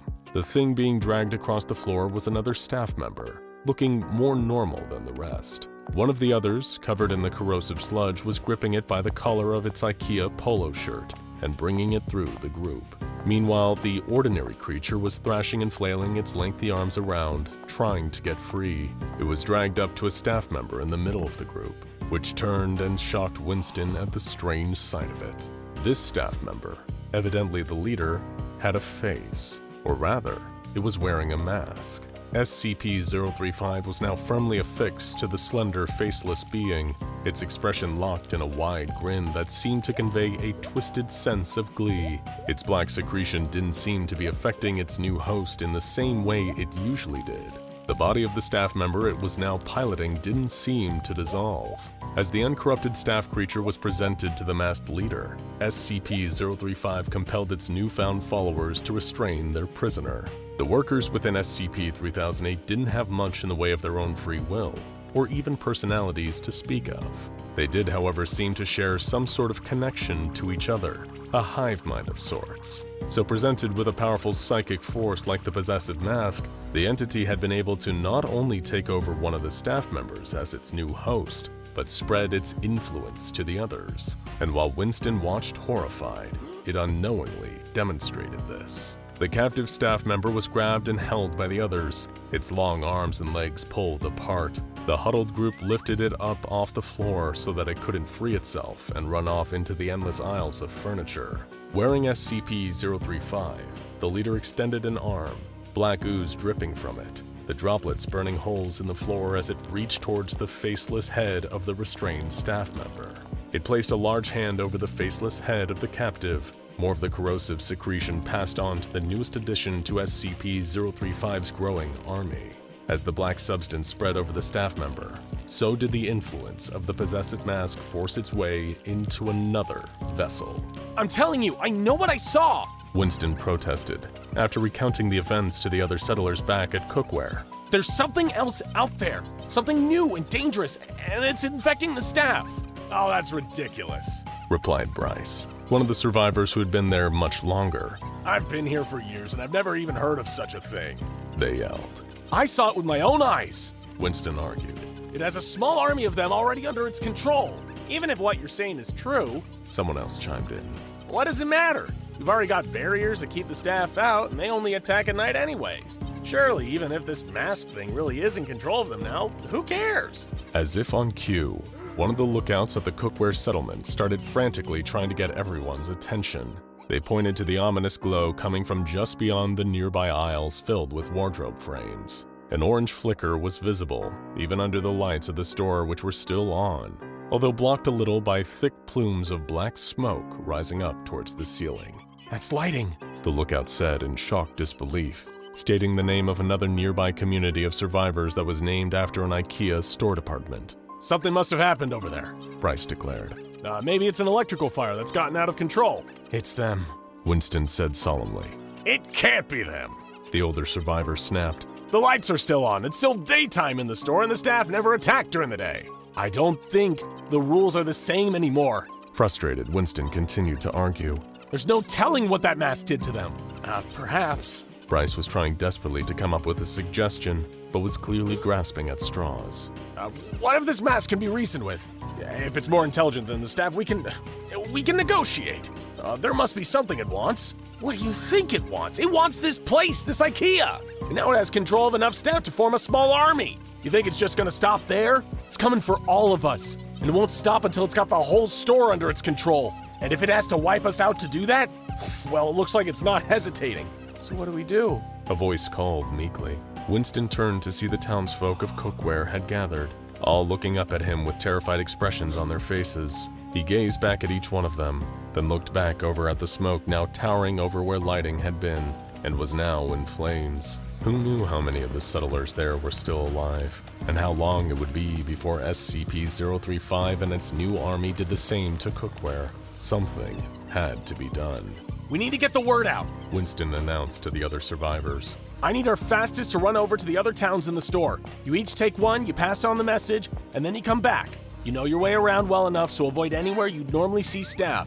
Even if they haven't been corrupted, we can't chance it. Why don't we tell the other settlements? Somebody in the crowd called. You tell them what's going on. You say that something has come here to threaten this IKEA and our way of life. This place isn't where any of us first came from, but it's all our home now. It's provided for us, but now it needs us to defend it, Winston explained. And how exactly are we gonna do that? Bryce asked. The lights had gone out, but although night had fallen, it wasn't dark yet. Standing with their fellow survivors from numerous other settlements, the residents of SCP-3008 had fashioned flaming torches from the legs of IKEA desks and tables. And that wasn't all.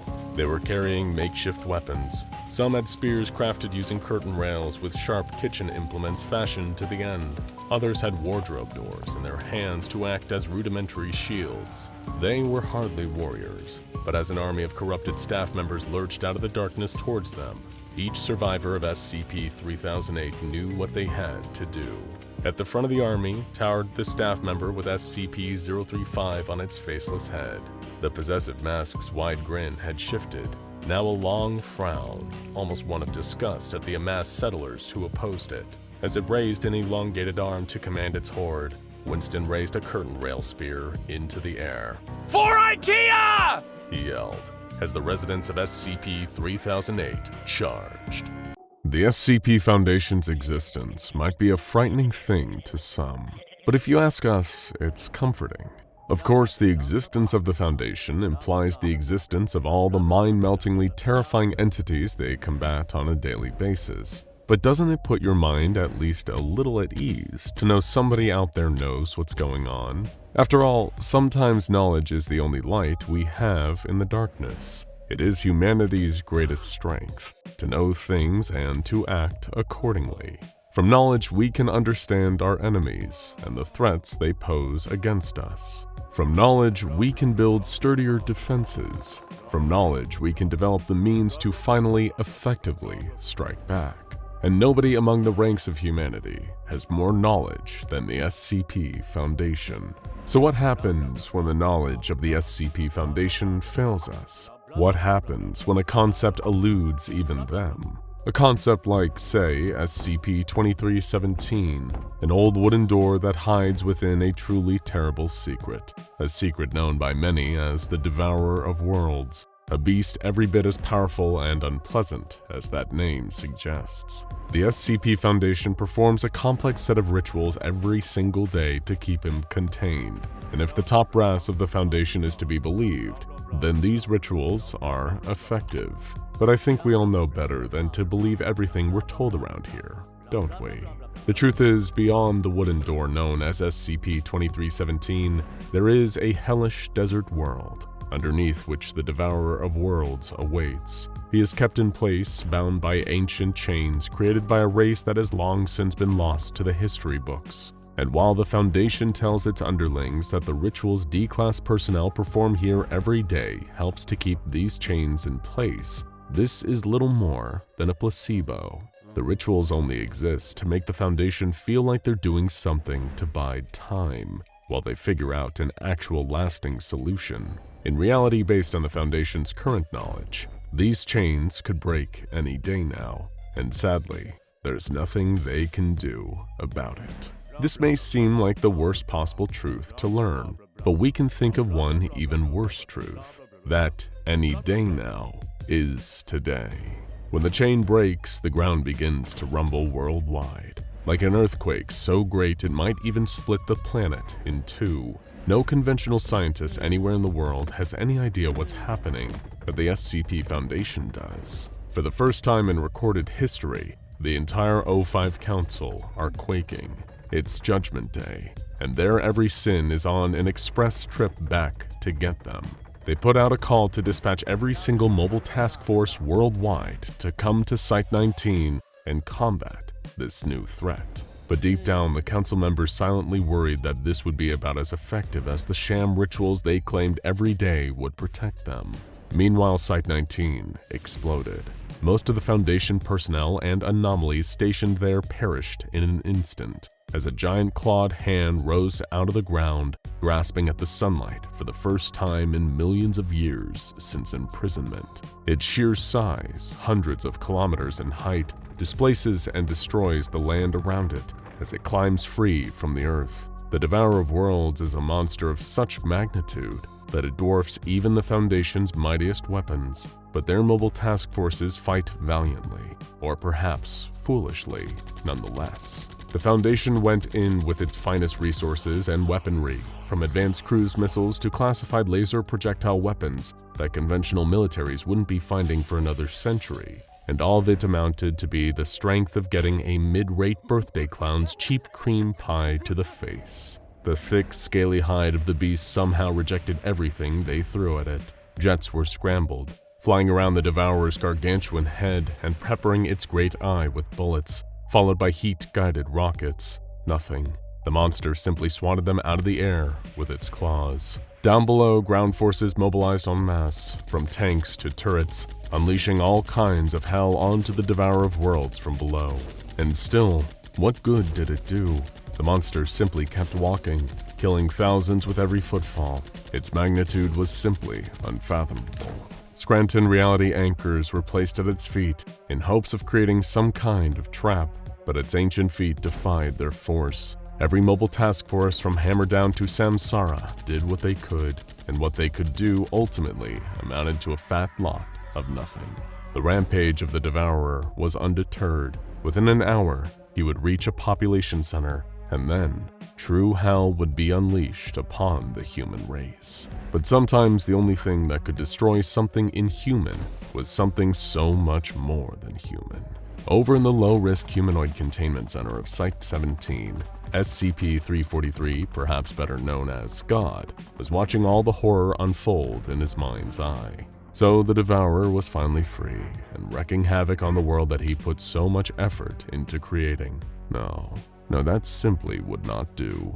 How could he let such a vulgar creature taking billions of years of beauty, love, kindness, happiness, and natural majesty and turn it all into ash and dust? He would not stand for it. But God, while unimaginably powerful, is a philosopher, not a warrior, who would be not only beneath his celestial position but dangerous for all life on Earth if he were to unleash the power required to destroy the Devourer himself. The armies of God are the greatest in heaven or earth, but he would need a champion to lead them.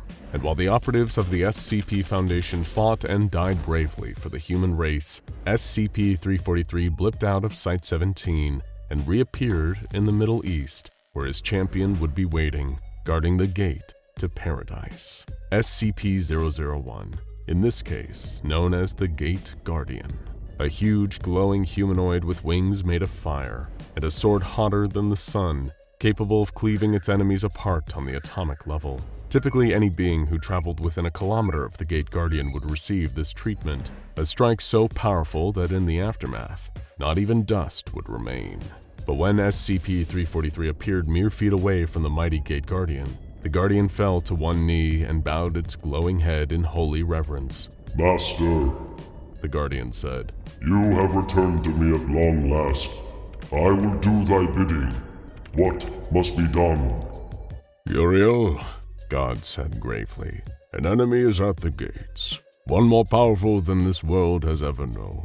Battle him while I gather the armies. Do whatever it takes. He must be stopped." The Gate Guardian Uriel rose to his feet, spreading his great wings of fire. It shall be done, my lord. Uriel boomed, and faster than any human being could possibly perceive it, he had taken off into the sky, leaving the gate behind him unguarded for the first time in the memory of the human race. God sighed. It was time to finally open it. Back with the Devourer and the Mobile Task Force Army trying in vain to slow his advance. For the most part, the creature's hide was so thick, it was hard to even know if he noticed most of the puny humans firing on it. Some of the ones down below, driven half-mad with fear, rage, and the crushing weight of futility, pulled out knives, swords, and bayonets and ran at the creature's feet, stabbing away even as their blades were blunted and destroyed. Of course, the Devourer of Worlds paid no mind to them. It had something else in its sights. A human city, a mere handful of steps away. Yes, yes. So teeming with life, such delicious morsels. The Devourer would live up to his terrifying namesake and feast on them all. Yes, yes, it would be delicious. As he crushed further thousands of Mobile Task Force soldiers below him just by walking, he could hardly wait. Down below, things had never seemed so hopeless. Was this how it ended? One impotent last stand as a hungry monster of inconceivable size bulldozed through life and civilization and left nothing, nobody in its wake? Was this how the complicated but proud story of the human race would come to an end, down here in the worthless, blood-soaked mud? That's when something changed. The sky, once blotted out with the Devourer's shadow, was lit up by a brilliant white light, a light so dazzling, so holy and pure that it gave even the Devourer pause. The human beings down below wept with joy and numinous awe. It was him. It was SCP-001, the Gate Guardian, spreading his fiery wings and drawing his solar sword. My master ordered me to destroy you, His deafening psychic voice boomed. and thus you shall be destroyed. Prepare to meet your maker. The Devourer immediately let out a world-shaking roar, so powerful that many of the humans down below felt their brains rattling and their ears literally beginning to bleed. The beast reached for Uriel with its huge clawed hand, moving at impossible speeds for a creature its size. Onlookers gasped in shock. Luckily, for as surprisingly fast as the Devourer of Worlds was, Uriel was faster. Like a flash of an exploding light bulb, the Guardian darted out of the Devourer's palm and cleaved a glowing gash into the monster's wrist with his solar sword. The creature growled, taken off guard. It was the first time in millions of years since it was attacked and bound by those impossible celestial armies that it had felt pain. What was this mysterious warrior of fire? All the Devourer knew was that if it wanted to turn the planet Earth into an all-you-can-eat buffet, it would need to do away with this glowing nuisance first. Die! The psychic voice of the Gate Guardian commanded as it flew in for another strike, this time cleaving into the beast's torso and leaving a long, glowing scar. But he didn't stop there. The Gate Guardian had changed posture from a defensive territorial stance to an all-out offensive warpath, as commanded by his all-powerful master. Uriel was not arrogant. He could see that the beast he was battling was undeniably formidable, but he had slain formidable enemies before, and he would do so again now. Taking advantage of the comparative slowness and clunkiness of the Devourer, a natural side effect of its truly immense size, Uriel decided to stay mobile, flying around the Devourer like an electron orbiting the nucleus of an atom. At any moment that he, with his warrior's judgment, detected an opening, a weakness, he flew in and struck with extreme fury, leaving another glowing scar in the monster's thick scales that fizzled with the impossible heat of his sword. Each time, the beast gave a grunt or a growl in confused pain as it desperately flailed to try and grab the holy warrior. Meanwhile, the SCP Foundation had figured out what was happening and was reorienting its focus. While the Gate Guardian fought against and distracted the Devourer of Worlds, all surviving Foundation personnel, under the instruction of the O5 Council, converged on the nearest city to the Devourer. They would evacuate as many as they could, buying them more time to calculate some kind of meaningful counteroffensive to this XK-class end-of-the-world scenario. If this really could be humanity's last stand, they would go out swinging and leave their opponent with a black eye. While the evacuation efforts were underway, Uriel continued his relentless assault against the Devourer, carving scar after scar into the monster's body. He could not tell if he was leaving much lasting damage, but at the very least, he was getting the abomination's attention. After striking its body countless times though, Uriel finally felt bold enough to go against the creature's obvious weak point, its huge, staring, cycloptic eye. Perhaps with a decisive strike, he could blind the beast. Faster than the speed of sound, Uriel orbited the beast's body and reoriented himself in front of its eye. He could feel the nanoseconds passing as he charged, raising his sword. Now would be the time to end this. But wait, what's that? Why is the Devourer's eyes suddenly glowing red? Before even Uriel had time to react, a tremendous force of pure energy blasted forth from the Devourer's eye, bombarding the angelic soldier and firing him straight into the ground below. He did not even know the monster possessed such a power, and now the force of it was hammering him into the earth. The blast kept going for a few more seconds, zapping Uriel's strength and introducing him to a long-forgotten pain. When the beam was done firing, Uriel felt as though he could barely move. He was a sitting duck. That's when the Devourer began marching towards him, every step rattling the earth. Even as the threat loomed, Uriel couldn't move. Was this the end? Forgive me, Master. Uriel said. I have failed you. Then, Uriel noticed something. Several projectiles firing towards the Devourer's head, seemingly out of thin air. A volley of intercontinental ballistic missiles, each equipped with a nuclear payload, exploded against the creature's head, blasting it with a shockwave that rattled the mighty creature on its feet. Had human beings made such weapons? If they could still fight even after all this, Uriel thought, then I must fight too. I must fight to my last breath. As the Devourer steadied itself, recovering from the nuclear bombardment to the head, Uriel rose with a terrifying warrior's roar, feeling his holy power return to him. His sword ignited, and he charged forward, faster than ever before, ready to strike clear and true into the Devourer's wretched heart. Before the beast could react, Uriel shoved his sword into the center of its chest, causing veins of agonizing flame to spread out over its whole body. At long last, he had well and truly harmed the unharmable. That knowledge sanctified him, even as the Devourer of Worlds grabbed Uriel in his fist and squeezed the life out of the warrior for God for the last time. Good, the Devourer thought in its own way. I can finally carry on now. You fought bravely, Uriel, said a booming voice from above the beast. Your sacrifice will not be in vain. That much I promise you. Confused, the Devourer turned and looked skyward, only to see a sight that struck pure and undiluted awe into even him. It was God and his army. SCP-343 floated in the sky, lightning emanating from his very being. Around him, glowing angelic warriors, each as large and as powerful as Uriel and as numerous as the stars in the sky above. God pointed at the Devourer. Now, my children, he said, take that thing apart for me. When you work for the SCP Foundation, you need to be ready for anything. That's why, as part of the Elite Foundation training regimen, senior researchers and guards are always running tests, even against things that aren't recorded anomalies under the auspices of the Foundation. That's why today, for a real change of pace here at SCP Explained, we're not talking about the SCP Foundation. We're talking about made-up monster stories crowdsourced over the internet. We're seeing how the Foundation might fare against iconic creepypasta monsters and maniacs like Herobrine, Jeff the Killer, the Slenderman, Eyeless Jack, Smile Dog, and many, many more. We've even created all new mobile task forces to take each one down. So could any of them best the Foundation's best and brightest?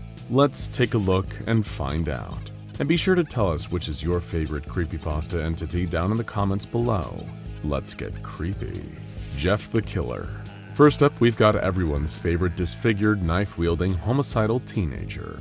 Whether it's his terrifying visage or the iconic go-to-sleep catchphrase that's forever carved into your mind, there are probably a lot of people out there who have lost nights of sleep worrying that this pale-faced monster could be crawling through their window. But we know what you're probably wondering. Isn't Jeff just a serial killer? Why would the SCP Foundation use up its time chasing down any old regular human murderer? We'd ask for you to think again. Jeff has displayed feats that clearly mark him as anomalous. Despite suffering debilitating burns to his face and body, he still shows superhuman strength, agility, and durability. He's also able to see without eyelids, suggesting some supernatural element is at play. Victims have also reported him dodging shotgun blasts while stalking prey. So, how would the Foundation catch him? Seeing as Jeff's modus operandi is breaking into the homes of his victims while they sleep, the best method would be staking out a neighborhood where he's been shown to be active, keeping close observations on houses, and even setting up personnel from Mobile Task Force Sigma-9, my name is Jeff, in vacant houses as honey traps. Jeff is undeniably strong, fast, and tough, but if attacked and surrounded by operatives with superior tactics, he could be subdued without casualties. Then it would just be a matter of transferring him to a standard high-security humanoid containment cell. Speaking of horrifying creatures that come to you in the dead of night, the Rake. This supernatural entity has been around for almost 1,000 years, as far as scattered reports are aware. It's also been reported across 4 continents and a huge number of locations within those continents, though most recently it's been reported in rural New York State and Idaho in the early 2000s. The Rake is an inhuman beast, most often known for its large, frightening eyes and its long, rake-like claws. Not only does the monster feed on human beings, but it also produces a traumatic level of fear in its victims. Thankfully, an entity like this is far more familiar territory for the SCP Foundation. Using their state-of-the-art web crawler software, they could catalog reported sightings as they happen, and use clusters of these sightings to triangulate the location of the Rake and dispatch field agents to perform reconnaissance missions. From there, it would just be a matter of waiting to strike and sending in Mobile Task Force Zeta-13 Rake Steppers, fitted with Dr. Dan's scramble goggles to prevent them from being affected by the seemingly cognito-hazardous effects of viewing the Rake. When the creature is placed in containment and kept in a state of perpetual bright light, it would simply be a matter of applying a Scranton reality anchor to prevent the creature from somehow phasing out of containment. Just make sure you avoid its big, staring eyes in the meantime. Though that won't be a problem with the next creepypasta monster, Eyeless Jack. This stealthy creature has its no eyes on one thing and one thing only: your kidneys. And unless you want to die or spend the rest of your life on a dialysis machine, we recommend you keep your distance from him. He's discreet, devious, and diabolical, and if you wake up in the middle of the night to see him staring down at you, it may be the last time your body is able to filter toxins out of its blood naturally. Thankfully, we have a way to make the Foundation put a stop to his organ harvesting ways. Sometimes to catch a Jack, you need to use a Jack.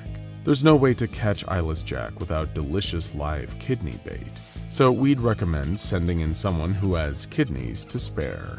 Dr. Jack Bright. Bright could be the perfect bait without losing his life, luring Eyeless Jack into a decoy house while Mobile Task Force Gamma 391, Hit the Road Jack, prepares to spring their cunning trap and plunge this unpleasant kidney muncher into a humanoid containment cell forever. But our next creepypasta entity doesn't want your kidneys, it wants your life. Smile Dog. Our next entity seems like a harmless little JPEG to the untrained eye. A little freaky, sure, but nothing to lose your mind over. But we know that there's far more to this grinning husky than meets the eye. If some reports are to be believed, this image may even be connected to the devil himself. If you're unlucky enough to see this image in the world, it may already be too late for you. Those who see it, typically as an email attachment from a mysterious address, spend the last week of their life in a hell of the mind before eventually succumbing to a bleak and mysterious death. It's a classic cognito-hazardous image, and the most frightening part is that it's self-propagating, with one of the only ways to even mildly alleviate the effects seeming to be spreading the word by subjecting another person to this nightmare. That's when we bring in Mobile Task Force Row 19 Naughty Dog, an elite group of hardened military programmers handpicked from the CIA's cyber warfare unit. They use their very particular set of skills to design web crawler software that roots out and takes down Smile Dog images across the web, and hopefully, one day find the origin of this whole thing. The next creature, on the other hand, we've given up on finding the origin of that. The Expressionless. This entity kinda looks like a terrifying store window mannequin, except rather than modeling fast fashion, she prefers to swallow cats whole and murder hospital staff. Oh, and she also calls herself God. Isn't she just so quirky? Her primary abilities seem to be extreme strength and large, sharp teeth that will easily rend through human flesh. Thankfully, not anything the SCP Foundation hasn't dealt with countless times before. Seeing as the only recorded incident involving the Expressionless took place at a hospital in Los Angeles, that would be the most sensible area to stake out. A detail from the creature's original encounter is also telling. It reacted severely to the doctor's attempts to sedate it, implying that chemical sedation is an effective method of incapacitating the beast. That's why every member of Mobile Task Force Kappa 99 ain't no dummy is a sharpshooter with a tranquilizer rifle capable of putting a hippo to sleep with a single shot. She'll probably feel less like a god in her containment cell, but while this monster is expressionless, the next one has one very notable expression: Mr. Widemouth. Compared to some of our other creepypasta contenders, Mr. Widemouth may not look like much, but that, our dear friends, is exactly what this nasty little malefactor wants you to think. He may look like Gizmo's slightly demented cousin, but his intentions are even more sinister than that of your average gremlin. If you're a kid home on a sick day, Mr. Widemouth might strike up a conversation. After gaining your trust, he'll try to lure you to his special place beyond the trees for some fun. But take it from us, all you'll find out there is your doom. This crafty little creep's small stature and manipulative stealth abilities might pose somewhat of a challenge for the SCP Foundation, but that doesn't mean they can't get him with a little intelligence and elbow grease. Mobile Task Force Alpha 18, the Smile Smashers, will follow reports of children disappearing from their isolated homes under mysterious circumstances. Then, using an extra-strength butterfly net straight from the folks at Foundation R&D, they can chase down and capture the nasty little monster. But that won't be the case for this next demonic offering. No, this creepypasta legend is the one that captures you.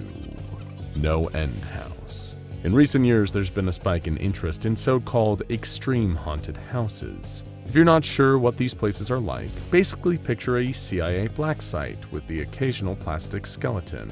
It's all waterboarding, stress positions, and car batteries. But even those places are nothing compared to the nightmare of No End House. It's a moving, possibly even sentient spatial anomaly hiding in a haunted house attraction. And if you find yourself inside, best believe you're never going to see the outside ever again. Thankfully, Mobile Task Force Delta 35, McCamey's Bane, are on the case. Around Halloween every year, they use web crawlers to detect chatter around No End House events, so they can swoop in and intercept, preventing hapless thrill seekers from being devoured by the house and providing amnestic treatment for anyone who has too close of a call. Sadly, the Foundation will not be able to provide refunds for those who already paid. Speaking of paying, you'll really pay if you end up in our next creepypasta location of doom. Abandoned by Disney. Mowgli's Kingdom, an abandoned tropical Disney attraction based on the Jungle Book movie, is abandoned for a reason. It's a hotbed for anomalous activity, including freakishly large mutant snakes, reports of ghostly activity, and most prominent of all, a terrifying photo-negative Mickey Mouse that stalks any hapless urban explorers who happen to find their way onto the site. Of course, the Walt Disney Corporation keeps it all hush-hush, and the SCP Foundation is happy to give them a hand on that front. Even if the frightening photo-negative Mickey was removed from the site, it's likely the other may appear and continue haunting the site. And seeing that the site cannot be moved as a whole, the Foundation's best bet is to form a perimeter around the abandoned Disney attraction, preventing anything normal from getting in and anything abnormal from getting out. Mobile Task Force Omega-17, Sons of Shere Khan, are ever vigilant and maintain a strong presence in the surrounding area. But you don't need to go anywhere for this next anomalous terror. If you're a big Nintendo fan, it might be sitting in your house right now. Ben Drowned. This haunted NES cartridge of The Legend of Zelda Majora's Mask contains the restless spirit of its last owner, a guy named Ben who, well, drowned. If you slot this creepy little gaming experience into your Nintendo Entertainment System, you'll soon find that the soul of Ben is communicating with you directly, telling you about how he died and why his consciousness lingers on, embedded in the code of the game. Thankfully, other than the psychological trauma of experiencing the game, you're unlikely to be actually harmed by playing it. However, Mobile Task Force Beta 51, Gamers Don't Have Rights, are still on the case. They'll try to intercept all cursed copies of the game and administer amnestics to anyone who is unfortunate enough to play it. While it is still undeniably spooky, it does feel like a relief to finally find a safe class anomaly on this list. The same can, sadly, not be said about our next creature, the Goat Man. If you're a fan of camping, then this malicious mimic is going to be your worst nightmare. This monster has existed as a fixture of terror in everything from a number of Native American mythologies to iconic 4chan green text posts. You may be thinking, oh, what's so scary about a goat? But this thing is no goat. Aside from the fact that it's the greatest of all time at getting you to crap your cargo shorts in the woods. First, you'll smell blood in the air, and then feel an odd electrical static, like the feeling all around you right before a lightning strike.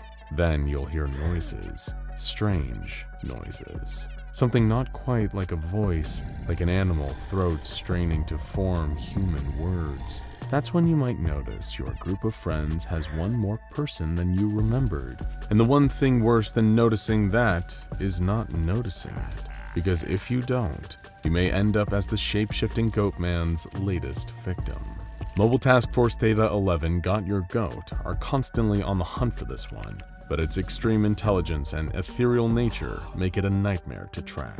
But forget nightmares to track. It's time for Laughing Jack. This candy-striped clown from hell is a really nasty customer. Definitely do not engage unless you've got a Scranton Reality anchor on hand and you've got a backup from members of Mobile Task Force Iota 40, put Jack in the box. As a former imaginary friend gone rogue, Laughing Jack is a semi-intangible reality warper of considerable power.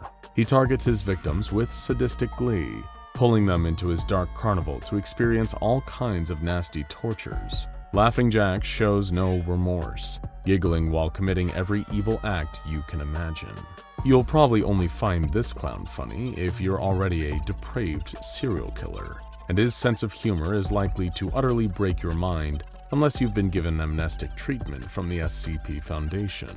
This is an anomaly that would probably get along swimmingly with SCP-106, the Old Man.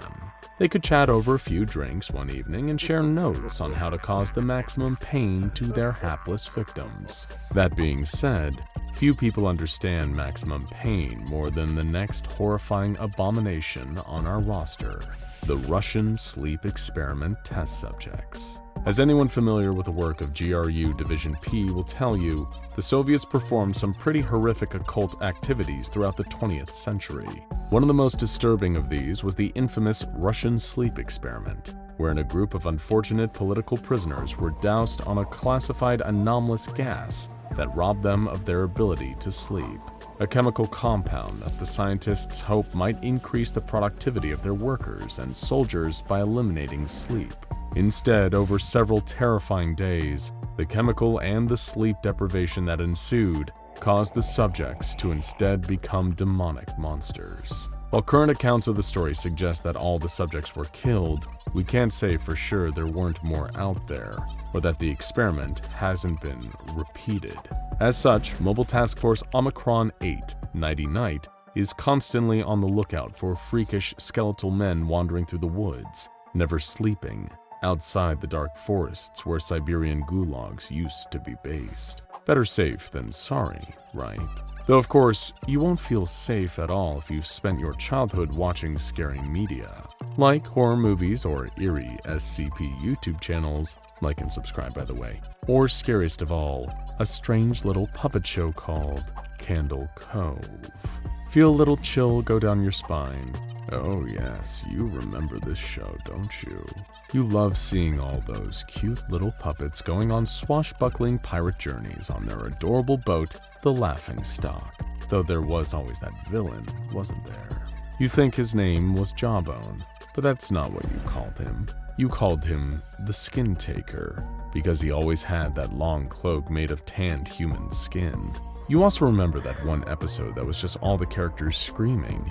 I mean, how could you possibly forget? And most of all, you remember asking your mom about it, and her telling you that you never actually watched a show called Candle Cove. You just sat around watching static for hours on end. Of course, the SCP Foundation keeps close tabs on everything related to this traumatic childhood memory. Broadcasts of the show are seemingly impossible to contain. All the Foundation can really do is track down people who have seen it and provide amnestic treatment. Though trust us, there are things that will make your childhood far worse than just watching Candle Cove. Like running into this next iconic monster, the Slender Man. This terrifying entity is powerful as he is iconic. A shape-shifting, faceless, tentacled nightmare in a three-piece suit who likes to hide in forests and abandoned buildings, either stealing children away or influencing their minds until they become his proxies. Supernatural servants who do anything their inhuman master asks them to. The Slenderman is one of the most powerful monsters in all of Creepypasta, so the Foundation certainly has their hands full with keeping his tentacles under wraps. All that Mobile Task Force Chi-90 Marble Hornets can do is track sightings and keep children out of the woods when the danger of potential Slenderman encounters arises. Getting him actually contained basically seems out of the question. Whew. After all this, we might need to relax. Maybe grabbing a nice sugar-free soda and playing a session of Minecraft might make us feel better. We'll be safe there, right? Well, probably. Unless we encounter Herobrine. The SCP Foundation, funnily enough, is actually no stranger to anomalies trapped in Minecraft. They've got SCP-4335, a welt in the Crucible, to thank for that. But this Minecraft horror story is a little more personal. Herobrine is a mysterious user with the Minecraft default skin, except with one difference: completely white eyes. This mysterious figure invades different Minecraft servers, acting incredibly strange towards the people who created them. What makes this more than just some random troll? Well, according to legends, Herobrine is the manifestation of the dead brother of Minecraft's creator, Notch. Naturally, the Foundation doesn't want people running into ghosts on Minecraft, so they dispatch Mobile Task Force Chi-69, blocked and reported, to quarantine any servers where Herobrine is sighted, and spread misinformation that the crafty little entity had never actually existed in the first place. What is the truth of the situation? It's unclear, and that's exactly how the Foundation likes it. So there we have it, folks. How the SCP Foundation would counteract some of the most infamous creepypasta creeps and creatures out there. Which was your favorite? Did we miss any? And would you like to see any of these expanded into a full video in the future? Let us know down in the comments, if you dare.